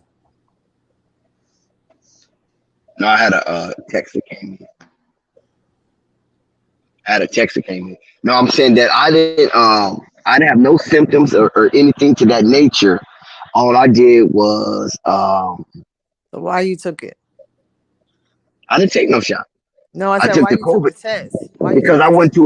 I went to a basketball game. Mm-hmm. I saw the Lakers play Brooklyn, right? Mm-hmm. And after that, I went to a Christmas party, and somebody at the Christmas party had caught it and had severe symptoms. Mm. So that's everybody had to take a test, and that's why I took the test. And come to find out, I was positive, and they tried to accuse me of damn near killing the girl. Oh man. Like you brought COVID to my house. But see, you don't know who. Oh, well, you don't never Exactly. know because who got who. Because there's a lot. Yeah. It's people out there who have it that don't even know. I mean, who Right. because they don't have the symptoms. Yeah. I actually felt a little sick. I don't think I had a runny nose, but it was more like I did have like hot and cold feeling and just tired. Like I knew I wasn't when I was at work. I just knew I was like I don't feel right. Yeah. See, I didn't have none of that. That's what I'm saying. I didn't have no symptoms, not at all. No, I take that back. Nope. Let me take that back. I took No, it I on my. was See, look, I that's was lying. coughing. You was coughing. Yeah, My immune system. yeah, My immune I system was got weak. coughing. You know. No, I didn't get weak though, but I was coughing, and I was coughing profusely. And I was like, I don't never cough. You know what I'm saying? It was like a kind of a wet cough. Mm-hmm. And so somebody said, man, maybe you need to go get tested. And I didn't even know that the person at the party had caught severe COVID. See, I didn't know that. But when they saw me coughing, I was at the party. The other person knew somebody at the party had caught COVID. Mm. And so they was like, well, maybe you need to go check to make sure you didn't catch it. And I was like, man, I don't need no check to go no COVID. You know, I'm being all, you know how black people is, especially male. I don't need to check for no damn COVID, man. You know what I'm saying? And then all of a sudden, I went on and got checked and came back positive. And I had to let them know, man, I'm positive. And it was like, wow. They was like, "Oh, you got the cooties." Yeah, it was like, wow. And it was I was kind of embarrassed because I was like really staunch on not being sick. And, you know, my manhood was talking about, you know, I'm a former athlete. I don't get sick. I know your wife was like, you got to be in the room by yourself for 7 days. Actually, I don't have a wife. Huh? I don't have a wife. I mean, okay, your girlfriend, okay. I'm not married. Nobody don't want me for life. They want me for a night, but they don't want me for life. Yeah, they want you for your cash. Okay. Yeah. They want you for your. That's how it is. They want you for your cash. One night It's a mutual agreement. Huh? Yeah, exactly. You know what I'm saying? So they was like, no, you still here? But you know, for some reason, when I had COVID, I was eating a lot of watermelon. I just had a taste for so they say you lose your taste buds sometimes and stuff, but I was eating. Yeah, I didn't have that. Now what did watermelon do for you? I don't know. I just was craving watermelon. It was just so juicy and just so you was tasting refreshing. it? Yeah, it was good. So you didn't lose your taste buds? No, I was still eating. No, the only thing, and I wasn't coughing either. I don't really be coughing. I just felt weak, like tired. I just Yeah, felt you weak. gonna feel. Yeah. Like I was really on the couch for like probably like 4 days straight, and then eventually I was like, I gotta get up. Just sleeping and taking medicine and sleeping, and then eating watermelon and Gatorade and stuff like that. But It wasn't lean, right? You wasn't taking lean, right? You wasn't taking no lean, right? Hell no, I should have. Might have helped. Man, you have been passed out for man. Sipping on Shit, you scissor. don't want to take that lean. You don't want to do That's that. that. But you know what? To be back in the day, that's the old remedy. A little alcohol get you right. Sipping on scissor. Lean used to get rid of a lot of stuff. I heard. You know your the old grandma. people. My grandma used to tell me all the time. Get her some vodka. No. I think it was brown liquor, but it wasn't no That brown liquor. That brown liquor wasn't nothing nice. Woo. Yeah, she said that what she take to help her, and some medicine, and she used to knock her little colds out like that. Did she put the Vicks rubs? Probably did. Some lemon and everything. The lemon. Yep, the lemon. Yeah, the lemon. Yeah. So they've been doing that. That was a home remedy. Right, Yeah, they've been. They've been on that lean. They've been on that lean. And then I tell her, my girl, I said, Grandma, you too old. I ain't buying you no alcohol. Girl, you don't go get me some. You can't tell them old folks. You can't tell them old folks they can't drink. They be down 80 years old. Give me a drink. My grandma was like that. Give me a damn drink. She don't drink like that. I used to be like, nah, you too old. Okay, I can't tell you shit. Something happened. I don't want everybody looking at me at the funeral. Yep. You killed grandma. Grandma said she want that my drink. Grandma from Chicago, she don't play neither. She said she want that drink. Give it to her. Damn it, I bet she live all this time. They ain't gonna kill me now. Shit. That's what they say. Grandma need to sit down somewhere. That's what she need to do. Grandma was out there making moves. Shit. She think if she tell you, if she sit down and tell you the story of her life. I know, right? And all them kids she got. Yeah, you know what I'm saying? Shit. Grandma was hot in the pants. Back in the day. You see how they were dancing on? You see how Grandma was dancing on Soul Train back in the day? So they said, "Damn, that was you." Oh shit! Hell yeah, Grandma was out there doing the steaky leg before the steaky leg. Yeah. They sure my grandma was mean though. She was on your white side or your black side? My black side. Oh, okay. My girl, she from Chicago too. She was mean to me. She was one of those. Was she from the rough neighborhood? Yeah, she from the rough neighborhood. Yeah. Okay, when you mean mean, like what you mean? Like I just mean like not letting you go outside and be fast with them boys. Say what? Not going outside being fast with them boys. Nah, she used to be the type that used to be like. When my parents used to leave me with my grandma, she'd be like, "Oh, you ain't finna go play with your friends until you pick all these weeds out." And I used to be like, "My mama don't care about that." Oh, okay. Yeah. Oh yeah, you got clean up. You got clean up first. You want to go outside. Don't walk in the house. Put you to work. Yeah, buddy. House and don't say nothing. She kicking everybody out. As a kid, I used to just run in the house. Me and my friends just run in the house. We try to run straight to the room. She'd be like, "Oh, y'all get y'all asses out. You don't walk in, But now that I look back at it, though she was just showing me what the right way to be or whatever. You're supposed to. When you walk in the house, you're supposed to speak to people, and that's what I do. But as a kid, you don't be thinking like that. She kick everybody out of the house. Oh, y'all don't get y'all asses out. We'd be like, why? Did you speak when you walked in the house? Oh, you always gotta speak, man. Yeah. My people don't play that. My grandma and grandfather don't play that. When you in elementary school or middle school and you just running in the house, you ain't even thinking like that. But I don't know, because my mama wasn't like that. And she German and they don't do that, so she never even, oh my goodness, what's going on? No, I ain't never walked in the crib not saying that to my mama. Like, I always said something. I wasn't raised like that. Well, I promise you now, because my granny, of course, as an adult, I walk in anybody's house, I'm going to speak, because that's what you're supposed to do. Yeah, I'm walking around the house. What am I looking for? The why?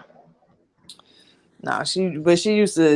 I felt like she used to, but I felt like she was like that just with me though. Not all the grandkids, but with me, she was a little bit more like stricter, whatever. She might have saw something better. Might have saw something in you that she didn't see in the other grandkids. So you got to be mean to me. I mean, stricter. Like you got to be like for instance, we go down to Chicago for Thanksgiving, right? And all the grandkids playing, but she got me in the damn kitchen, taking the uh toasting a whole pack of bread, making homemade stuffing and stuff like that. I was like, why I can't go play? Why I gotta be in the kitchen with you? But hey, guess what? You know how to do that now. You know how to cook now. You know how to do all that stuff in the kitchen now. So, you know. Yeah, I might have lost my touch a little bit because I don't have to do that much cooking anymore. So you know, You ain't cooking. So you kids. ain't cooking. You ain't cooking for you. You ain't cooking. You ain't cooking for no man. No, you ain't cooking. No, don't You ain't got cook. one of those, so I ain't got to do You all ain't cooking that. for no man. You know.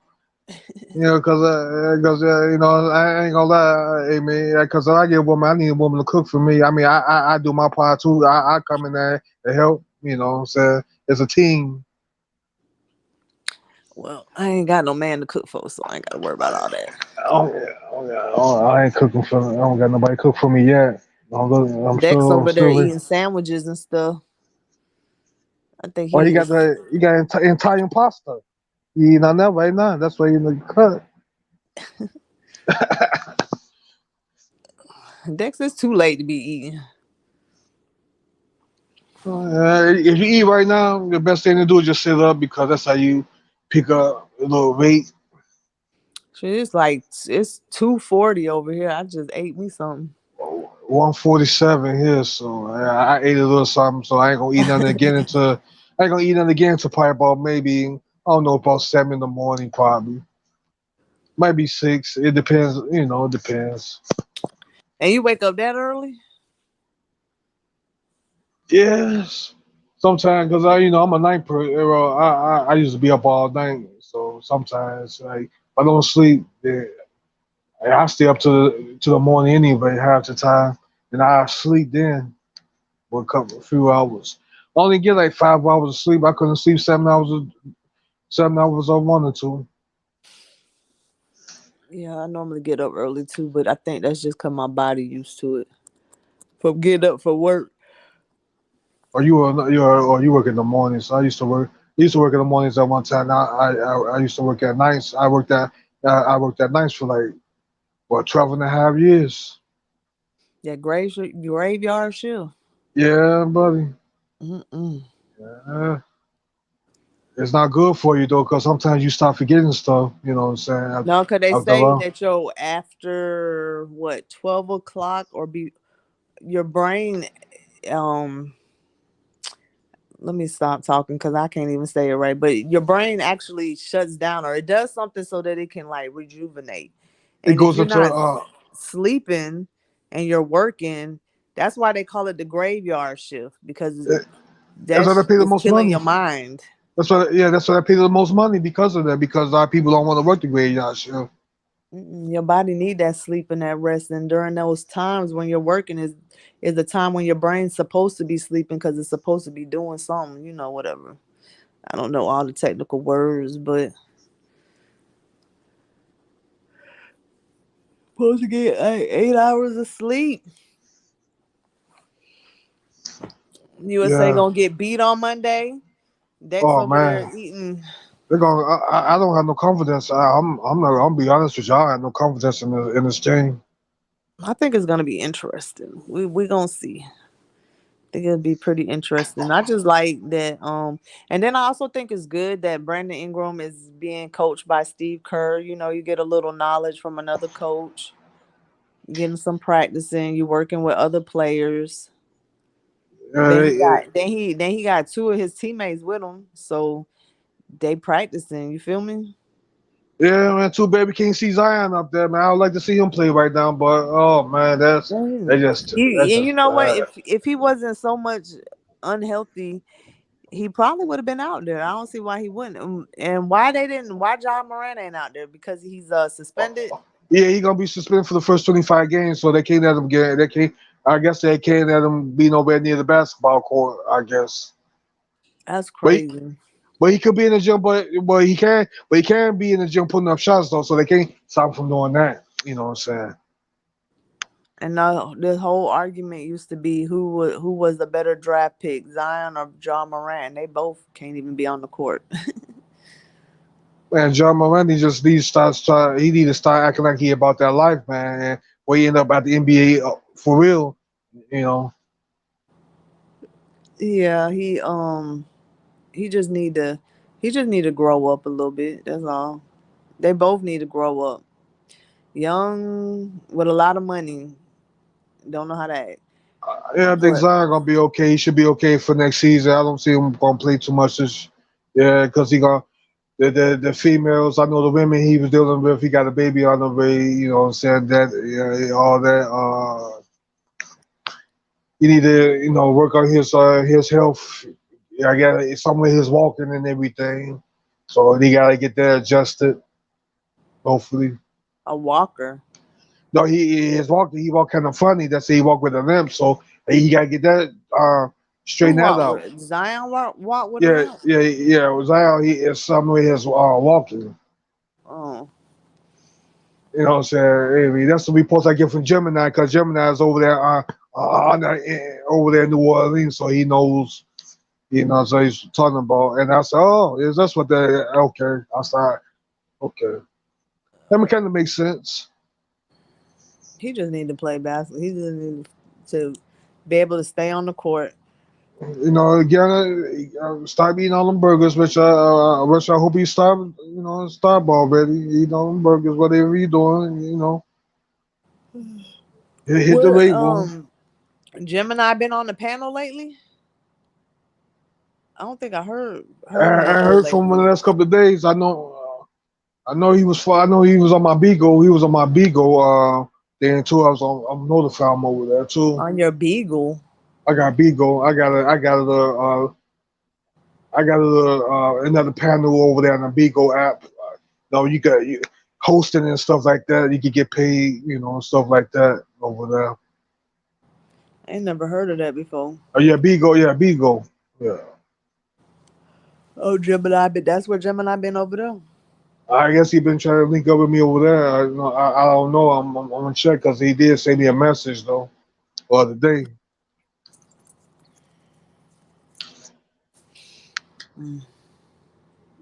I got the Instagram. I got everything to everybody. I got the Instagram. I got the style. I got the Instagram. I got this Snapchat. I've been had Facebook since Facebook came out.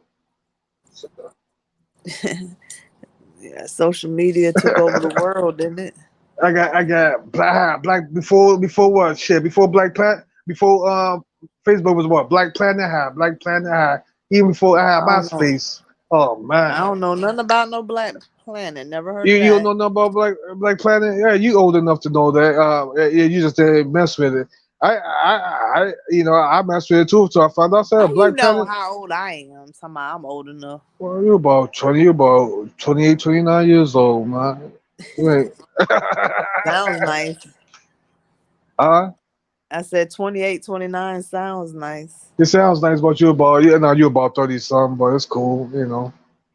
But I ain't never heard of Black Planet, but I did You have never a heard, you never MySpace. heard of Black Planet? Oh man, everybody know about Black Planet. Oh, I ain't never ever heard that. That sound like a Black Black Planet. Planet sound like a Well, dating on app black, or something. on black folk, well, it used to be. Well, it's diverse now. It used to be. It started off with other black. It used to be just a lot of black folks on there. That was all kinds of races on there now. Black Planet came out in 2001.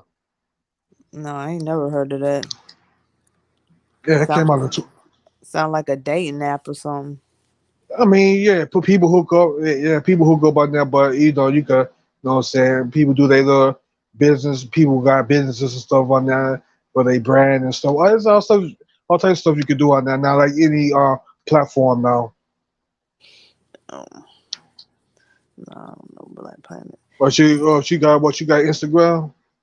Yeah, I do have Instagram, Facebook, Snapchat. I don't really be on Snapchat like that. I don't even be on Snapchat like that. I got people over there that be on there. I only be on there like that. It's really nothing to do with that actually. You know. You just watch a whole bunch of different stories. Yeah, Yeah, I don't really yeah, be on Snapchat like that, but I be mostly on Instagram, a little bit on Facebook. yeah. My Instagram is I'll be on there. I was just on the other day.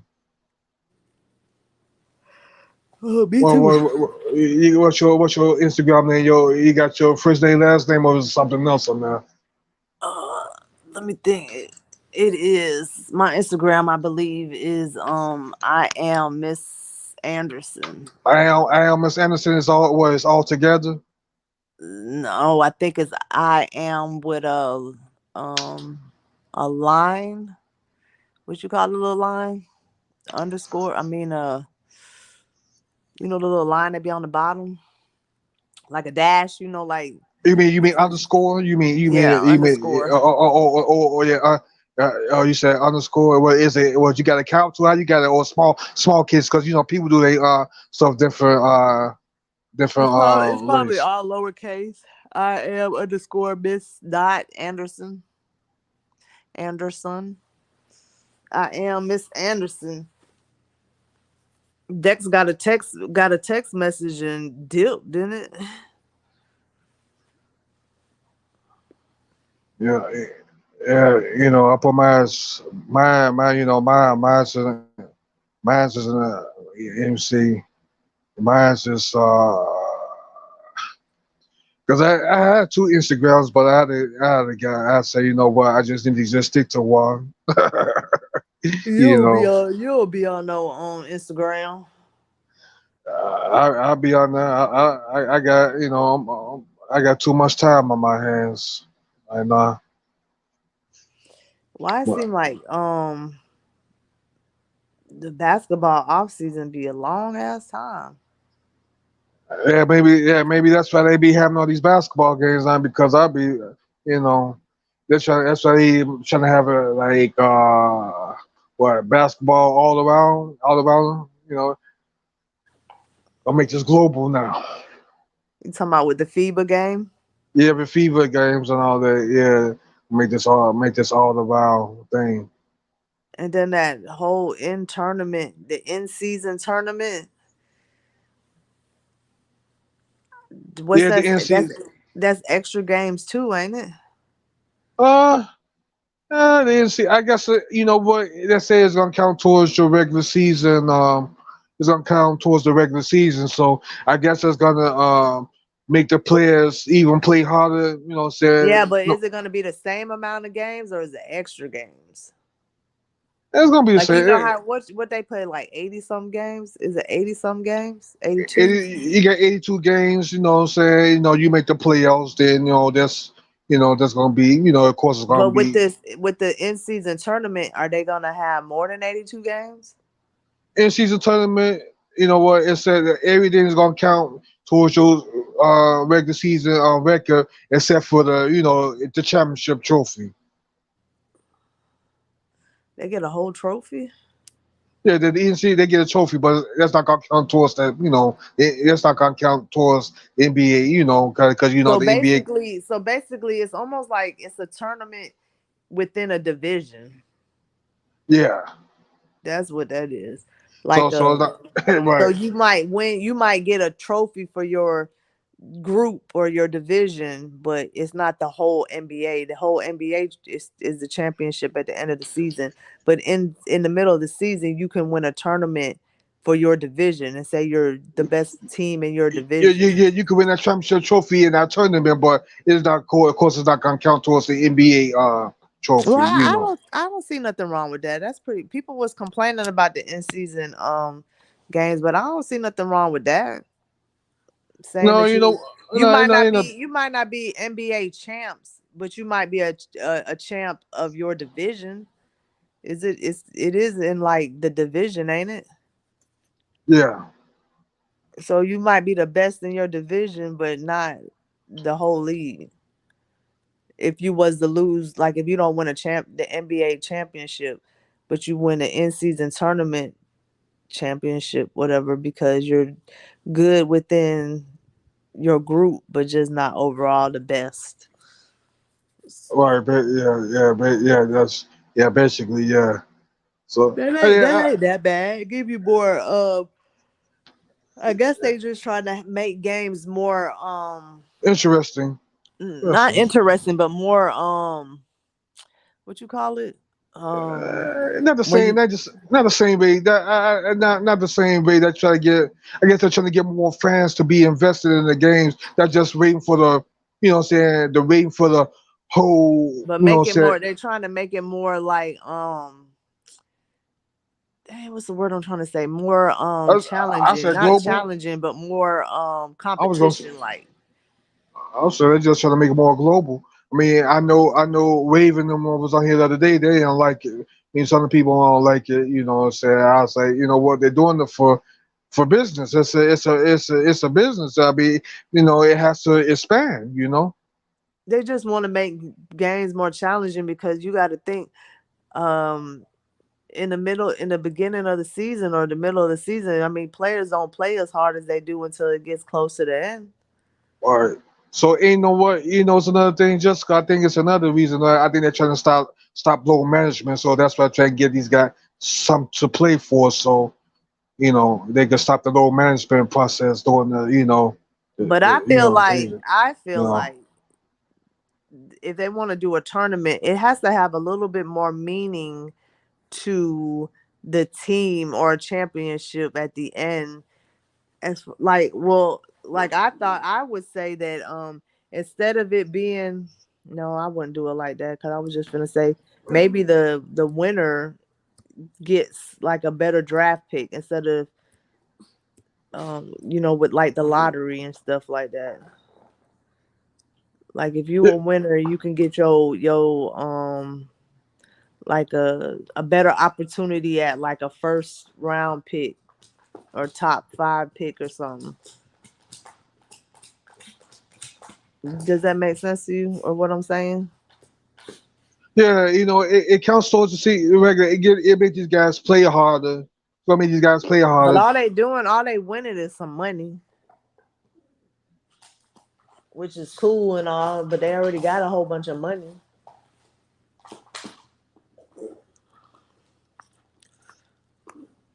Yeah, so it's gonna make them play a little harder. So yeah, I mean, yeah, so I guess get these guys exciting to play. You know, I guess to get these guys excited to play. Get them ready for the season. As a whole. I mean, plus to get these guys to make some money. You know what I'm saying? Guys that ain't really the highest pay, or give them some But money in their pocket. that I guess I don't know. To me, that's just not a like. I ain't never gonna say money ain't enough, but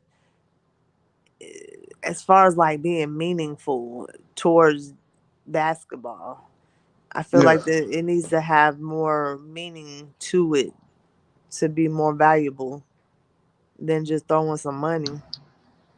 yeah, If you want, here you go. It has to be more meaningful to the game. You get what I'm saying? The in-season tournament needs to be more meaningful towards the game, the love of basketball, the game, for it to actually be worth it to me. That's just how I look at well, it. yeah. I mean, yeah, there's gonna be a lot of guys in there. Ain't probably. I'm thinking about some of the guys. They ain't gonna have that much playing time anyway. They got something to Yeah, but play then you're gonna for. have guys that's like, I'm tired. I already getting paid. I already get the bag. I'm tired. I ain't finna play for real. Hey, But all right. if it was a little bit more meaningful, but to be honest with you, basketball, the meaning, like um the All-Star game, they taking the meaning away from it. Like I don't even like the. it used to mean something to All win right. a All-Star game, or now this shit's like a joke. I don't even like the All Star game no more. That's crazy. I used to like the All Star game when like back in. I guess back when Kobe, I guess when after Mike, but when Kobe and them, man, Tim Duncan. Yeah, I still used to like the All-Star game, but in recent years, man, I was like, you know But see, what? back in the day, it used to have some meaning. It used to be like, who better, the West or the East? And the Right. All-Star game was like gonna prove if the West was better. Like we have debates, is the East stronger than the West or whatever?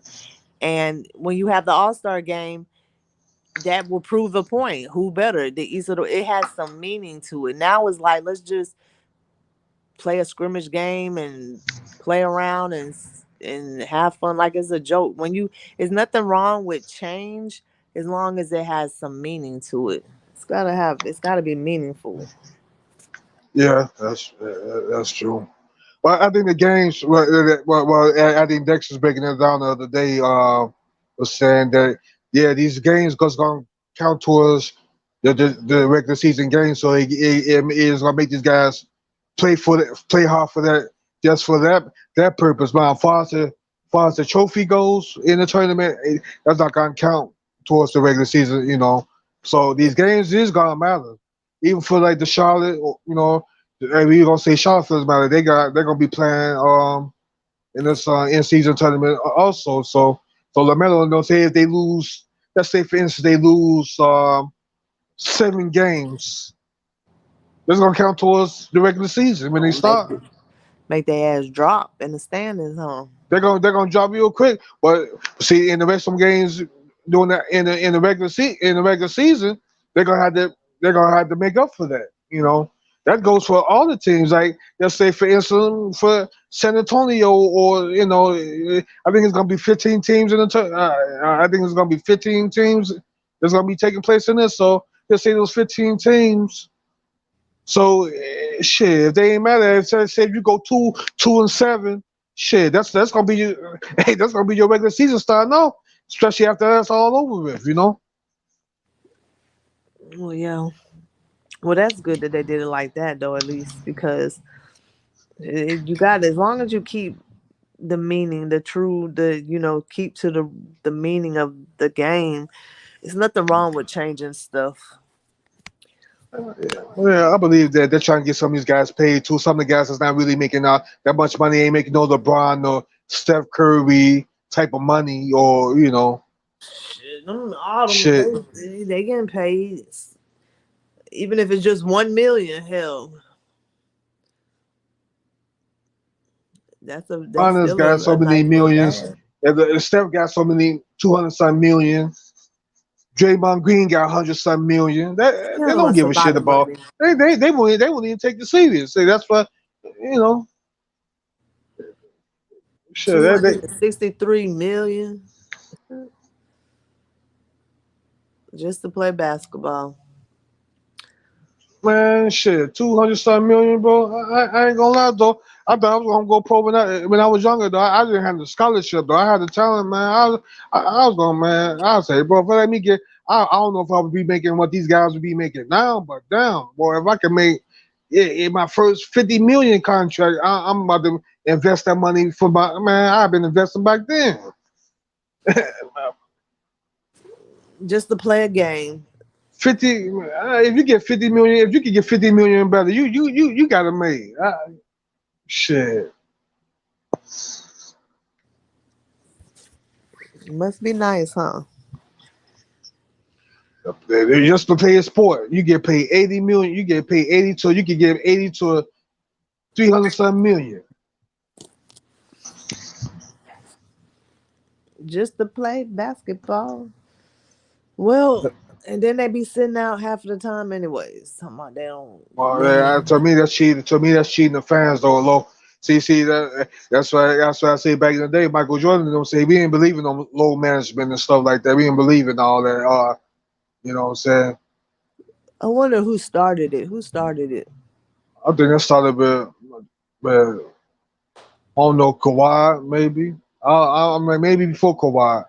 I ain't gonna say LeBron because LeBron played most of his games though. You know what I'm saying? Or it probably started. It probably started with San Antonio. I think Greg Popovich started there with Tim Duncan and them. He decided to sit players out at certain parts of the season so he can wrestle for the playoffs. Mm. I think that's where that started. San Antonio, the Spurs. Yeah. Yeah. He was resting players for the playoff. Now people be resting all year long. He was resting them for like the last. Yeah, I guess when you got like about like 15 games that he had rest on football. He was resting football at least about, I think, about 7, 8 of those games so they could be fresh for the playoffs. Did it work? I mean, it worked for them, but the NBA didn't like it. That's why they had to. You said it did work. Did the Spurs ever win a championship? Yeah, the Spurs won in '99. The Spurs won they won the championship in 1999. Then Lakers won 2000 all the way to 2002. So you said the Lakers from 2000 to 2022? I think it's they won 2000, 2001, and 2002. Those three peak. Then who won? Detroit came back and won in 2003. I mean, it wasn't Detroit. No, it wasn't Detroit. It was Central. I gotta look back at that. It was one of them. I think Detroit won in 2004. I think it was San Antonio in 2003. Then San Antonio came back in 2005 to win another title. Then, of course, 2006 was Miami Heat with the Ray Rayner, and they had the Ray Rayner, and they had Shaq on the team at the time. Then they had who? Shaq. Shaq was in Miami in 2006 because you remember Shaq and Kobe got into it over there with the league. They was beefing over there, so they had to. So Kobe said, "One of us got to go. Either me or Shaq." But they chose to get rid of Shaq. Dang. They said, "Up, Shaq, you gotta go." Right. And then he went to the Orlando Magic. He went to Miami Heat and won them a title. He got his fourth title before Kobe got his fourth title. He told I saw the D-Ray was talking about the document. He was talking about. He's like, man, Shaq was telling me, man, I got to get my fourth ring before Kobe get his fourth ring. And they won in 2006. Surely, that man, he had a good team. They still have White Chocolate on the team. That just gave me pain, but they had White Chocolate, Jason Williams over there. He was balling out.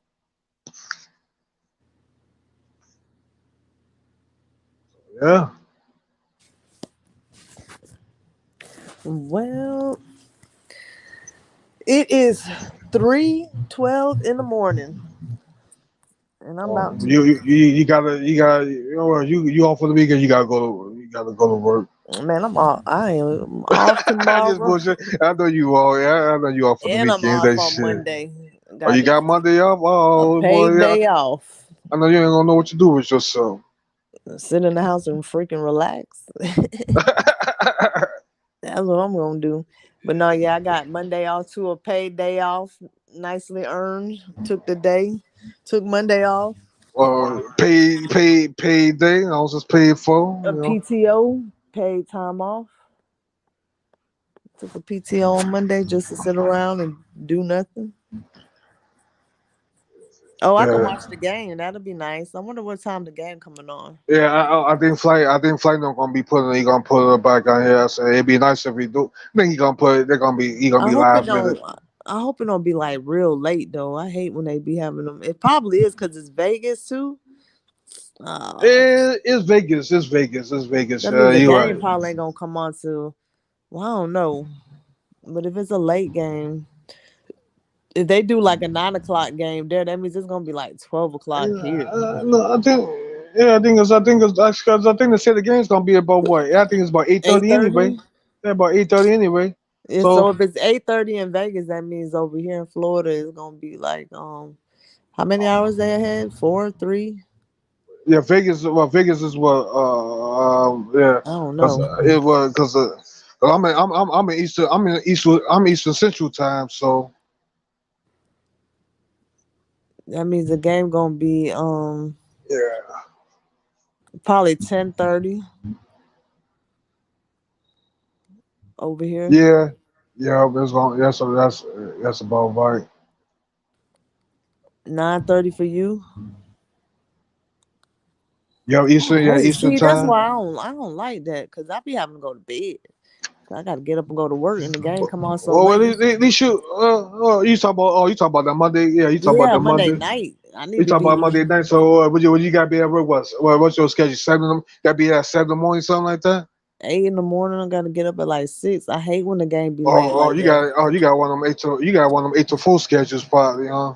8 to 5. 8 But to 5. Okay.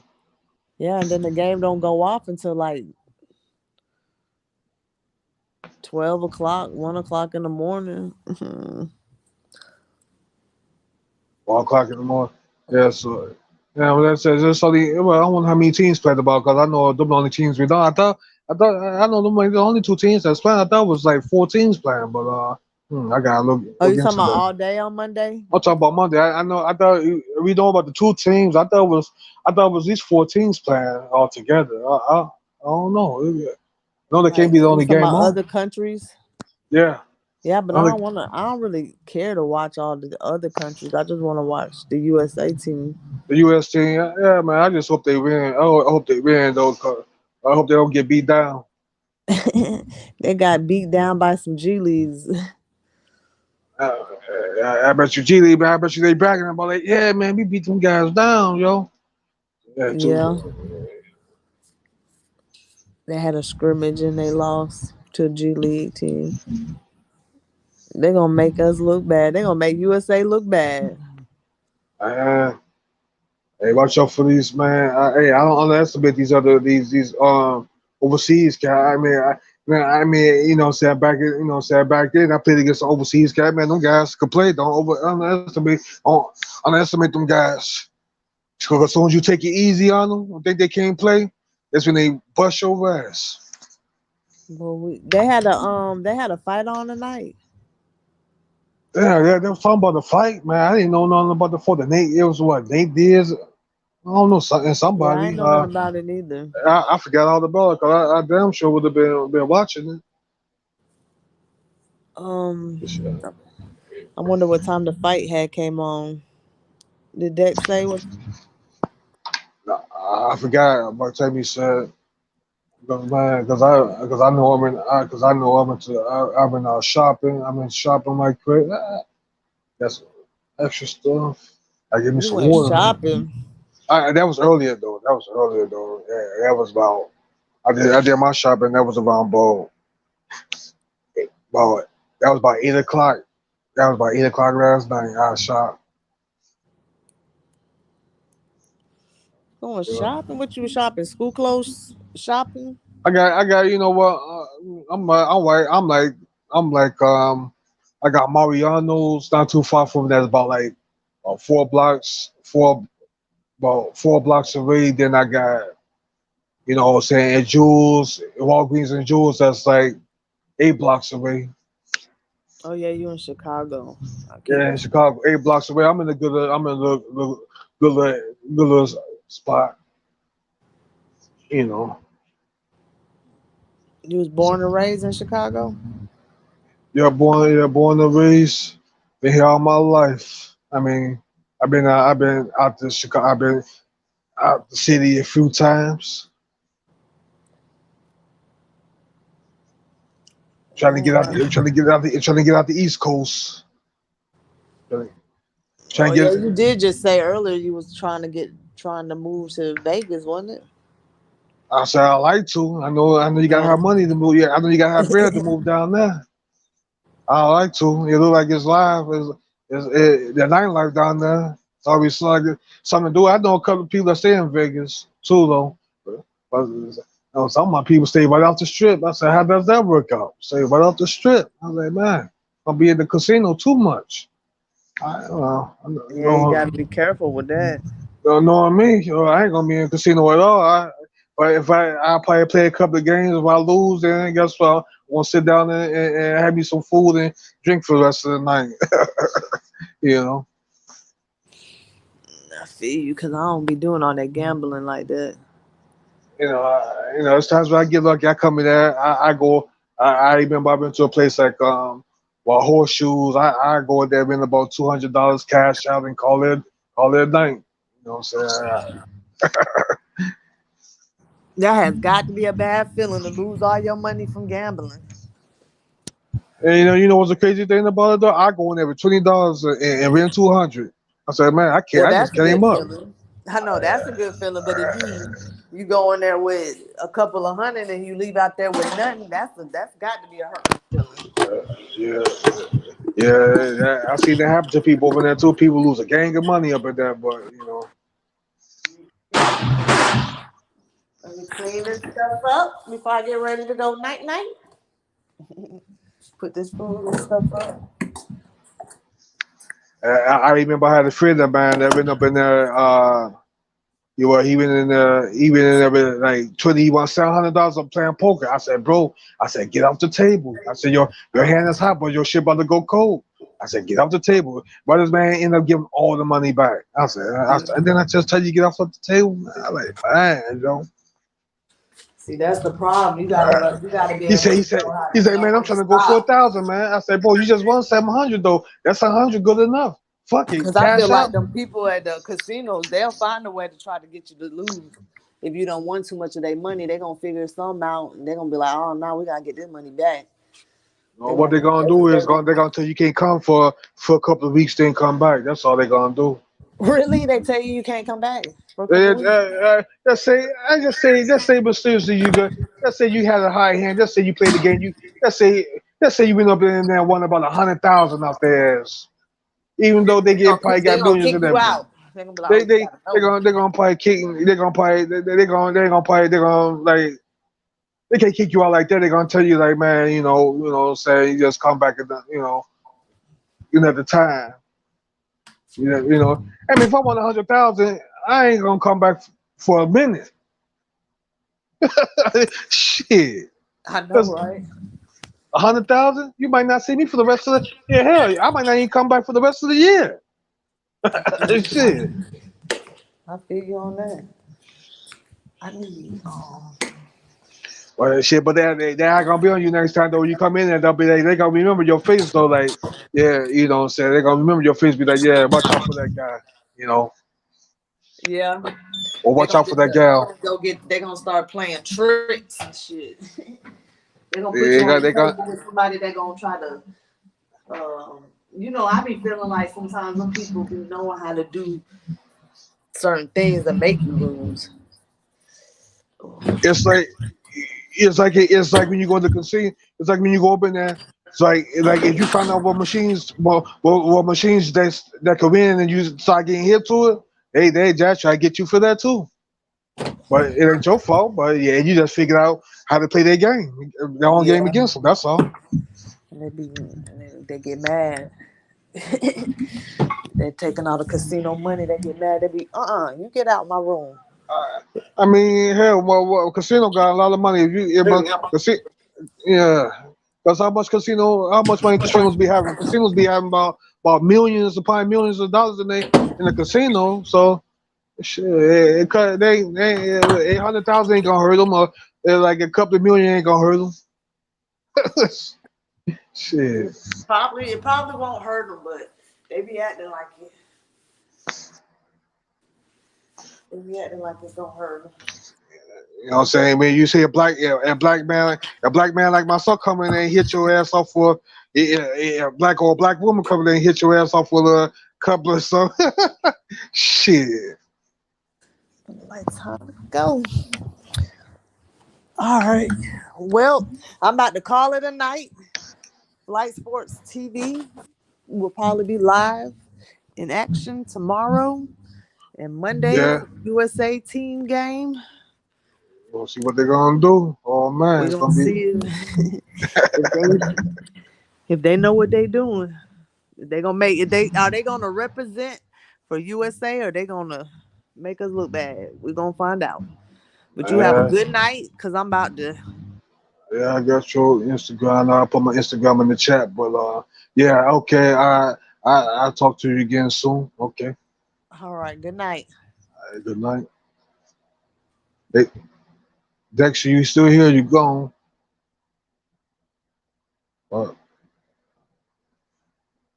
I'm about to call it a night too. Well.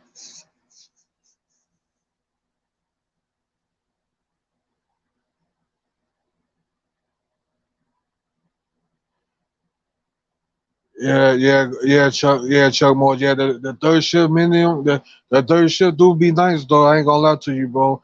The money on the third shift be nice, but at the end, but say it do breaks down your body. Saying within time though. Feel like a vampire though. Sleep during the day.